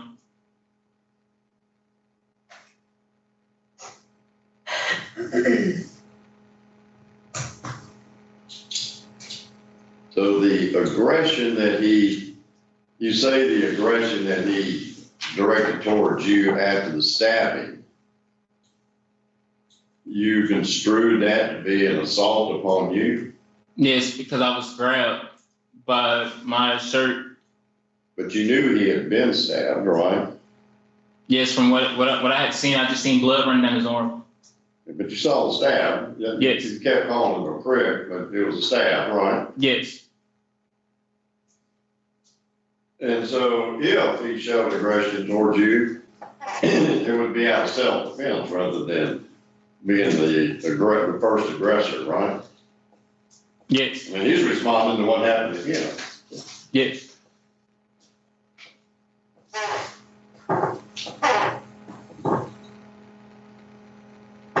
So whether your brother stabbed first or whether you punched first, you and your brother were the first aggressors. Yes.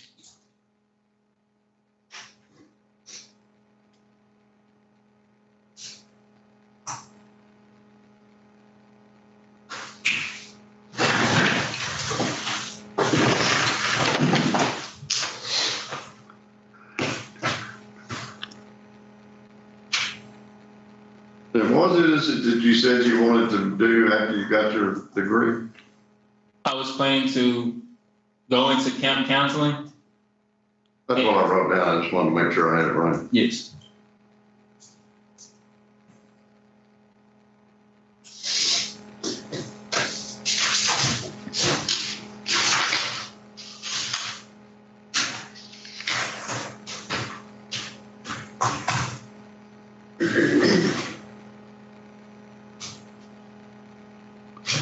So what was the conversation before the altercation?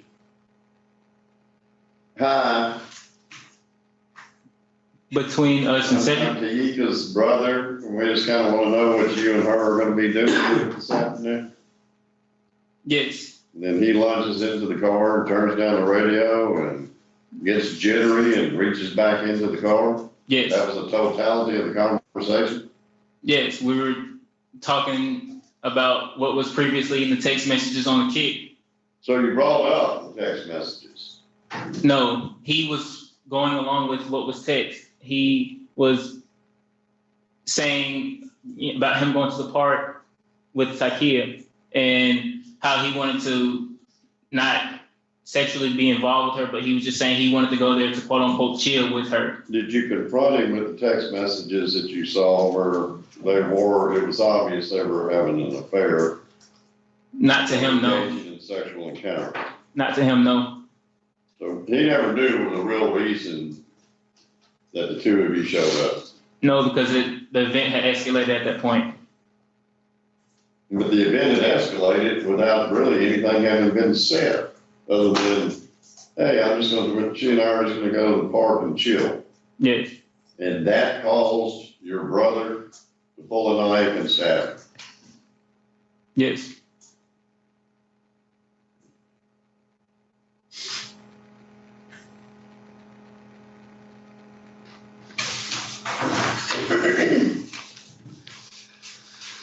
Is there anything else?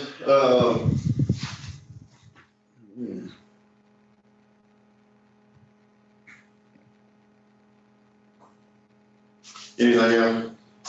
They are. Cindy, come on, stay down. I see the attorney.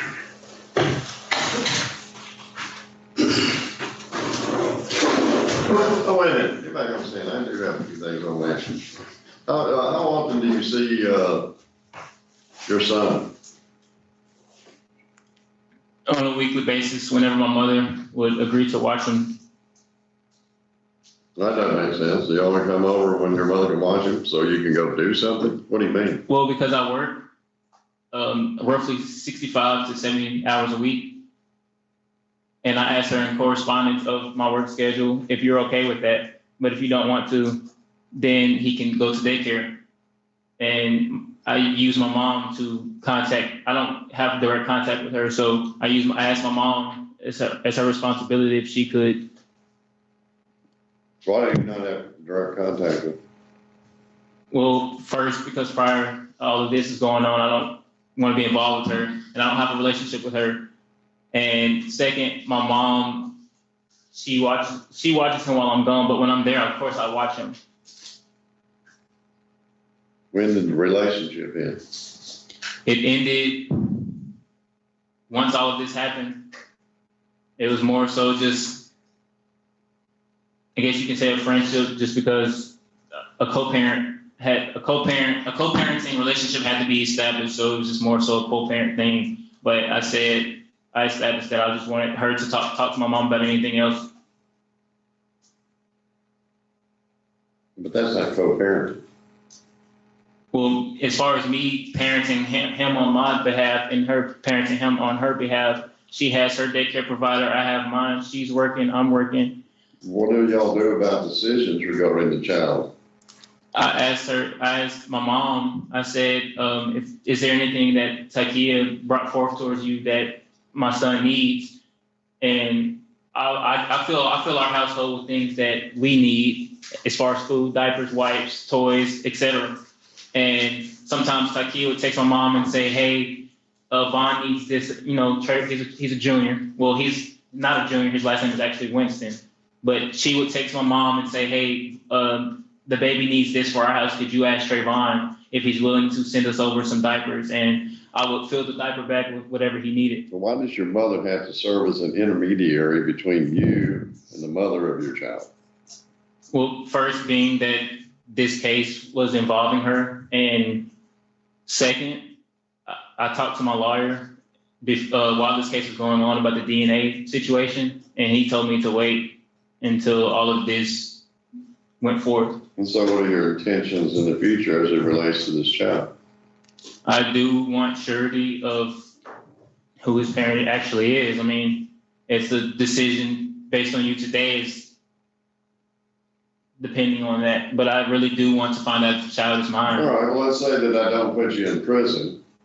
You find out the child's not yours and that it was in fact Mr. Thompson's. You killed the father of this child. Or have resulted, you took actions that resulted in the death of this child's father. What are you gonna do? The child is, I could say I built a bond with him over the 14 months that I've been watching him, seeing my mom build a bond with this child, that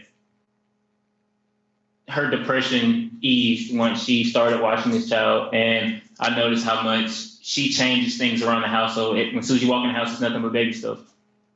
And she helped mold me into the father that I've always wanted to be and the father that I'm pursuing to be. What happens if you find out you're not the father? That's what I'm saying, that I would still take on that role. Even though I've never had a father figure, that's my chance to be a father figure. That's my chance to watch this child. And if it's not mine, I'm still going to keep that responsibility. There is no changing my actions towards a baby who's innocent.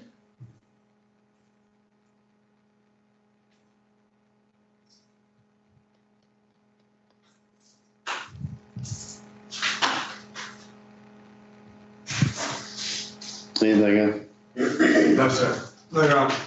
So now you come on, step down, have a seat. And that's all the proof on behalf of Trayvon Sanders. Gordon?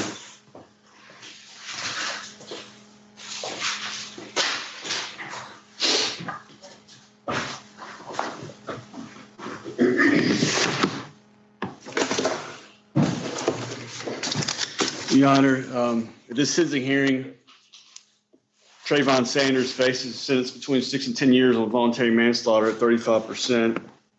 They pled voluntary manslaughter? That's right, Your Honor. DeAndre Sanders faces a 10 to 15-year sentence, 85% to serve one ag assault resulting in death. Obviously, the maximum sentences that they could receive in this case aren't even close to what a life is worth in terms of what a family member would feel. I know that Cedric Thompson's family had struggled to come here today, and that most of them are watching on YouTube, and it's fortunate they're able to do that these days. But I know the mother was very shaken. She gave a victim impact statement. She talked about how her son worked 2 jobs, 8 to 4 at UPS, and then worked 5 to 9 at night for the past 10 years. He ushered every Sunday at church. He was a trustee at church. He was a good person that didn't deserve to die this way. She has struggled through this process and still continues to struggle. She can't go to her other brothers and family members' graduations and weddings and all the other joyous events of her own family members. She says she cries all the time when she goes to those things because she can't be with her son anymore. All the traditions of Christmas and all the other experiences she used to enjoy are no longer going to be a joy for her.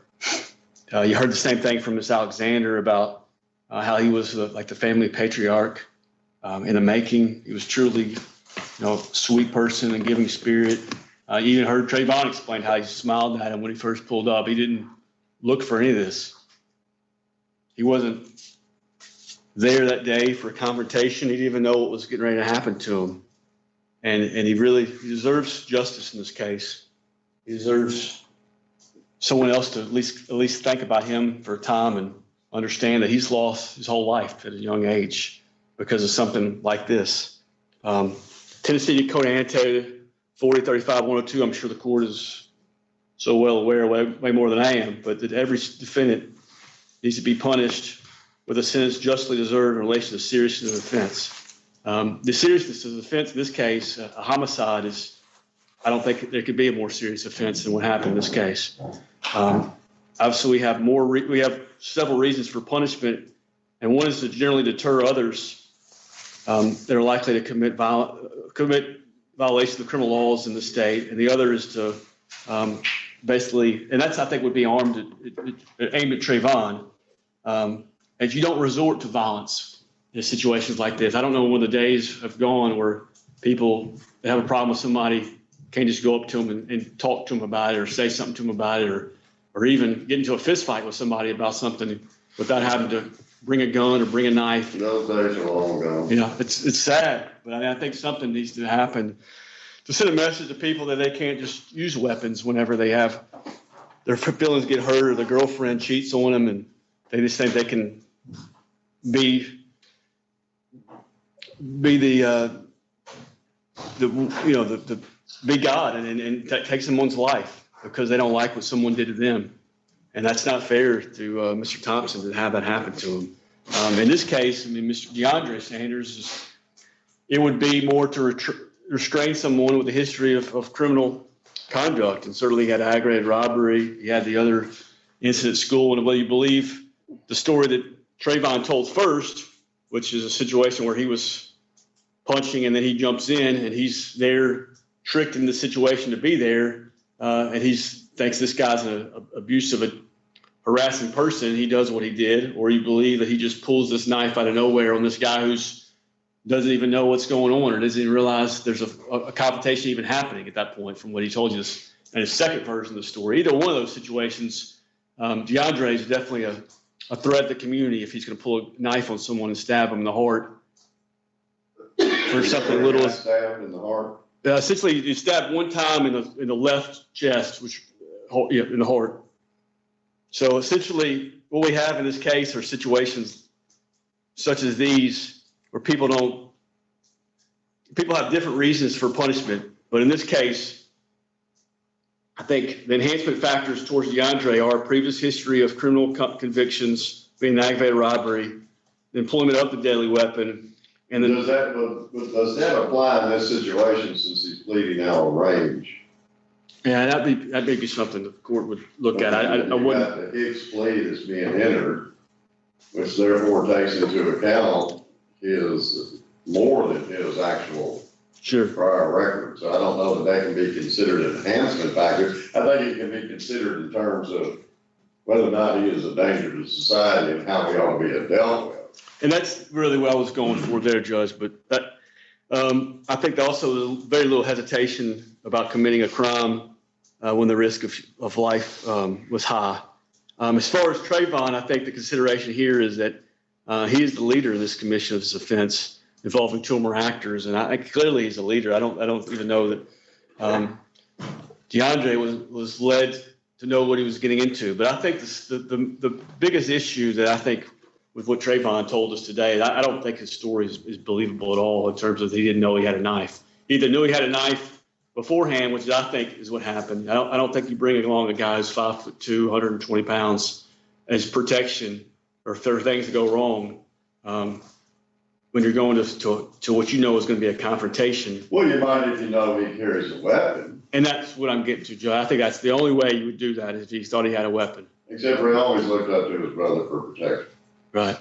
Well, I don't believe that story. I don't believe a lot of what he told us today. I think he's told lies to multiple people. including his mom and his track coach, about why he's even sitting here today.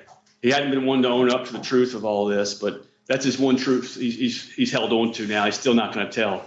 But he obviously knew that DeAndre had a knife. He knew his mom knew he owns knives. They all knew he owns knives. The idea that he's not bringing one when he's coming to a confrontation that they know to be a confrontation is just, to me, is unbelievable. So in this case, Judge, I am asking that the maximum punishment for each of these individuals, 15 and 75. And that's just because, I mean, he is just out of prison for 10 months. And if he does this thing, it ends the life of Mr. Thompson. I think it's evident that he makes very poor choices and is a danger to the community by doing that. I think the punishment of 10 at 30 to serve for Trayvon is not enough for what he did. He obviously led his brother to do what he wanted to do himself, but he led him there to kill Mr. Thompson because he wanted the payback for what had happened. He wanted Mr. Thompson to die for doing what he was doing, and he confronted him, and he knew what DeAndre was going to do, and that's what I asked for a maximum punishment for both individuals. Give them maximum for what they're charged with. For conviction, for pledging.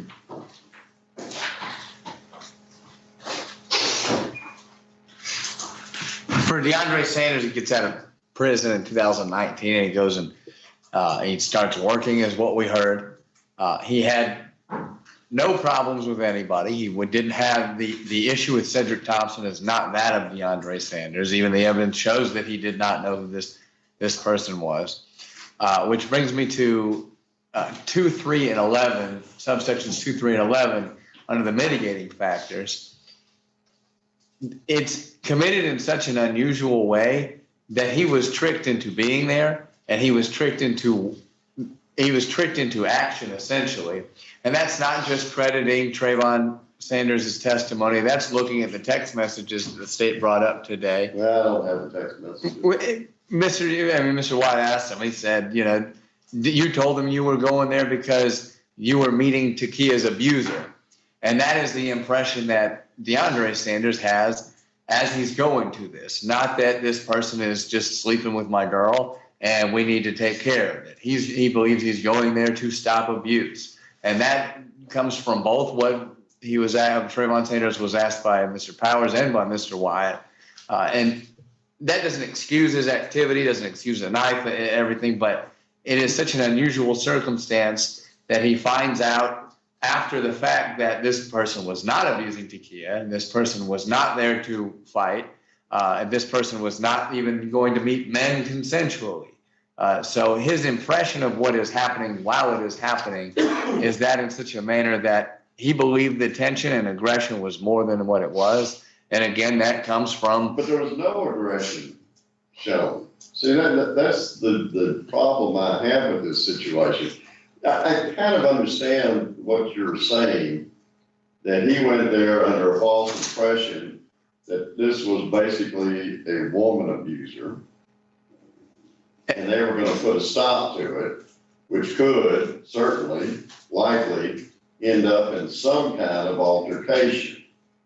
And if you believe, there's no evidence that there was, while he may have had that in the back of his mind, there was nothing done by Mr. Thompson to trigger that false belief that by triggering going into action, the false premise upon which brought him there. Right, which is a very easy thing to think about when we can analyze the entire situation. But if you're there thinking that this is a fight to stop an abuser, and that the person on the other side knows why you're there and who you are, your decision-making gets altered. And of course, that doesn't mean that he's not guilty. He even said, I'm sorry, I killed this man, and in his allocution said that he lives with it, and it's not him trying to skirt responsibility. But I would ask that the court apply 2, 3, and 11 in the mitigating factors, just for his impression as to what is happening and when it is happening, and having to make a quick decision,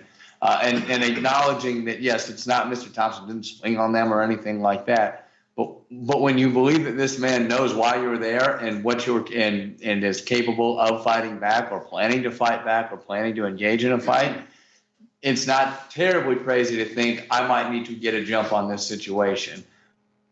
Opposed to if he had known the situation and done this, it would have been much worse, and it would have been a much more, I guess, mindset of guilt. And for that, I'd ask that Mr. DeAndre Sanders get the sentence of 10 years.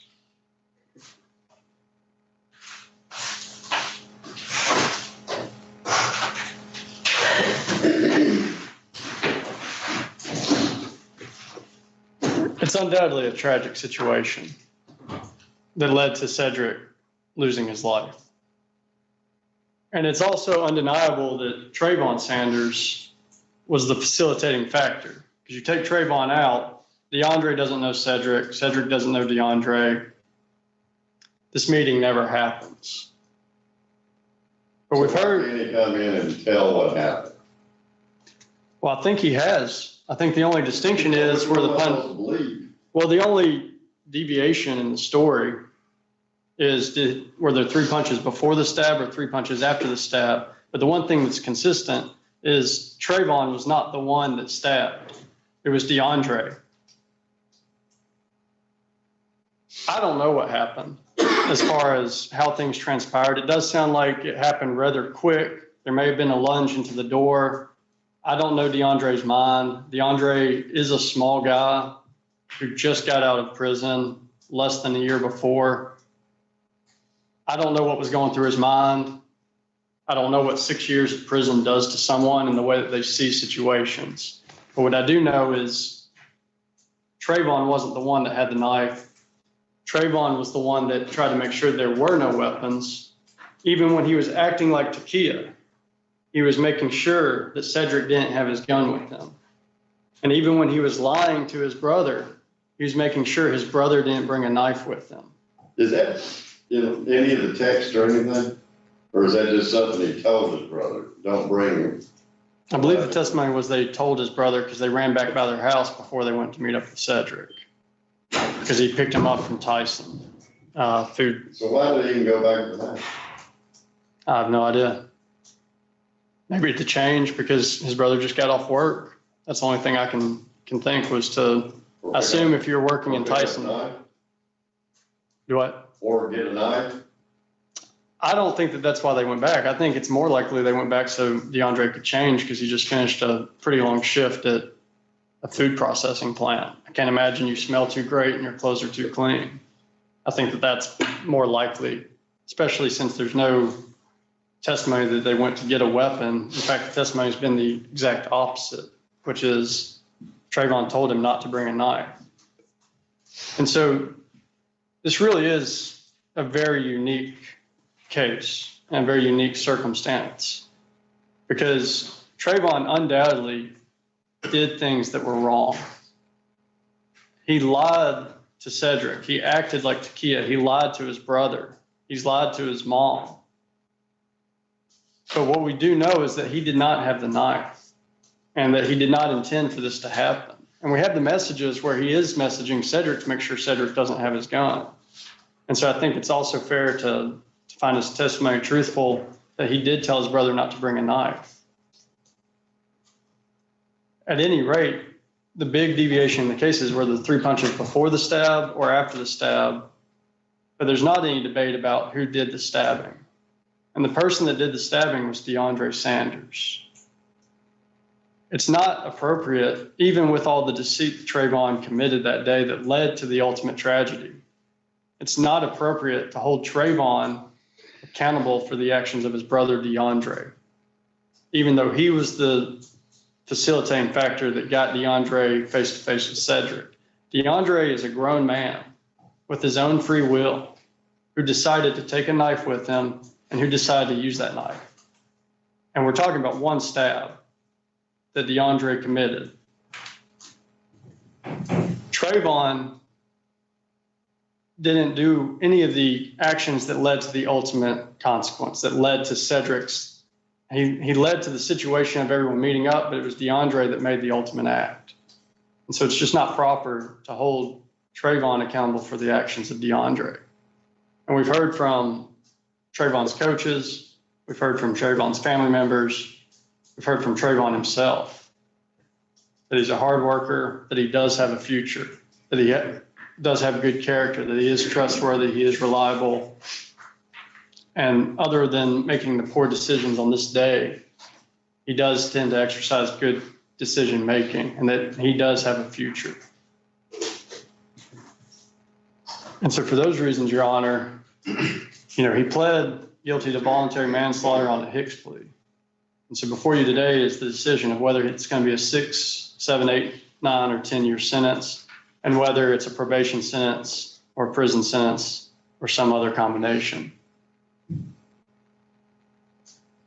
I feel that a 6-year probation sentence is appropriate, or a 10-year probation sentence is appropriate. But I don't feel it's appropriate to put Trayvon in jail or prison for actions that he didn't commit. He wasn't the one that stabbed. He was the one that lied. He was the one that was deceitful. But he was also the one that met with Detective Holt for multiple hours the same day. He was also the one that basically unburdened his soul to his college coach. He's also the one that met with MTSU police. He's also the one that met with, I can't even remember her name right now, but the lady that was responsible for MTSU housing. I think that in combination with his testimony today, Trayvon Sanders clearly shows that he has a conscience, that he does have true regret, that he really is still struggling, not with what he did in the sense of Cedric being stabbed, but what he set in motion unwittingly, almost naively. He took his brother with him, who you've heard from all the different family members. DeAndre's the protector. DeAndre's the father figure. You heard from Trayvon. DeAndre's the one that I look up to. DeAndre was the closest thing to a father figure I had in my home. I truly don't think Trayvon appreciated who his brother is and what his brother was truly capable of. And I really believe that Trayvon did not intend for the outcome that happened to happen. I think that's why he didn't want any weapons. And I think he knew he'd probably get beat up. And that's why he wanted DeAndre there to be a backstop on the whooping that he took from Cedric. But I don't think he wanted anything more than that. And it is a tragic situation, but I do think it's important to keep clear who did what and assign culpability accordingly.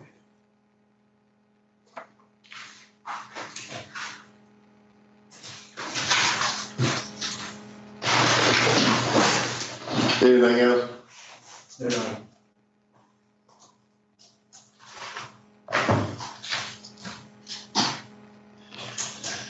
This is the state of Tennessee versus Trayvon Sanders and DeAndre Sanders in case number 2019-B-2829. They are before the court in the case of Mr. DeAndre Sanders after having pled guilty to aggravated assault resulting in death on an open plea, out of range plea, a Hicks plea between 10 and 15 years. For the court to determine that amount of time that he would have to serve.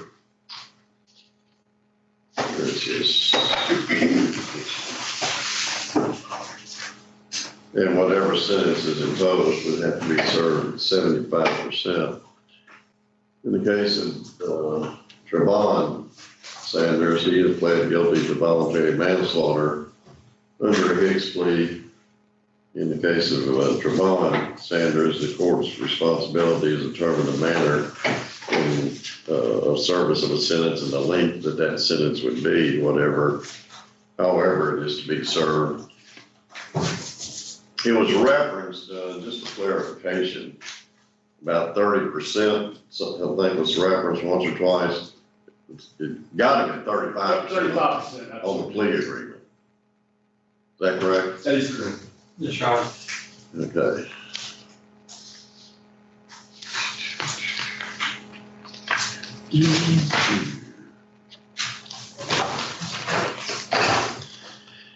To determine the appropriate sentence for these offenses, and for these defendants, the court has considered the evidence presented at the sentencing hearing, the pre-sentence report, including the findings of the strong R risk assessment report, the principles of sentencing set forth in 4035-103, the arguments made as to alternative sentencing, the nature and characteristics of the criminal conduct involved, the evidence and information offered on enhancing the mitigating factors, the available statistical information provided by the Administrative Office of the Courts as to sentencing practices for similar offenses within the state.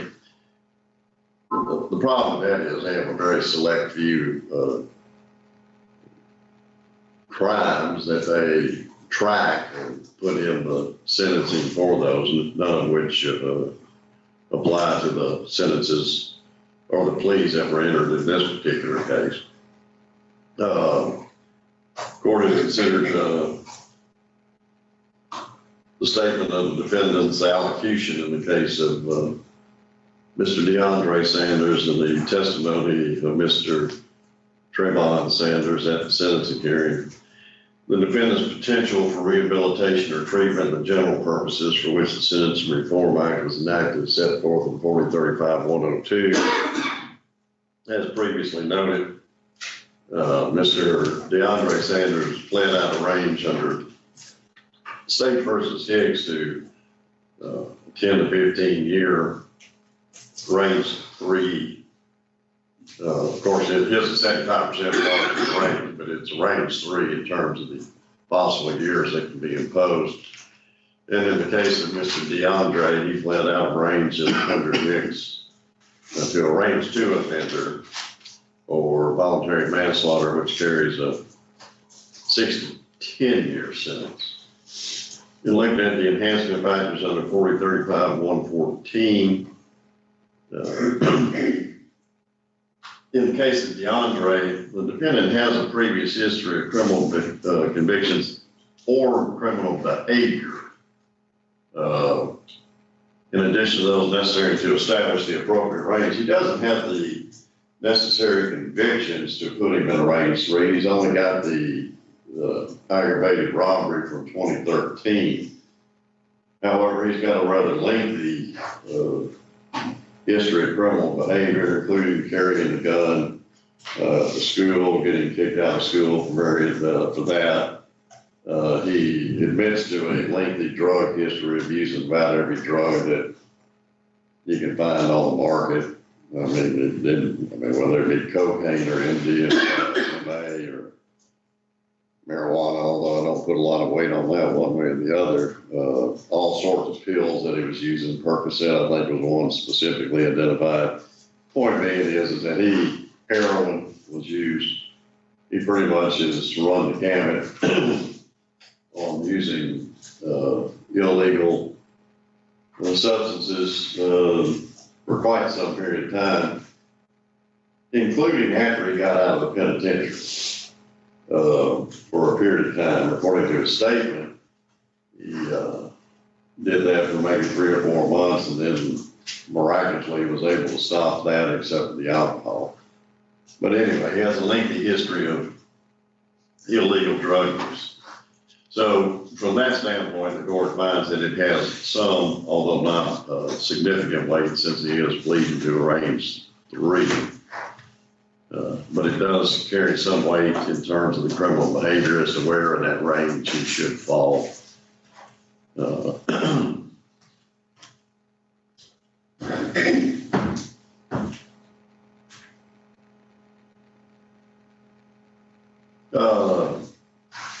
The court also finds that in the case of DeAndre Sanders, that he possessed a deadly weapon during the commission of the offense. Was this an aggravated assault by use of a deadly weapon?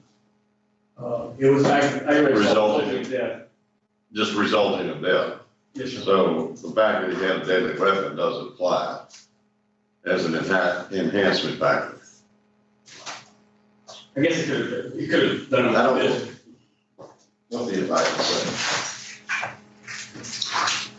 It's first degree murder, alternative count of aggravated assault resulting in death. But he pled to the aggravated assault resulting in death. Yes. And the first degree murder was which business, knowledge, whatever. I think it did cause bodily injury, so I don't know, it has to be a weapon involved. Yeah, it was bodily injury, so the weapon is an enhancing factor. So number 9 applies that he possessed a deadly weapon during the commission of the offense. Number 10 would apply except for that, and that is the defendant had no hesitation about committing a crime when the risk of human life was high. However, that kind of is part and parcel of an act of assault resulting in death or murder. So I'm not sure that it is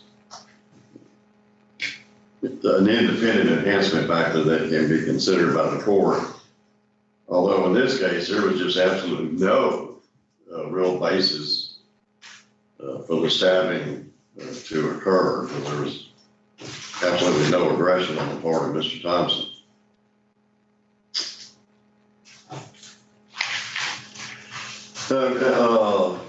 He flattened his sentence on the right-hand robbery? Yes, sir. All right. It was at 85, it was 85%. Okay.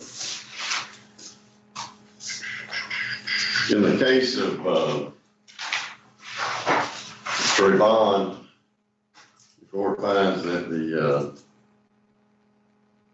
he was the leader in the commission of the offense involving 2 or more criminal actors. No question but that this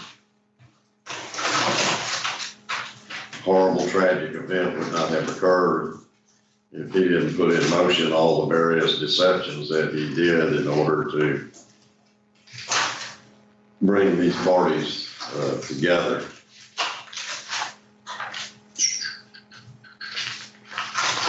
In looking at the mitigating factors under 40-35-113,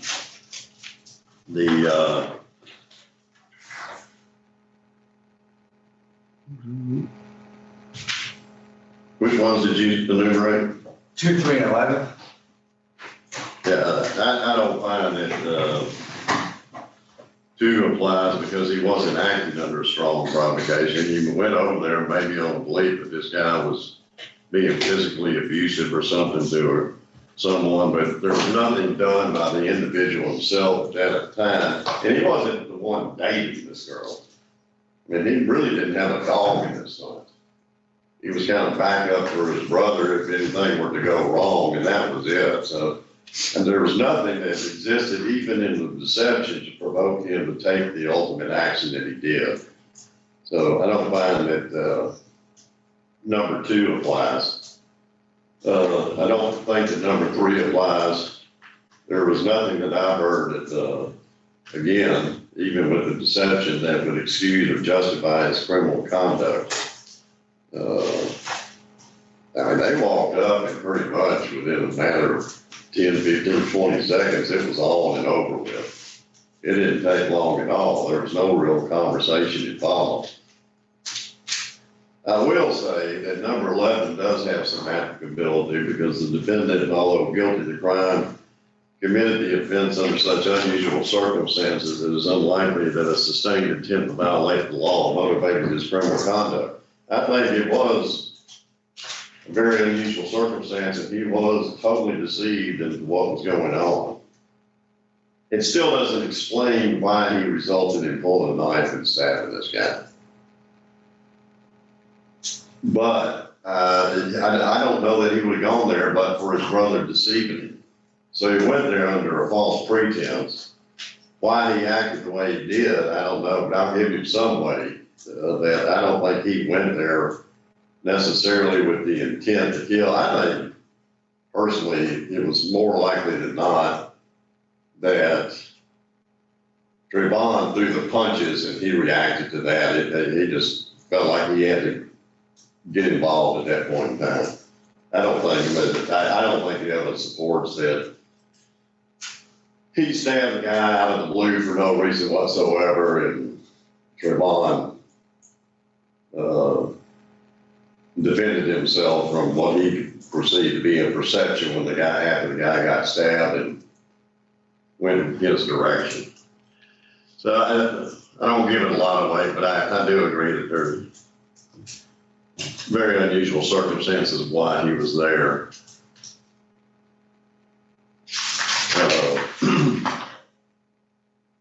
I don't find any of the enumerated mitigating factors apply to Trevon.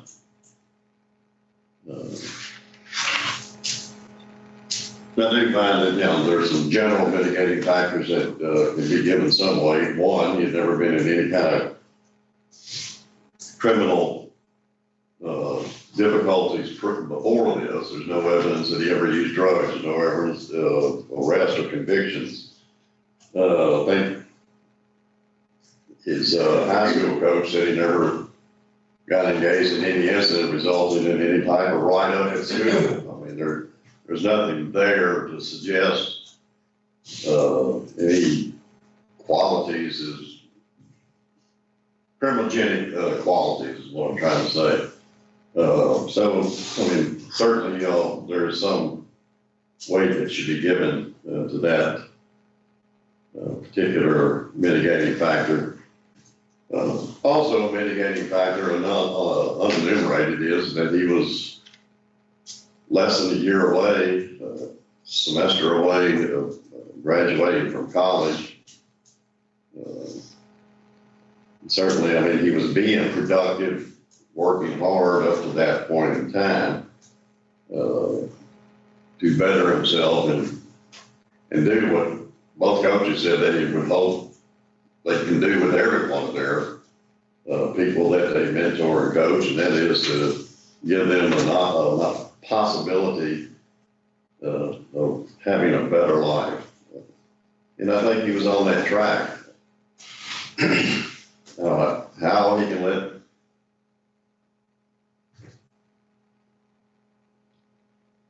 let an incident like this, where he's been betrayed, cause him to go totally off the rails and devise a plan where everybody was being deceived so he could accomplish whatever his. I don't know that he had any intention for this gentleman to die. I think he had every intention of physically beating him up, if nothing else. I mean, there's no way he went there under the simple guise that we were going to work this out like we were at the United Nations or something. Wasn't going to happen. Wouldn't accept any explanation that he really thought. He finally admitted on the stand. He expected it was likely to end up being physical. But why he had to be deceptive to get it all set up, I don't know. You confront him, you've got his contact information, you confront him with it. If he doesn't cease and desist, you dump her. I mean, there's no individual worth possibly spending your life in a penitentiary, which could have happened if they were convicted of first-degree murder.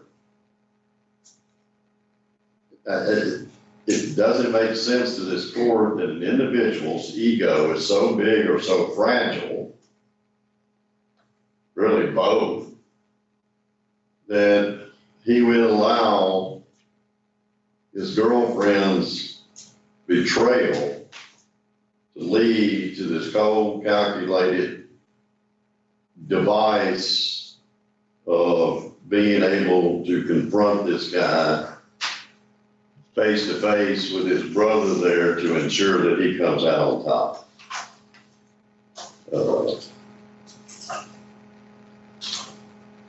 It just makes no sense to the court. And so while all those good things can be said about it, yet under the mitigating factors, he's still got problems with the way he approached this entire situation. This really doesn't apply as directly to DeAndre because these are alternative sentencing considerations, but I'll address each one because I think they still influence where in the range he would fall or should fall in terms of the amount of time he's going to serve. in the penitentiaries and making the decision to grant or deny alternative sentencing in the case of DeAndre, to give the court's guidance on where he should fit within the appropriate range that he has pled to, in this case, range 3. The court has considered the factors just addressed and will address the following additional factors, which reflects on each of the defendant's potential or lack of potential for rehabilitation, and therefore their ability to successfully complete an alternative sentence while not imposing a threat to the community, or in the case of Mr. DeAndre Sanders, what would be the appropriate punishment under all the circumstances, since he is not eligible for an alternative sentence. The court considered each of the defendant's physical and mental condition, both of which are good. There's no evidence of any mental problems or emotional problems. The fact that Mr. Trayvon Sanders still shows some significant signs of immaturity. Nor are there any physical problems that would interfere with their ability to do what they would be expected of them in the community. The court has considered the defendant's work and educational history. In the case of Mr. DeAndre, apparently he was quick to get a job after having served a flattened aggravated robbery sentence, which is kind of amazing in and of itself. And he kept that job until he was arrested on this particular case. He does like a good educational history, not having graduated from high school and now being a double convicted felon presents all sorts of difficulties for him when he does return to society.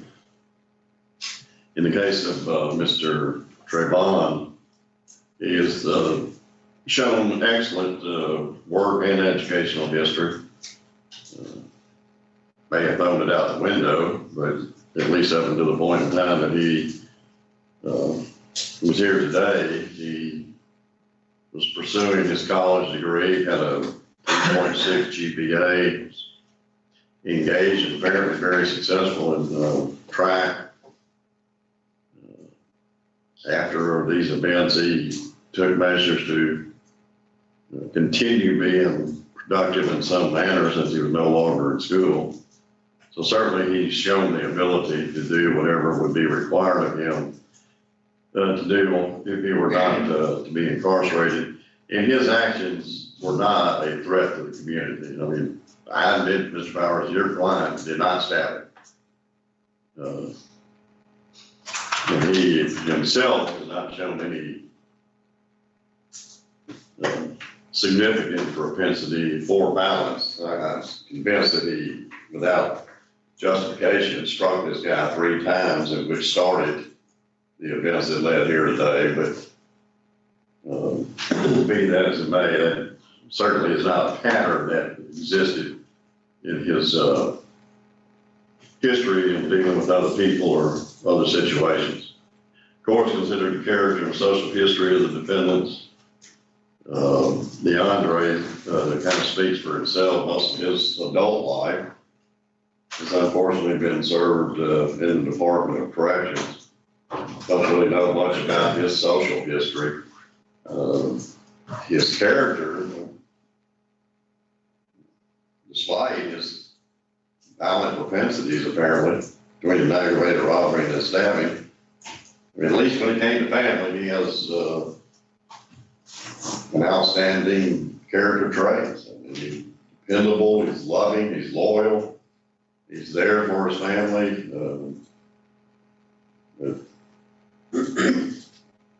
Doesn't work so well when he's dealing with conflict with other individuals. In the case of Trayvon, everything again is positive, reflects positively on his social history and character. He doesn't have a wide range of friends and this type of thing, but he's been actively engaged in school, been actively engaged with family. Everything he has done up to this point in time had been positive. His character flaws started coming out a little bit with this incident because for the first time it appears that he was being not only deceptive in putting this together, but has remained somewhat deceptive, because I'm still not sure exactly what happened. That's one of the frustrations of all this. And some of his explanations do not make sense, but again, when I weigh his history with this incident, he's still overall, those character and social history traits are favorable. Of course, consider family and community support available to the defendant. And both of them have come forward with family. There's no question that they have a strong family. Unfortunately, Mr. Thompson came from a very strong family too, and his death has created a lot of destruction in the family ties, particularly his mother. I can only imagine how devastating it must be. But I'm here to look at the defendant's support in the community and the family, and it's very strong, particularly for Trayvon, with his coaches here today, the people from Oasis Center, where he's been actively engaged since his making bond on this case. And both of them show strong family ties. The court has considered the history of compliance or non-compliance with court order programs, directives, or supervision while on probation, bond, or other judicial release. Really doesn't apply to DeAndre. He hasn't been under any kind of court order programs. He flattened the sentence at the Department of Corrections. I didn't hear of any write-ups that he had while at the Department of Corrections. I did not hear of any write-ups that he has had while he's been at the Davidson County Sheriff's Office. While those aren't court order programs or anything, they are under the supervision of the criminal justice system, and certainly ought to be given some consideration to that. In the case of Trayvon, he once again has excelled since he made bond. He immediately went to Oasis Center. He started out with Oasis Center. Oh, and I do want to point out that going back to DeAndre, he has completed a couple of programs while at the jail. Again, showing positive efforts to deal with some of his situation. I apologize for not bringing that up. Getting back to Trayvon, he gets out immediately, gets with the Oasis Center, has gone above and beyond the call of duty at the Oasis Center based on the testimony of the representatives from Oasis Center. Certainly indicative that he's more than capable of complying with an alternative sentence in the community. The court has considered defendant's self-initiated efforts of rehabilitation or record of keeping the same, completing the same, and again, that goes back to the programs completed by DeAndre while in jail, and Trayvon's interaction and engagement with the Oasis Center, both of them being self-initiated. Court has considered the defendant's history of compliance or non-compliance with treatment principles after completion. Can't really say with DeAndre. I mean, he completed his program, but he hadn't had an opportunity to really determine whether or not he benefited from any of those programs and would put any of those principles into practice. Again, other than the fact I'm not aware that he has created any problems while at the Davidson County Sheriff's Office. Trayvon is, I think he's still learning, but certainly he's being compliant with everything that Oasis Center would expect and that society would expect. The court has considered the defendant's regular criminal activity since his arrest on these charges. And again, there's no arrest, no criminal activity since their arrest on these charges from either one of them, no institutional write-ups, anything indicative of behavior, unacceptable behavior, anti-societal behavior. Of court has considered whether measures less restrictive than confinement have frequently or recently been applied unsuccessfully to the defendant. In DeAndre's case, that's clearly the case. He was out 10 months when this event occurred. It's not applicable in the case of Trevon because he's never had any interaction with the criminal justice system up until the time of this particular case. The court has considered any rehabilitative programs available to address the specific needs of the defendant. In the case of DeAndre, the only needs that he appears to have, other than he needs to advance his education, maybe deal with some anger issues. I don't know what's going on there, but certainly he needs to have some kind of assessment as it relates to that. And his education, though, is his biggest thing. And I mean, that's just something that Department of Corrections will have to deal with. In the case of Trevon, there's really nothing. I mean, obviously, completing his college would be a significant milestone, and certainly would be beneficial in advancing his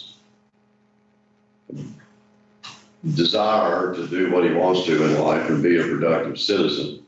But there's no mental health issues, there's no drug issues, there's nothing rehabilitative that needs to be done in this case that the court is aware of. The court considered the honesty and candor of the defendants to demonstrate the sentencing hearing. I accept that Andre's allocution for what he said. I have no reason to think otherwise. I don't know what to think of Trevon's testimony in his honesty and candor, because he's been all over the board. His explanations sometimes are just senseless. They have no bearing or no comprehension in the court's mind of what he was trying to tell me. So I just don't understand him at all in that regard, in regards to the facts of this case. The court has considered the interests of society versus the interest of each of the defendants, and certainly society has an interest in ensuring that the public is safe and that people are punished appropriately for what the crimes that they have committed. On the other side of the coin, particularly in the case of Trevon, you have to measure that against, first of all, whether or not he is a threat to the public, and how much incarceration would affect his ability to go where in life he is capable of going, and was so close to getting to before this incident. The court has considered, in the case of Trevon, the responsibility demonstrated by him in providing financial and emotional support to his child. Not sure what to make of that. You man up. You want to be a father, you be a father. You don't ask mom to be a father for you. You get the pat on the back. Fortunate that he's at least attempts to be engaged in the child's life, but it's kind of a half measure. Could have been a lot more engaged than he is. The court has considered deleterious effects of the criminal conduct on the victim's family and whether those effects can be mitigated through reparations, victim compensation, community service work, or other means. As it directly relates to this family, none of those apply. I mean, there's just nothing you can do to offset the death of a loved one, family member.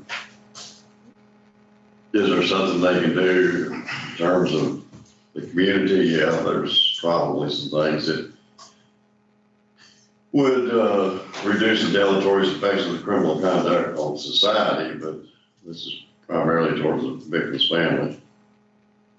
The court recognizes that our sentencing laws provide that priority for sentences involving incarceration are primarily intended for convicted felons who commit the most severe offenses, who possess criminal histories, evincing a clear disregard for the laws and morals of society, and show failure of past efforts of rehabilitation. That applies much more to DeAndre Sanders than it does Trevon Sanders. There's no question that this, one of the worst crimes that can be committed. Is it a first-degree murder or second-degree murder or voluntary manslaughter? Who knows? I mean, I don't know that the facts would. Arguably, I guess you can make it for any one of them, but under our laws, obviously, we have degrees of severity when it comes to the death of an individual. And the burden in this case falls much greater on DeAndre, since he's the one that struck the only blow that could cause death. In the case of Trevon, really none of those apply up to this point in time. The court further recognizes the sentence imposed should be the least severe measure necessary to achieve the purpose for which it is being imposed, and should be no greater than that deserved for the offense committed. Therefore, based on all the foregoing, the court finds that in the case of DeAndre Sanders, he should be sentenced to 13 years in the range 3 range, but at 75%. In the case of Trevon Sanders, he should be sentenced to 10 years. Has a range 2 multiple offender at 35%. He will serve that under an alternative sentence of split confinement. He will spend every December 1st to the 31st in custody.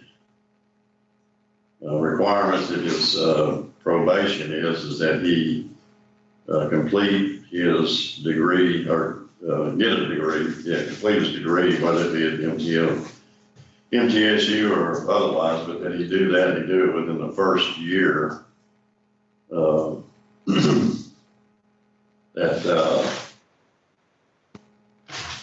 his probation. The court feels that some confinement, even though he did not strike a blow that resulted in death, is necessary to avoid depreciating the seriousness of the offense. But otherwise, there is nothing that applies to Trevon. I think he just needs to be, you don't engage in this type of activity that results in this kind of outcome without having to pay some price for it just because of the nature of the offense. In the case of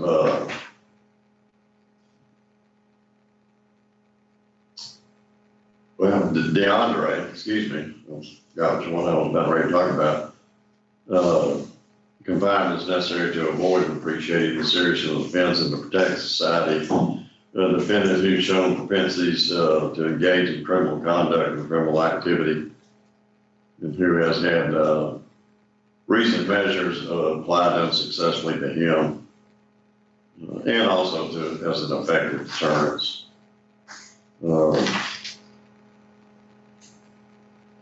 In addition, Mr. Trevon, except for the month of December, will be required to perform 8 hours of community service work per month for the term of his probation, and that will be done in some coaching capacity, whether it be at a high school or grade school level, a nonprofit community-based organization. I mean, there are a lot of organizations that deal with youth and athletics and things of this nature. I don't care who it's with, but it's got to be along those lines.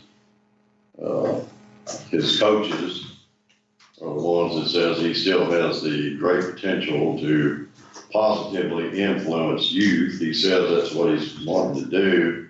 He can give a lot of free time of trying to see that happens. And over 10 years, that's almost 1,000 hours of, that is over 1,000 hours of free community service work to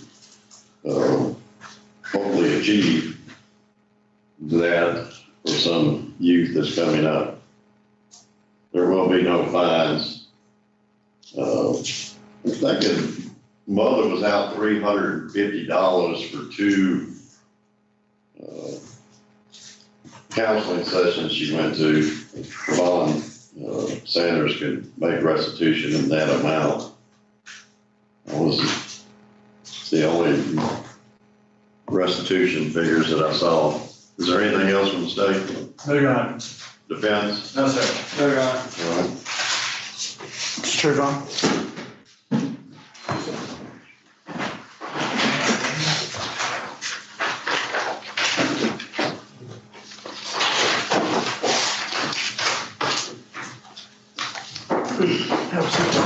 What else we got?